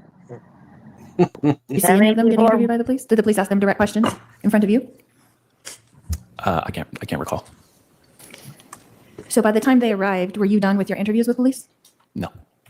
So when you were having this interview with Detective Pillar, where were your friends? When I left for my interview with Detective Pillar, we were all sitting in the shade over underneath a tree. I don't know where I was with Detective Pillar, so I don't know where they were at that time. And where was your interview conducted with Detective Pillar? Inside his car. In a police car? Yeah. Okay. And about how long do you think this interview lasted?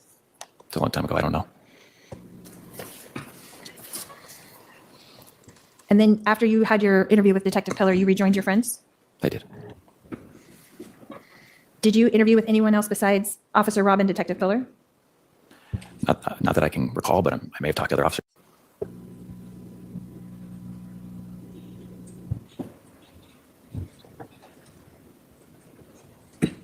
Oh, this is an important point right here. Brandon, how many communications since October 2nd until now have you had with Detective Pillar? I have no idea. How many phone calls would you say over the last 5.5 years? No idea. More than 10? I'm sure more than 10, yes. More than 20? Like I said, I couldn't testify to the exact number, so I have no idea. A lot? I talked to him about my case. More than 100? I honestly can't tell you. I've never looked to try and figure it out. Okay. How about text message communications with you and Detective Pillar? How many times have you communicated with him through text message in the last 5.5 years? I've never counted, so I don't know. More than 10? I'm sure it's more than 10. More than 100? That I can't testify to. I don't know. How about emails to Detective Pillar? How many email communications have you had with him in the last 5 years? I can't testify. I don't know. More than 10? That I'm not sure. I couldn't even tell you if I had more than 10. Standard defense attorney stuff. Brandon, I'm going to show you what's marked as potential exhibit 192, defense exhibit. Can I see it first? Did you see how fast Pam Hicks went up there to snatch that and give it to Trina Kay? I think she has some concerns about that. I think maybe I'm just reading between the lines, but what if she looked at it and said, I don't think, Lori, you should introduce this. Detective Pillar. How many email communications have you had with him in the last 5 years? I can't testify. I don't know. Yep. More than 10? That I'm not sure. I couldn't even tell you if I had more than 10. And Pam Hicks knows about the investigation into Melanie Boudreaux Pulowski. I'm going to say it that way. She is Melanie Pulowski now, but she was Melanie Boudreaux. And if she knew about the investigation into her, then she's intercepting something and doing so probably rightfully and doing it in a way that's kind of, I think the prosecutor should probably see this.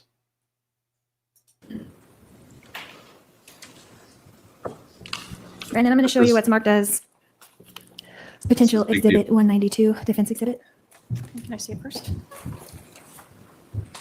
See Pam Hicks run in there and grab it. She's never done that before. She has never done that before in both trials. This is the first time Pam. Yeah, and she said, "Can I see it first?" Yep. And then she looked at it and gave it to Trina. And she only glanced at it for like half a second, so she's already seen it before. She's very familiar, right? She's very familiar with what it is. Yep. Maybe it's something she advised Potential Lori not to exhibit do, and Lori did 192, it defense anyway. exhibit. I think so. Yeah. She's like, oh, Glance. honey, hold on, 2 honey. seconds. That was 2 seconds. She about mowed her ass down, Joe. Look She at Lori. did. Lori's like, what? What did I do? Look at Lori's hands. And then she turns around like, I'm not doing anything Look at wrong. her. I'm Look, just she's gonna standing lean. She's leaning on her podium now. That I gotta slow that down to like real time. I'm I at didn't like see this 1.2. yet. I didn't see this part yet. So yeah. More than 10? Oh my, hold I'm sure on. more than 10, yes. I'm gonna mute out Oh. because it's got noise in the background. That's, oh my gosh, we got to go to like real speed on this. Actual time, playback speed, normal. This interaction between the three of these, especially between Lori and Pam Hicks, That's what I'm saying. The interaction is like insane, right? it is. And it's so telling. passive aggressive because it's like looking out of the side of your eye, turning your back, like turning sideways, not Yeah. making direct eye contact. None of them make direct eye contact, waiting until Trina K sees this and reads it. More than It's 20? very interesting. Like I said, I couldn't testify to the exact number, so I have no idea. A lot. I talked to him about my case. More than 100? I honestly can't tell you. I have never looked to try and figure it out. Okay.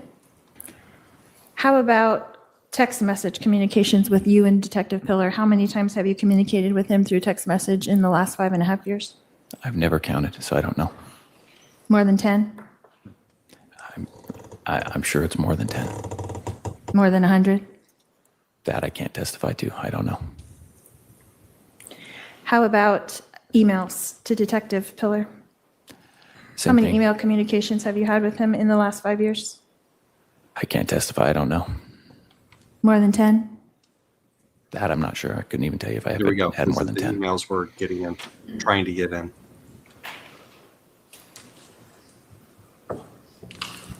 Brandon, I'm going to show you what's marked as potential exhibit 192, defense exhibit. Can I see it first?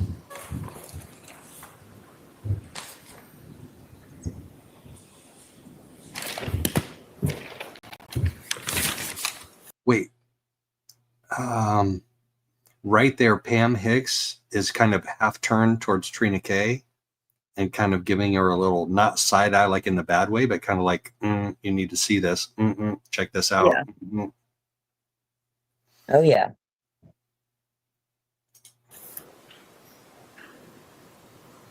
And she's completely got her head turned away from Lori and ignoring Lori, like, I'm not looking at you. I didn't do anything wrong.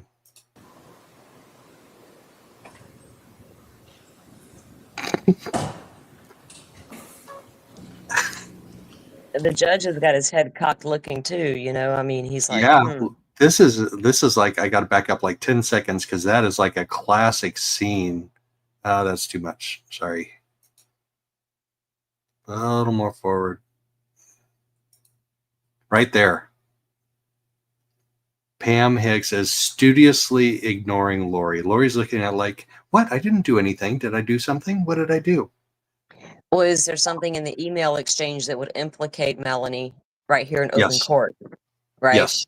Yes, there is. And Lori probably knows it. She's probably smart enough to know it. Oh yeah. If she can throw shade by throwing Melanie under the bus, she's going to do it. Yep. The judge is like, what do we have going on here? It's like, I want this on a poster. This is one of the most interesting interactions that took place yesterday, and I didn't even catch it in real time. I mean, I knew it was a big deal. Yeah, me neither. but I wasn't watching the trial in real time. But I was playing catch up, so I hadn't even seen this interaction. It's crazy. It is.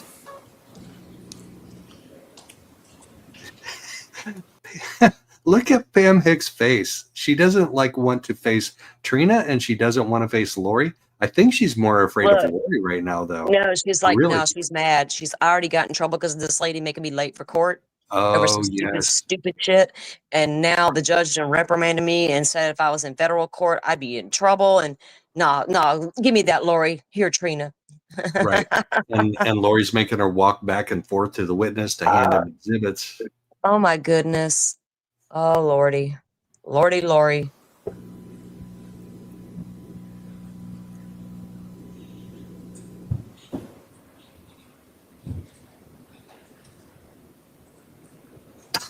That look right there.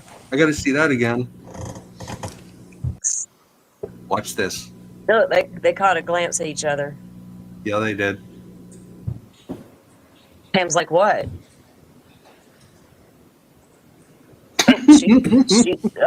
She postured herself, man.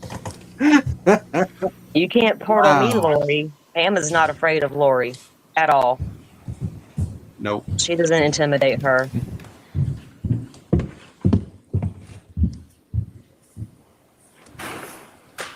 Lori. Do you recognize that as an email between you and Detective Pillar?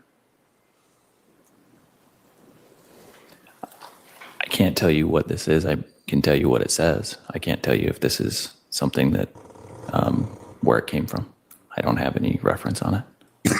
I'm going to object, and maybe we can. Let's break for lunch. Is the party's good with resuming at 1:15? Yes. All right, members of the jury, we're going to take our lunch break. Please remember the admonition will resume at 1:15 p.m. Thank you. And keep in mind, when we're sitting in court, we know that the judge has a 1 hour lunch schedule. And so it's a couple minutes after noon right now. And when he dismisses the jury and we all rise for the jury and they file out, the clock starts ticking on that 1 hour. But we're not going anywhere after this. I was not going anywhere. There are a couple people in the gallery that file out with the jury and they missed some stuff.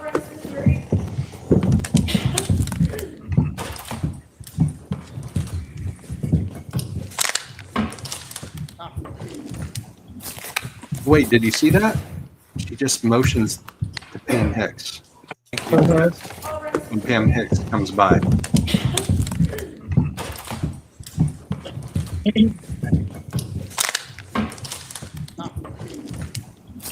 Pam Hicks is like, no, I don't want anything to do with you, girl. Thank you.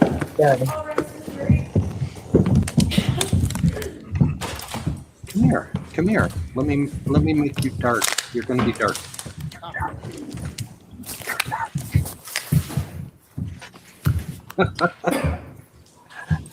Oh man, you are so dark, girl. You're dark. She looked over her right shoulder and smiled at somebody. There's nobody there Please to be smile. seated. The jury is no longer present.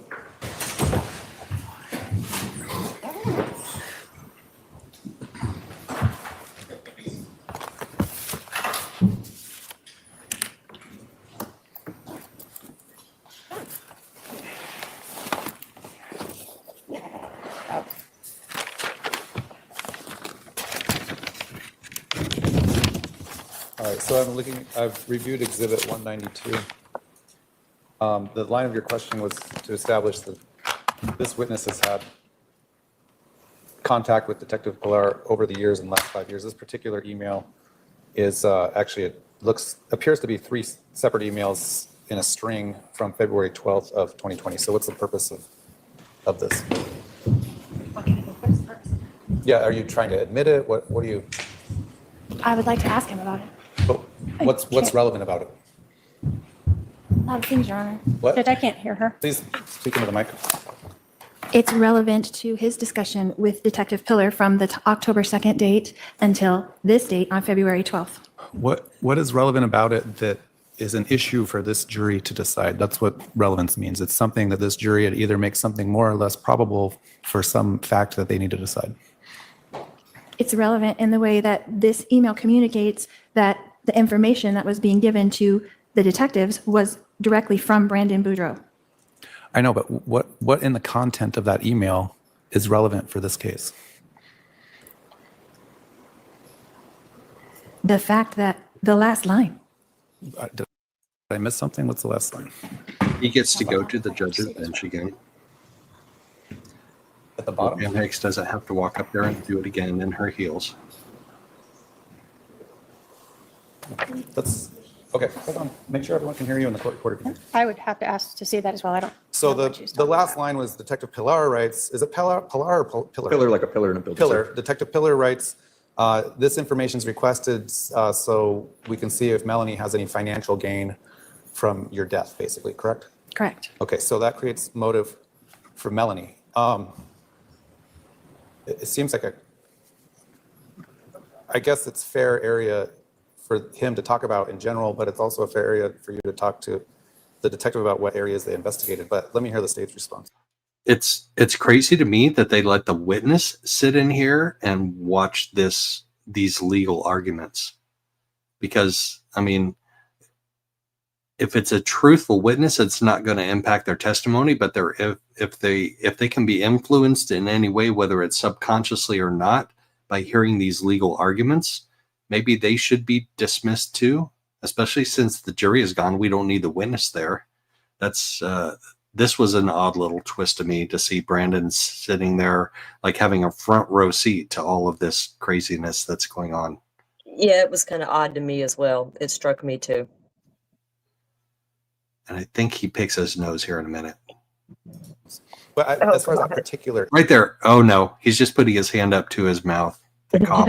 email comes in. Did you see that? Yeah, but the exact logically time he did thinking, that. I would think he would be going to, clear his throat or something, and you went right to he picked his nose. I did, and I knew the exact moment too because we watched this last night with Trial TV Live. Dizzy, can you drop a link to Trial TV Live in there too? I'm doing nightly recaps after trial every day until trial is done and until we get a verdict. But we didn't rewind it, but I subconsciously knew that moment when he might have been picking his nose. He wasn't. His hand was lower than his nose, but he had his hand on his face in front of his nose. But it's also a fair area for you to talk to the detective about what areas they investigated. But let me hear the state's response. Here we go, Brandon. As far as that particular email comes in, I mean, I suppose you could ask some questions about it, but let me hear from the state. I'm sorry, I'm still Judge, 14. obviously that's one, a emotionally. conglomeration of emails, so I don't know that fully covers everything too. I guess the defendant has never raised a third-party defense. I'm not sure if she's trying to say that this was all Melanie Boudreaux, but that is actually an open investigation that is still ongoing. The state has, obviously in trial, referred to her as an active member of this conspiracy. So I'm not sure if she's trying to admit that or just question him if he was providing information to the police. But the last thing I will, again, just in terms of opening the door, is she's made a big deal about the number of calls and text messages. And as I've indicated, there is still an open investigation against Melanie Boudreaux. And so... Wait, what? She gave the last name, guy. She did. No, but she confirmed something that we have all wondered about for a long time. No, Yeah. that Melanie Boudreaux is still under investigation. That's what I'm saying. She just gave the last name of which Melanie, confirmed which Melanie it Oh, was. yes. Right? Okay, I gotcha. Yeah. I gotcha. Yep. So I should have made a bigger deal about this. I caught it and it was in my Twitter feed, but I should have pulled it aside and made a separate Twitter post because my Twitter feed was 400 messages long. My thread, not my feed, my thread on X. So I should have pulled it aside, but I caught it when she said it. I'm like, oh, wow. That's not a small thing. We have all wondered about that, and we will wonder about Melanie Gibb too. Going. The state has, obviously in trial, referred to her as an active member of this conspiracy.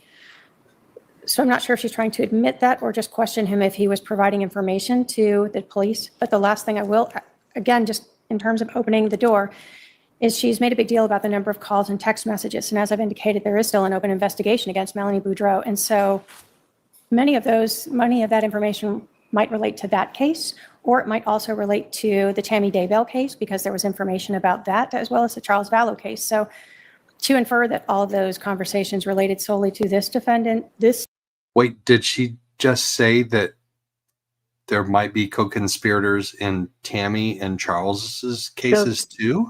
Rewind again. Yeah, I Okay. missed that.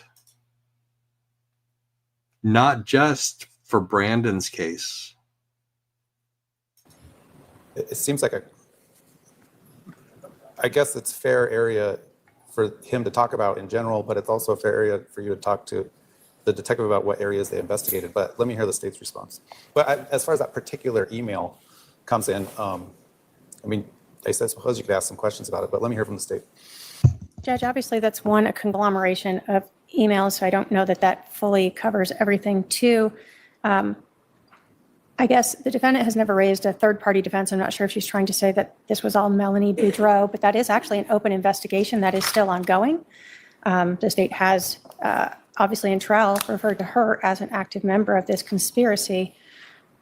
So I'm not sure if she's trying to admit that or just question him if he was providing information to the police. But the last thing I will, again, just in terms of opening the door, is she's made a big deal about the number of calls and text messages. And as I've indicated, there is still an open investigation against Melanie Boudreaux. And so many of that information might relate to that case, or it might also relate to the Tammy Daybell case because there was information about that, as well as the Charles Vallow case. So Okay, so Melanie is dude is under investigation or is named as a potential co-conspirator in Tammy Daybell and Charles Vallow. She's being implicated in both.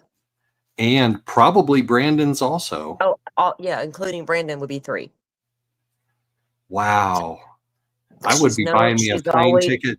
I would be buying me a plane ticket to a non-extradition country. Like, why now. it makes you wonder why they would wait so long to charge Melanie. Was it is it prosecutor's decision? Well, they have, So I've looked it up. Method to their madness. You know what I mean? There's a reason. Maybe they're hoping that maybe more evidence will come out during this, but they've already interviewed all of the, Yeah, but only could they base it on some of the things Lori would say. Oh, right, because she's in court. She's testifying whether she realizes it or not. Mm. With every question she's asking, how would you know to ask that, Lori? So I wonder if she's being watched like Donna Adelson, and if she buys a plane ticket to Vietnam, she'll get caught. Yeah. Either Melanie. She's not, I don't know. They're going to be watching her now that it's out in court like that. They're like, dang, you know, but how does Lori confirm that that's really a investigation going on? Right. Did she see it in documents somewhere? Trina hasn't objected. Trina's not saying a word. Doesn't Trina confirm it eventually? Let's see. Keep playing. All right. Infer that all of those conversations related solely to this defendant. This incident, October 2nd, is probably a little disingenuous. Oh, wait. So it was Trina. Were you intending to enter that as an exhibit or just say that again? Hang on. Never mind. I'm sorry. I need to listen. Okay. Were you asked to provide information that Melanie might have a motive?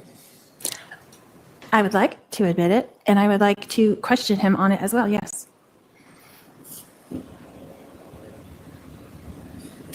What is the bait page on that? It's Bates 5465. I don't know that there's anything in it that's particularly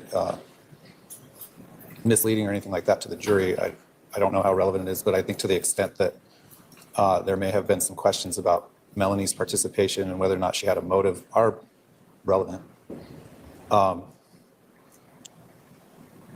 What's the state's response, I guess?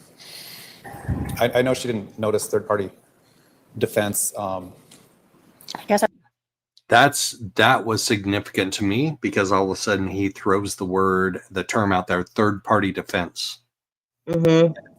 And she didn't notice it, but she could at any time. And if she does, it throws a monkey wrench into the whole thing. But she's got to have something to back up the third party defense, other than it could have been Melanie versus Alex. She Could would have have been to not have, enough. Something. and even, Yes. she doesn't even have to A have proof nexus, beyond a Joe. reasonable doubt. Yes, Joe, there she you needs go. a nexus. Don't get me started on the nexus. We need a nexus, Joe. Otherwise, we can't allow it. Does she need Nick McClelland's nexus, or does she need Oh, Andy yeah. Baldwin's nexus? Because they're Oh, different shit. nexuses. This is true. Two different meanings. We'll go with Baldwin's. That's a tough bar to cross. So I'm asking now, is she doing that? She's not Obviously, I directly have a right to know implicating before it. the She's trial trying ends. to shout reasonable doubt, right? Right. Like a defense attorney would do. So if she thinks that she's placing reasonable doubt by showing Melanie had a motive, meaning the money, the life insurance, but I'm sitting there laughing with this because I'm thinking, you know what, Lori, you're sitting here trying to say she wanted to kill Brandon for the money, this big life insurance policy, but you were the one pissed when you found out Charles took you off his beneficiary and gave it to Kay instead. We won't talk about that. We'll talk about Melanie's motives instead. You know, it's just no, Lori, stop. Your reasonable doubt's not going to land here. What the reasonable doubt is that it was just you and your brother. Right. That's the reasonable doubt. Depends if that's an active defense she's asking for. I'm not, Your Honor. I'm trying to. Yeah. So she just said something about that third party defense and what it would mean for Trina K. I want to play that again because it's impactful. What's the state's response, I guess? I know she didn't notice third party defense. I guess I'm asking now, is she doing that? Obviously, I have a right to know before the trial ends if that's an active defense she's asking for. I'm not, Your Honor. I'm trying to say the connection that I've been accused of with Melanie connects me to Melanie. So that's why I'm trying to establish how am I connected to this. I didn't have a financial gain here. This is the financial gain through Melanie. This is conversations between the detective and Brandon that I want to question him on. I'm not trying to blame Melanie. That's my point. I have Well, not. Oh, really? Yes. Really? If that was a whole, Joe, that was the worst word salad I've ever heard right there. I don't even know if Lori knew what that really meant. I mean, I heard what she said and I get it, but it's like, what? Yeah. Really? I have a problem with you saying worst word salad ever because I've seen a lot of Doug Carter. So. No, that was well, Doug Carter aside, I knew you were going to say that. Just put him down for a moment, Joe. Put Doug down. That was crazy word salad right there. Even for Lori. It was. Even for Lori. Alleged a financial gain for the defendant. So What was that? I'm sorry. said I have not alleged a financial gain. I've not alleged much of a motive because we are trying to keep out much of that. So I guess, again, if we're going to start going into motives, then we have prior instance of the defendant having financial gain in the previous trial that we did here. So if we want to go into the whole overarching financial scheme and cult. Financial scheme and cult. That's a real thing just said by the prosecutor. I'm going to replay that one more time. Yep. Because I heard that loud and clear. Financial scheme and cult said in court on the record. Yes. By the prosecutor. And that's of the what it defendant was. having financial gain in the previous trial that we did here. So if we want to go into the whole overarching financial scheme and cult activities, then we can do that. But again, the state had decided not to bring in any of that. If we're going to do that, then obviously we'll change who all of our witnesses are. All right, let me, rather than just make a knee-jerk ruling, I'll think about it. We'll take this up at about 1:10. All right. Good decision, Judge. Good decision. Don't make a knee-jerk reaction. So they don't plan to introduce as much of the religious stuff as like they did with Charles, like the Nephi and all of that, right? That won't Correct. be at play here Right. as of now. Yeah.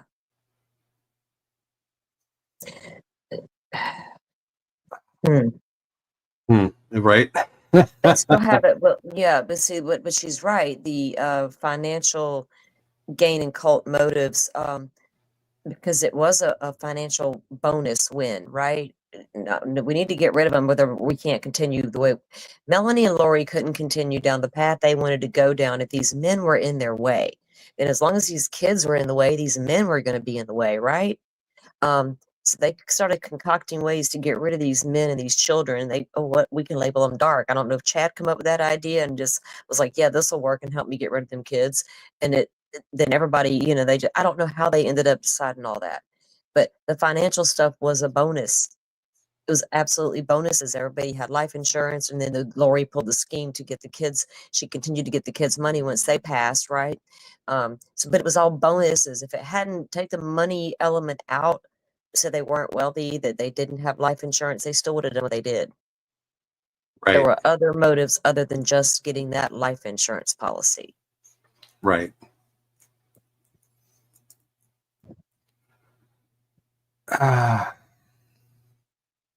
Well, here's an interesting comment from Carolina. Melanie was charged and tried for hacking into Brandon's computer, but was found not guilty in Arizona. Interesting. I knew she had some sort of prior charge, but I can't remember the backstory on it. And it came about after all of this started. Right. I don't really remember what her deal was. That she's a feeble mind, weak-minded soul. Melanie's is. Yeah, and we looked at that body cam footage of when she went to Brandon's house and she ran into the neighbors. There was nobody home, and she ran into the neighbors, and the neighbors called 911. Yeah. And then she went to Brandon's parents in American Fork, Utah, and he called 911 because she was in the garage. Mm-hmm. And she already had a restraining order to stay away from them, and she violated that, and she ended up getting arrested. And then the charges got upgraded to like a domestic violence type of charge. So she was, but both of those instances, I think that's the Alex, incident I'm thinking about. Yeah, Alex was with her for both of those instances. It doesn't surprise me at all. And no, now she's in the crosshairs. She's got to be feeling some pressure. You know that she's not paying attention to this trial. But she didn't wise up. Okay, well, she didn't wise up until her new husband told her what was up. And then he ended up wearing a wire and all this stuff, right? Right. To help Ian Pulowski. So Melanie has got a little bit of leeway, I would think, with probably why she hasn't been charged yet. I don't know what the whole story is, but there with that. The fact that he wore a wire and like she saw the light suddenly because of him, and it's like, that's insane to me. I don't know that she gave up all her beliefs like he wants to portray she did. Because even when they did interviews and the way she looked, and it's like now she could see the real Lori, but I didn't buy any of it. Just didn't buy it. Right. Right. One of the witnesses that we missed was the neighbor with the Ring camera. And I want to try and play that. And I don't know what you guys saw versus what I saw. This is my first time watching it on the TV. So through the court TV cam. So I may have to rewind and fast forward a little bit to get to where we want to be, but we're going to see the neighbor right here. And hopefully we'll see and hear her Ring cam.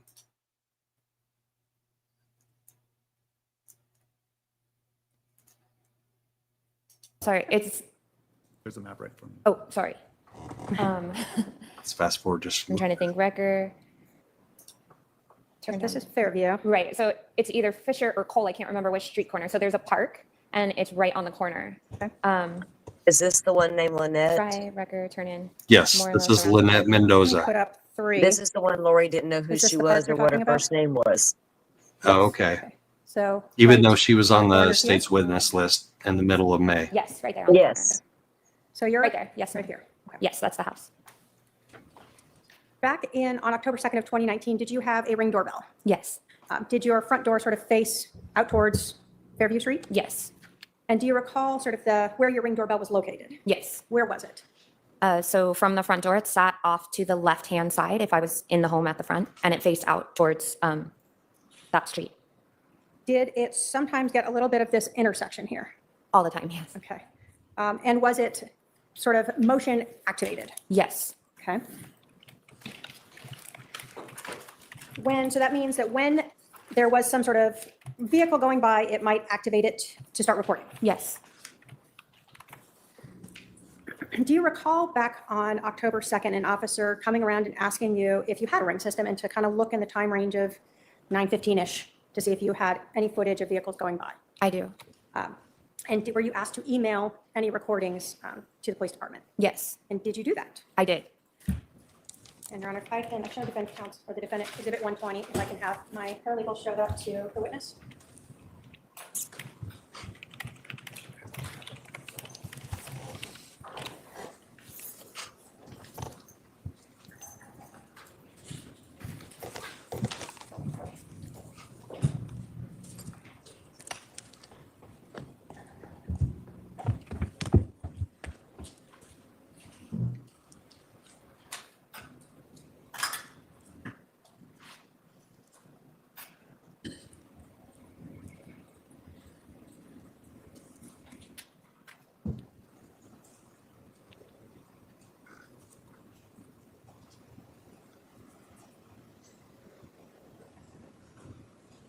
Did you recognize that as your residence? Yes. And your Ring video? Yes. And the footage that you sent to the police? Yes. Did it have both audio and video? Yes. State will move to admit exhibit 120.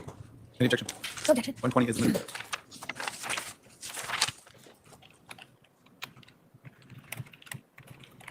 Yes, if we can move.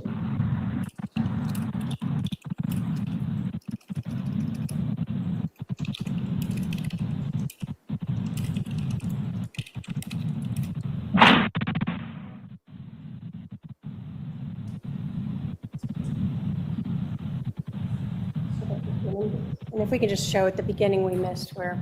Let's see.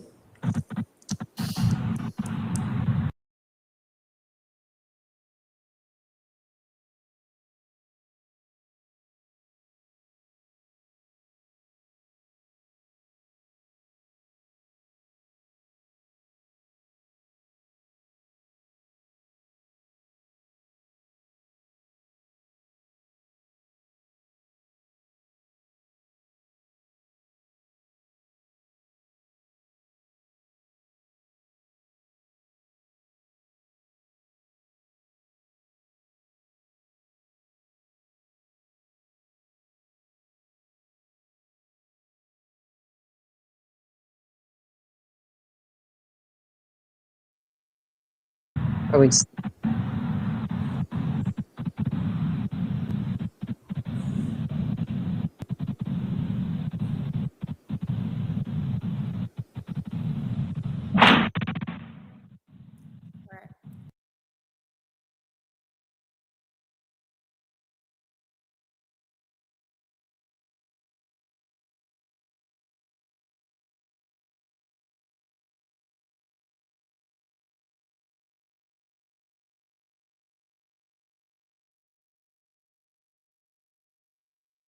You're not muted, are you, or anything? I was muted. I was Silence. muted. Gosh darn it. Sound of silence. So we'll just play that very last part of hers again with my comment that the shot that I hear in my headphones is not anywhere near as impactful as it was in court. It was loud and it was startling in court. And it's not loud and startling on my headphones. It sounds like a video I'm watching of firecrackers going off or something. Yeah, and it sounds like a loud pop. You can tell it's loud enough to be a gun, though. A gunshot. It can be a number of things, but loud enough to be that for sure. Yes. And the footage that you sent to the police? Yes. Did it have both audio and video? Yes. State will move to admit exhibit 120. Any objection? No objection. 120 is admitted.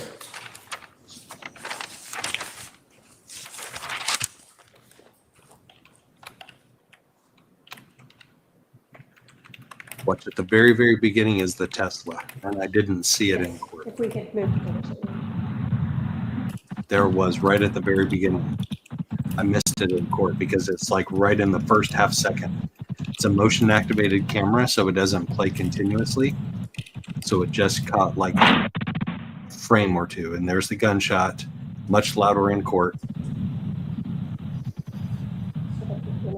And if we could just show at the beginning we missed where.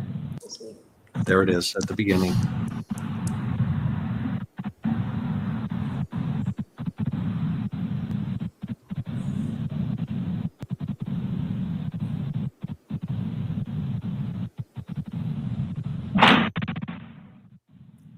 Yeah, that gunshot was really. Go ahead. Yeah, it's pretty loud on this end, though. I mean, okay. Now, if I had my headphones on, it would be different. I would not hear it like that. But on my phone, my speaker's really amazing, so I can hear way better.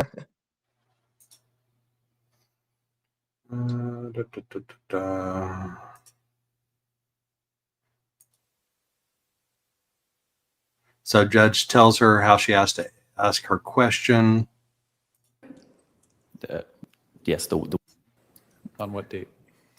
On October. This is about the life insurance policy. Who was the beneficiary on October 2nd on your phone? I believe it would have been a Wednesday based off of our parenting schedule. Okay. So on Wednesday is the day that you would have turned the kids over. They'd have gone to school. A bunch of questions about October 2nd. Maybe someone was using a paintball gun. Yes, I did.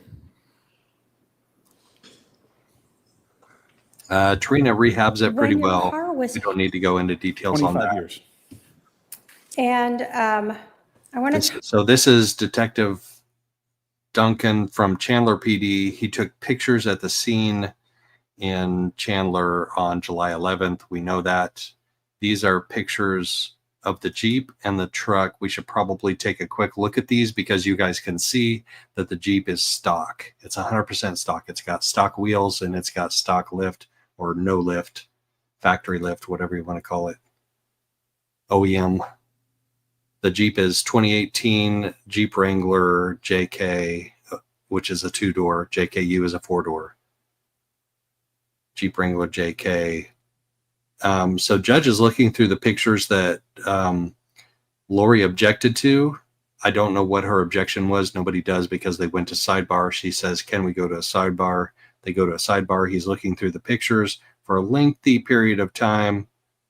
And the jury's getting bored. Photograph A. So we finally get to the pictures.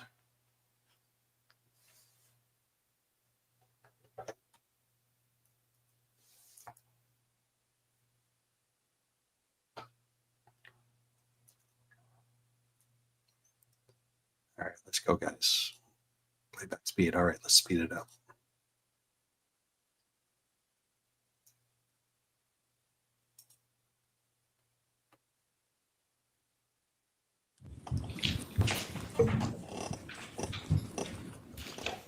So the state will move to admit 81 for 89. Without waiving any objection by the defendant, those exhibits are admitted. So detective, were photographs taken of the vehicles at this residence on July 11th of 2019? Yes, they were. And inside the garage itself, did the Chandler police photograph a Jeep Wrangler? We did. I'm going to put, so exhibit 81 and 80, are we seeing sort of the side, and then 82 the front of that Jeep? Yes. So this is noteworthy to me because this is the tinting before Alex added extra tinting in Rexburg. This is not the tinted Jeep after Alex tinted it more. This is before he tinted it more. So just imagine looking through these windows after they've been tinted more than this. Can we get to 83? So let me pull it back a little more. I can't see shit inside that Jeep with the way those windows are tinted. To the back, And then I a can close-up, see. is that the license plate that was on the Jeep at Lori Vallow's house on July 11th with a Texas plate of LWD 0997? Yes, it is. And 85 as well. On What the can you other see? on the other angle through the back window, I could see through to the other side of the wall. And right here, you can again, if you zoom in, on that frame. On the far wall. Okay, I gotcha. And it's not showing I as can well. see the Can I seats have in there. my I can see the paralegal just seats take in one of there these out too. there? Yes. 85. Looking at the photos without the glare of the Elmo, were you able to kind of see into the vehicle through the tint? You can slightly see into that, yes. Okay. And so, for instance, you could see shapes like the seats and things like that through the tint. Correct. Okay. I'll take that back. Thank you. I know it doesn't show as well when we're looking at it on the Elmo with the glare, but even in Exhibit 86, we can see, for instance, the seat back through that rear window, correct? Yeah, yes. Also, on the front of that vehicle, of the Jeep, was there a sticker right in the corner? There was, yes. Okay. And again, when we look at 88, you're able to see through the Jeep into the back? You can see through the Jeep towards the back of the garage there, yes. Okay. And then that's the side of the, and let me pull out, of the Jeep in Exhibit 89. Correct. Now, when you were at the residence on July 11th, was Alexander Cox also present? He was. And did he have a vehicle at that residence when you were there on July 11th? He did. He had a Ford pickup truck. And was that a 2017 Ford F-150? Yes. And you previously had looked at those photos, Exhibits 90 through 92. The state will move to admit those. They're without waiving objection. Was Alexander Cox's truck located in the driveway of the residence? Yes, it was. And is this what we see here in Exhibit 90? It is. Exhibit 91, is that sort of show the side of the vehicle? The passenger side, yes. And then a further away in Exhibit 92? Yeah, from a front view of the passenger side. All right, I'm just Did going you, to show. being at that residence on July 11th, note that the Ford F-150 had an Arizona license plate, personalized email or Gmail account? I will recommend from her. Yeah, we've already heard that before, heard that before, heard that before. Now, when we talk about text messages or call records, it doesn't have the recordings of the calls, right? No, We know about the And it text doesn't have, messages like, the and text calls from message the other trial. messenger. We don't need to go Particular over number and preserve the information. Is that sort of a software that is used to help organize data that All is right, sent now we have pursuant to these? Olzak.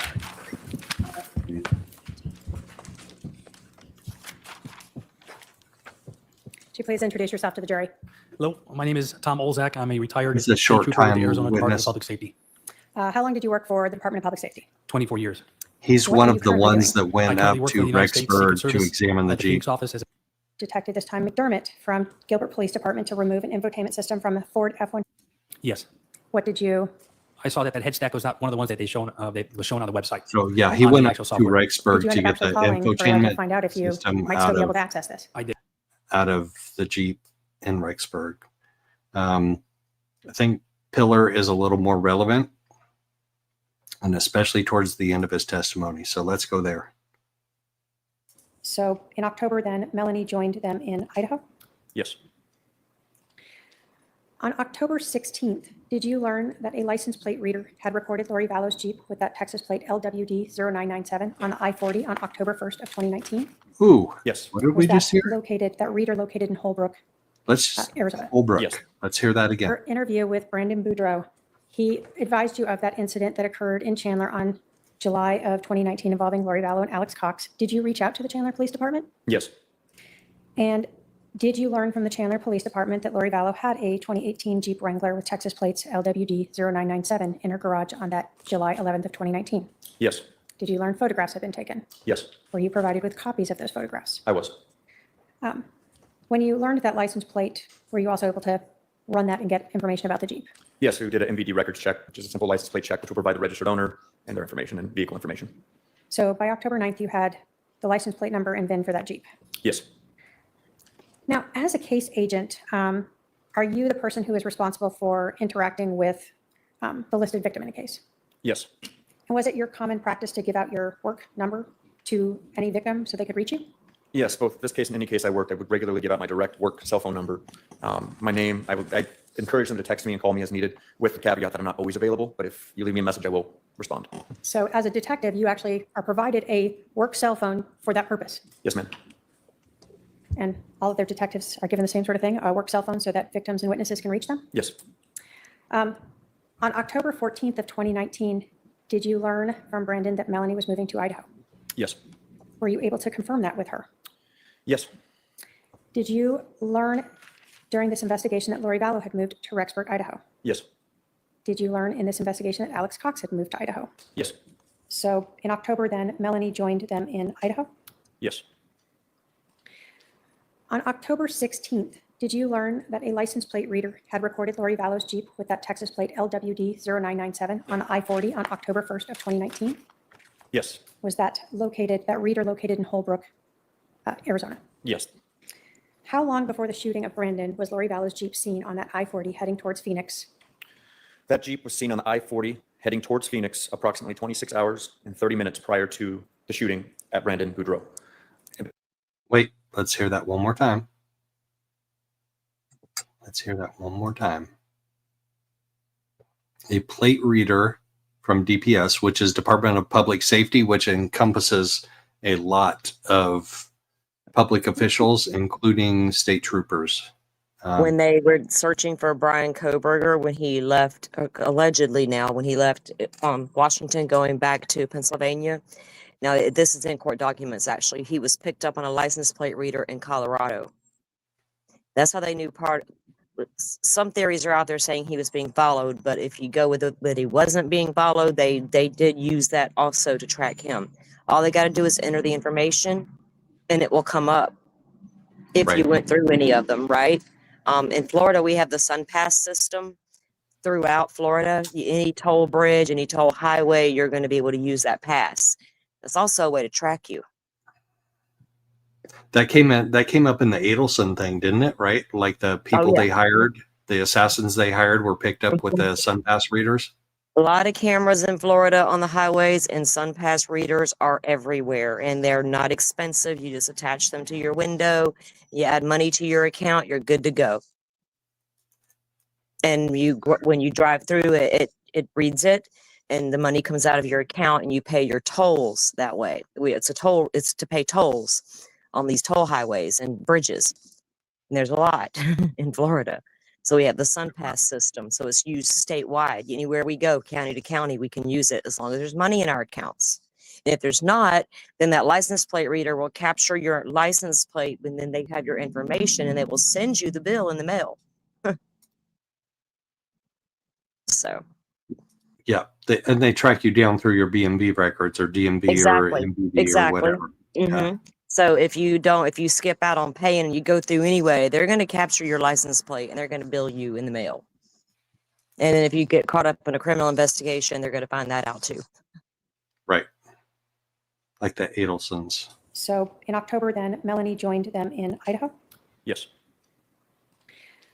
On October 16th, did you learn that a license plate reader had recorded Lori Vallow's Jeep with that Texas plate LWD 0997 on I? I'm going to slow that down just a hair because this is like one of the most important parts of the testimony, of his testimony from today, and we're almost done at the end of the testimony. Detectives are given the same sort of thing, work cell phones so that victims and witnesses can reach them? Yes. On October 14th of 2019, did you learn from Brandon that Melanie was moving to Idaho? Yes. Were you able to confirm that with her? Yes. Did you learn during this investigation that Lori Vallow had moved to Rexburg, Idaho? Yes. Did you learn in this investigation that Alex Cox had moved to Idaho? Yes. So in October, then Melanie joined them in Idaho? Yes. On October 16th, did you learn that a license plate reader had recorded Lori Vallow's Jeep with that Texas plate LWD 0997 on the I-40 on October 1st of 2019? Yes. Was that reader located in Holbrook, Arizona? Yes. Okay, so quick map plot, because you know that's what I got to do.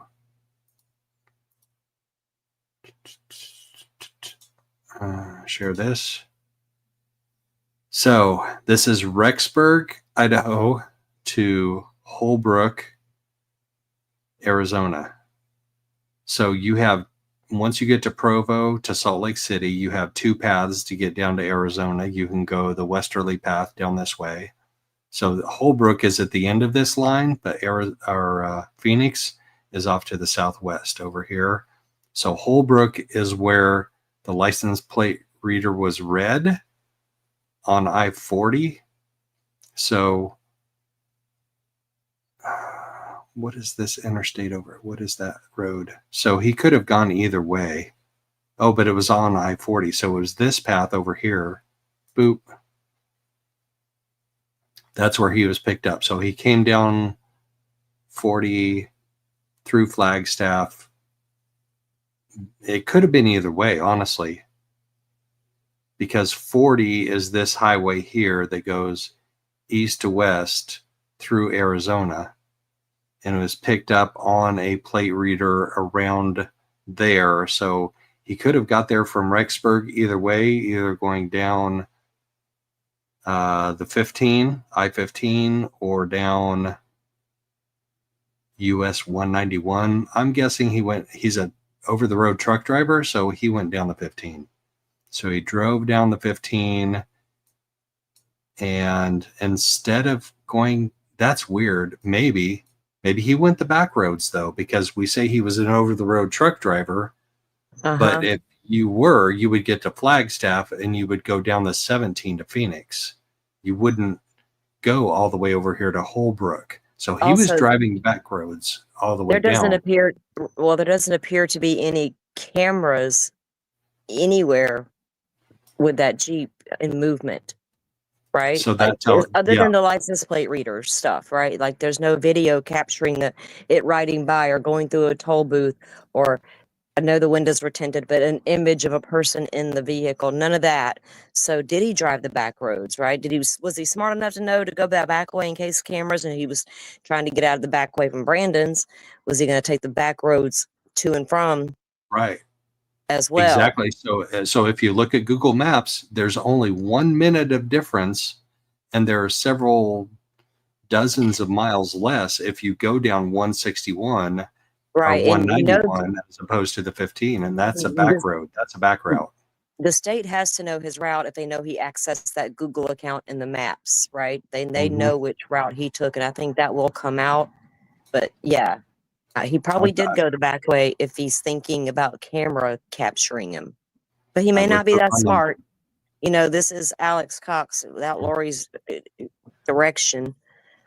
Yeah, she may have said to go back roads. You know, you never know. Right. Yeah. All right. So that's my little, so that is. And also, Joe, if he traveled like the back road home, he could put that gun anywhere as well, between Arizona and Idaho, like you were saying earlier, anywhere in between, you know. Right.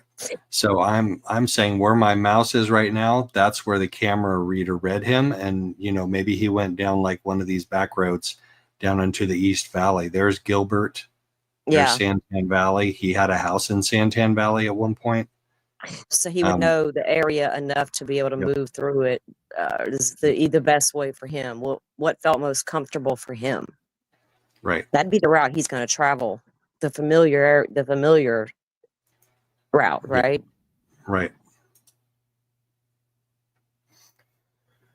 So I don't think we have much more from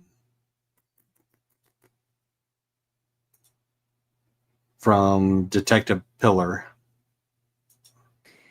How long before the shooting of Brandon was Lori Vallow's Jeep seen on that I-40 heading towards Phoenix? That Jeep was seen on the I-40 heading towards Phoenix approximately 26 hours and 30 minutes prior to the shooting at Brandon Boudreaux.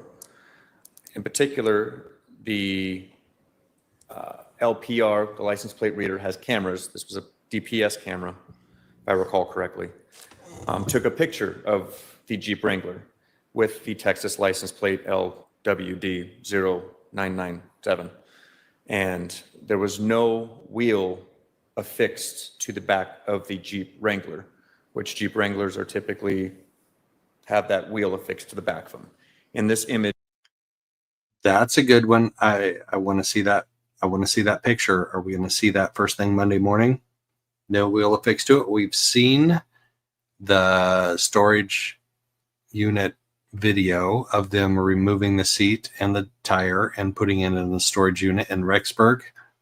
So he drove down all the way from Rexburg to Gilbert without that tire on his Jeep, and they caught it on camera. 26 hours prior to the shooting, the wheel was not affixed to the back of that Jeep.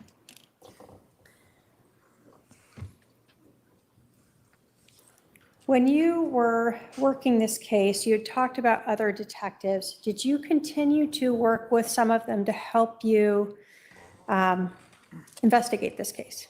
Yes. Were you working with Detective McDermott during this case? Yes.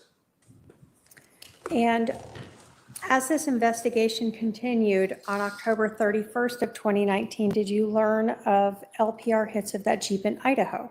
Yes. And did you then work with Detective McDermott to try to seek help from law enforcement in Idaho to seize Lori Vallow's 2018 Jeep Wrangler with that Texas plate LWD 0997? Yes. On November 4th of 2019, did you learn that a detective at Hermosillo with the Rexburg Police Department had located and impounded that Jeep? Yes. Once that Jeep was impounded, what did you decide to do? Well, I learned on November 4th, Detective Hermosillo with the Rexburg Police Department and fellow detectives located the Jeep. They impounded it in their private police lot. And once it was known to be secure in the Jeep that we were looking for, I drafted a search warrant and worked with Detective Hermosillo to arrange processing of that Jeep. Because that Jeep was associated with the crime in Gilbert, Arizona, arrangements were made to ultimately travel up there, up to Rexburg, Idaho, rather, and process that Jeep for physical evidence. We heard from Detective Olzak. Did he go with you, for instance, up there? Detective Olzak was accompanying me, yes, up to Rexburg, Idaho. And did a crime scene specialist, Tammy Lashik, also go with you up there? Yes. When you were going up there, were you processing the vehicle to obtain gunshot residue? Yes. Were you processing the vehicle to obtain DNA? Yes. Were you processing the vehicle to obtain fingerprints? Yes. We heard, obviously, to remove the infotainment system. Were you also looking for any casings, projectiles, anything like that that might relate to your crime? Any physical evidence within that vehicle, yes. What is gunshot residue?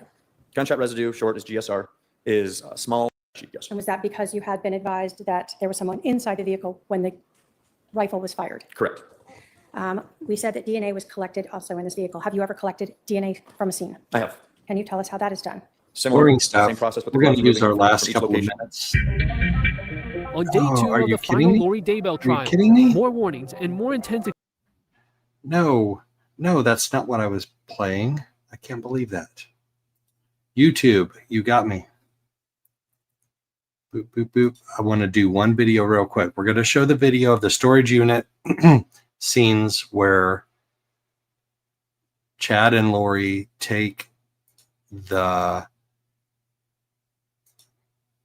back seat out of the Jeep and the tire off the Jeep and put it in the storage unit in Rexburg.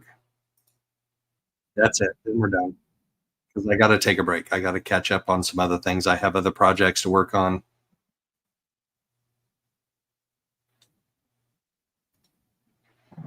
Yes. I'll be live at Miss Shorty's in a few hours. Yes. Let's put Miss Yes. Shorty's link in here. You're going over Karen Reed, like detailed Karen Reed stuff.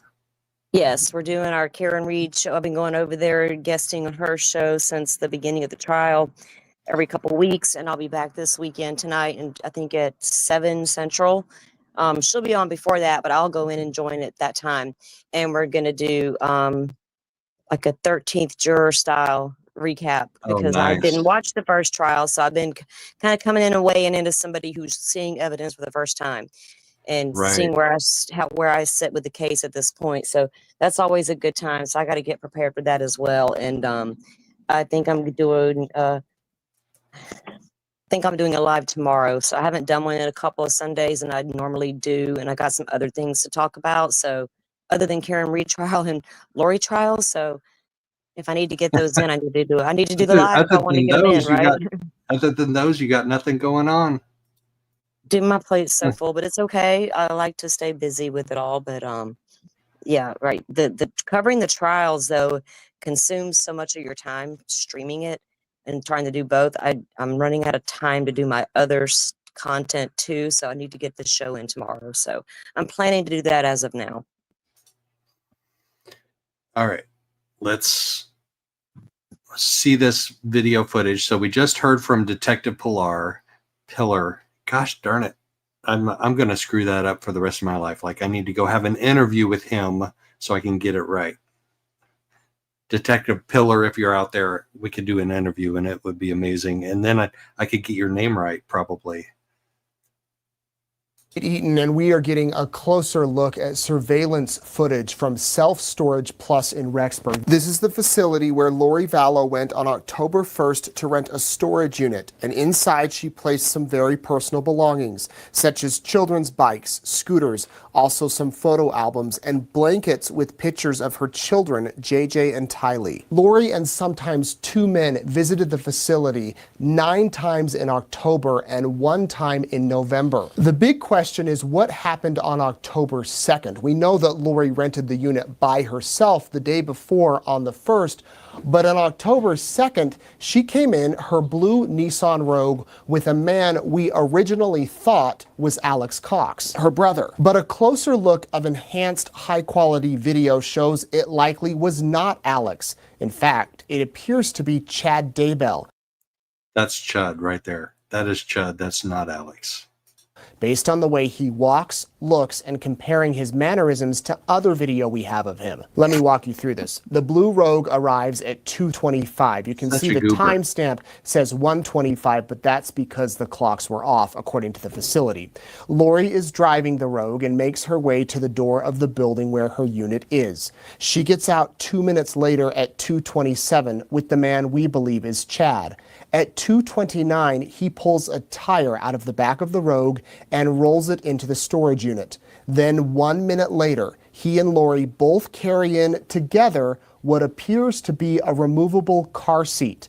They put it in the locker, shut the door, and leave the facility at 2:32.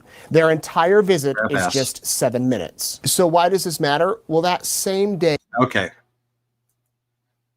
All right.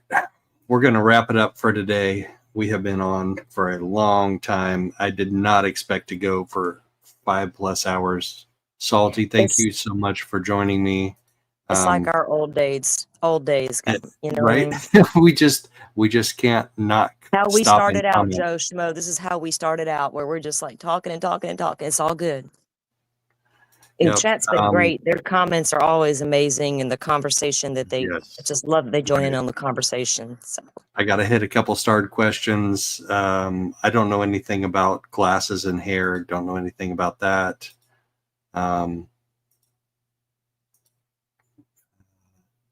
The investigator, that is a good question. That's why I starred that one, because we have heard nothing about Jeff White for a very long time, except when she complained that she couldn't get a hold of him before the cross of Brandon Boudreaux. So yes, that's a good question. We haven't heard anything. Mum's the word. Sherry, thank you. Welcome in. Thank you for becoming a member. Tammy, welcome back. You're always welcome back with open arms. Welcome to the new members that became new members today. Gloria blocked Brandon's phone calls to Charles. She did have access to Charles' phone, and she knew the access code. We know that from the July 11th murder of Charles Vallow, that she knew his PIN number. So she absolutely could have. Rebecca, thank you for subbing. I appreciate you. And so Charles did answer him in a text and said he was sorry. I believe that about Charles. I really do. Like, that does not stretch my credibility at all. not at all, Oh. Brandon. You know, I mean, their stuff was spilling over. It felt like to him at that moment, it was spilling over into his relationship. Mm-hmm. So Exactly.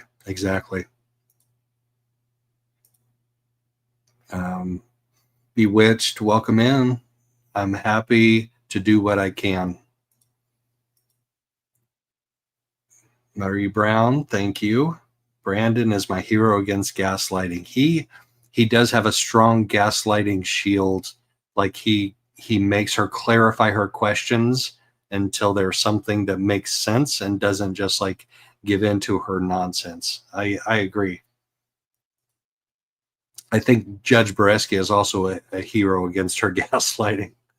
Oh my gosh. He's like, sit down with that, or get out, get her out, get her out, get her out, get her out. Lynn Jen, welcome in. Kikaru, thank you so much for gifting a membership. Super sticker from Puzzle Pieces. Hey, Puzzle Pieces, good to see you in here. Thank you so much for your super sticker. How very kind and generous of you.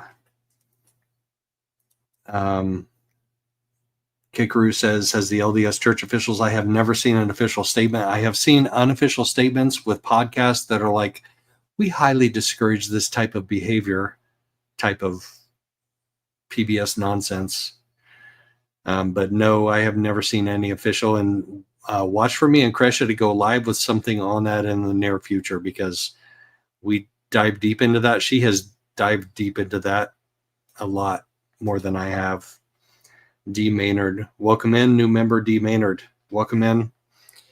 Thank you everybody for all of your super chats, super stickers, new memberships, and thank you Salty for hanging with me for such a long live. Oh my gosh. Oh, thanks for having After me. It's been fun. After this week, yeah, and your Breaking down comments, Lori. like, yeah, right. She sucks the life out of so many things, and you and I can bring life back into it. And your viewpoint and your knowledge and your comments like help me get recentered back on the things that mattered. So I appreciate having you up and the conversations that we have so much. Thank you. Oh, you're welcome anytime. You know how I feel. So you guys, y'all have a great night. Have a great weekend. Maybe I'll see you guys somewhere on the YouTube streets, but y'all be safe out there on those streets. They can be rough sometimes. All right. We'll catch you on the flip side. Everybody take care.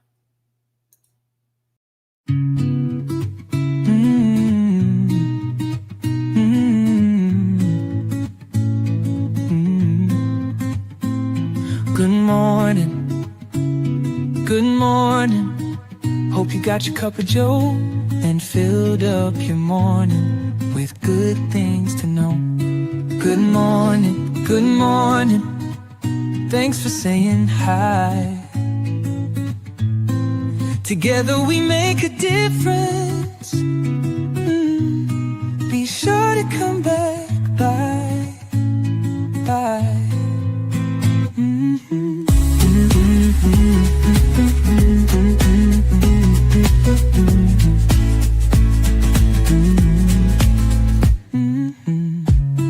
Good morning, good morning. Thanks for saying hi. Together we make a difference. Be sure to come back by.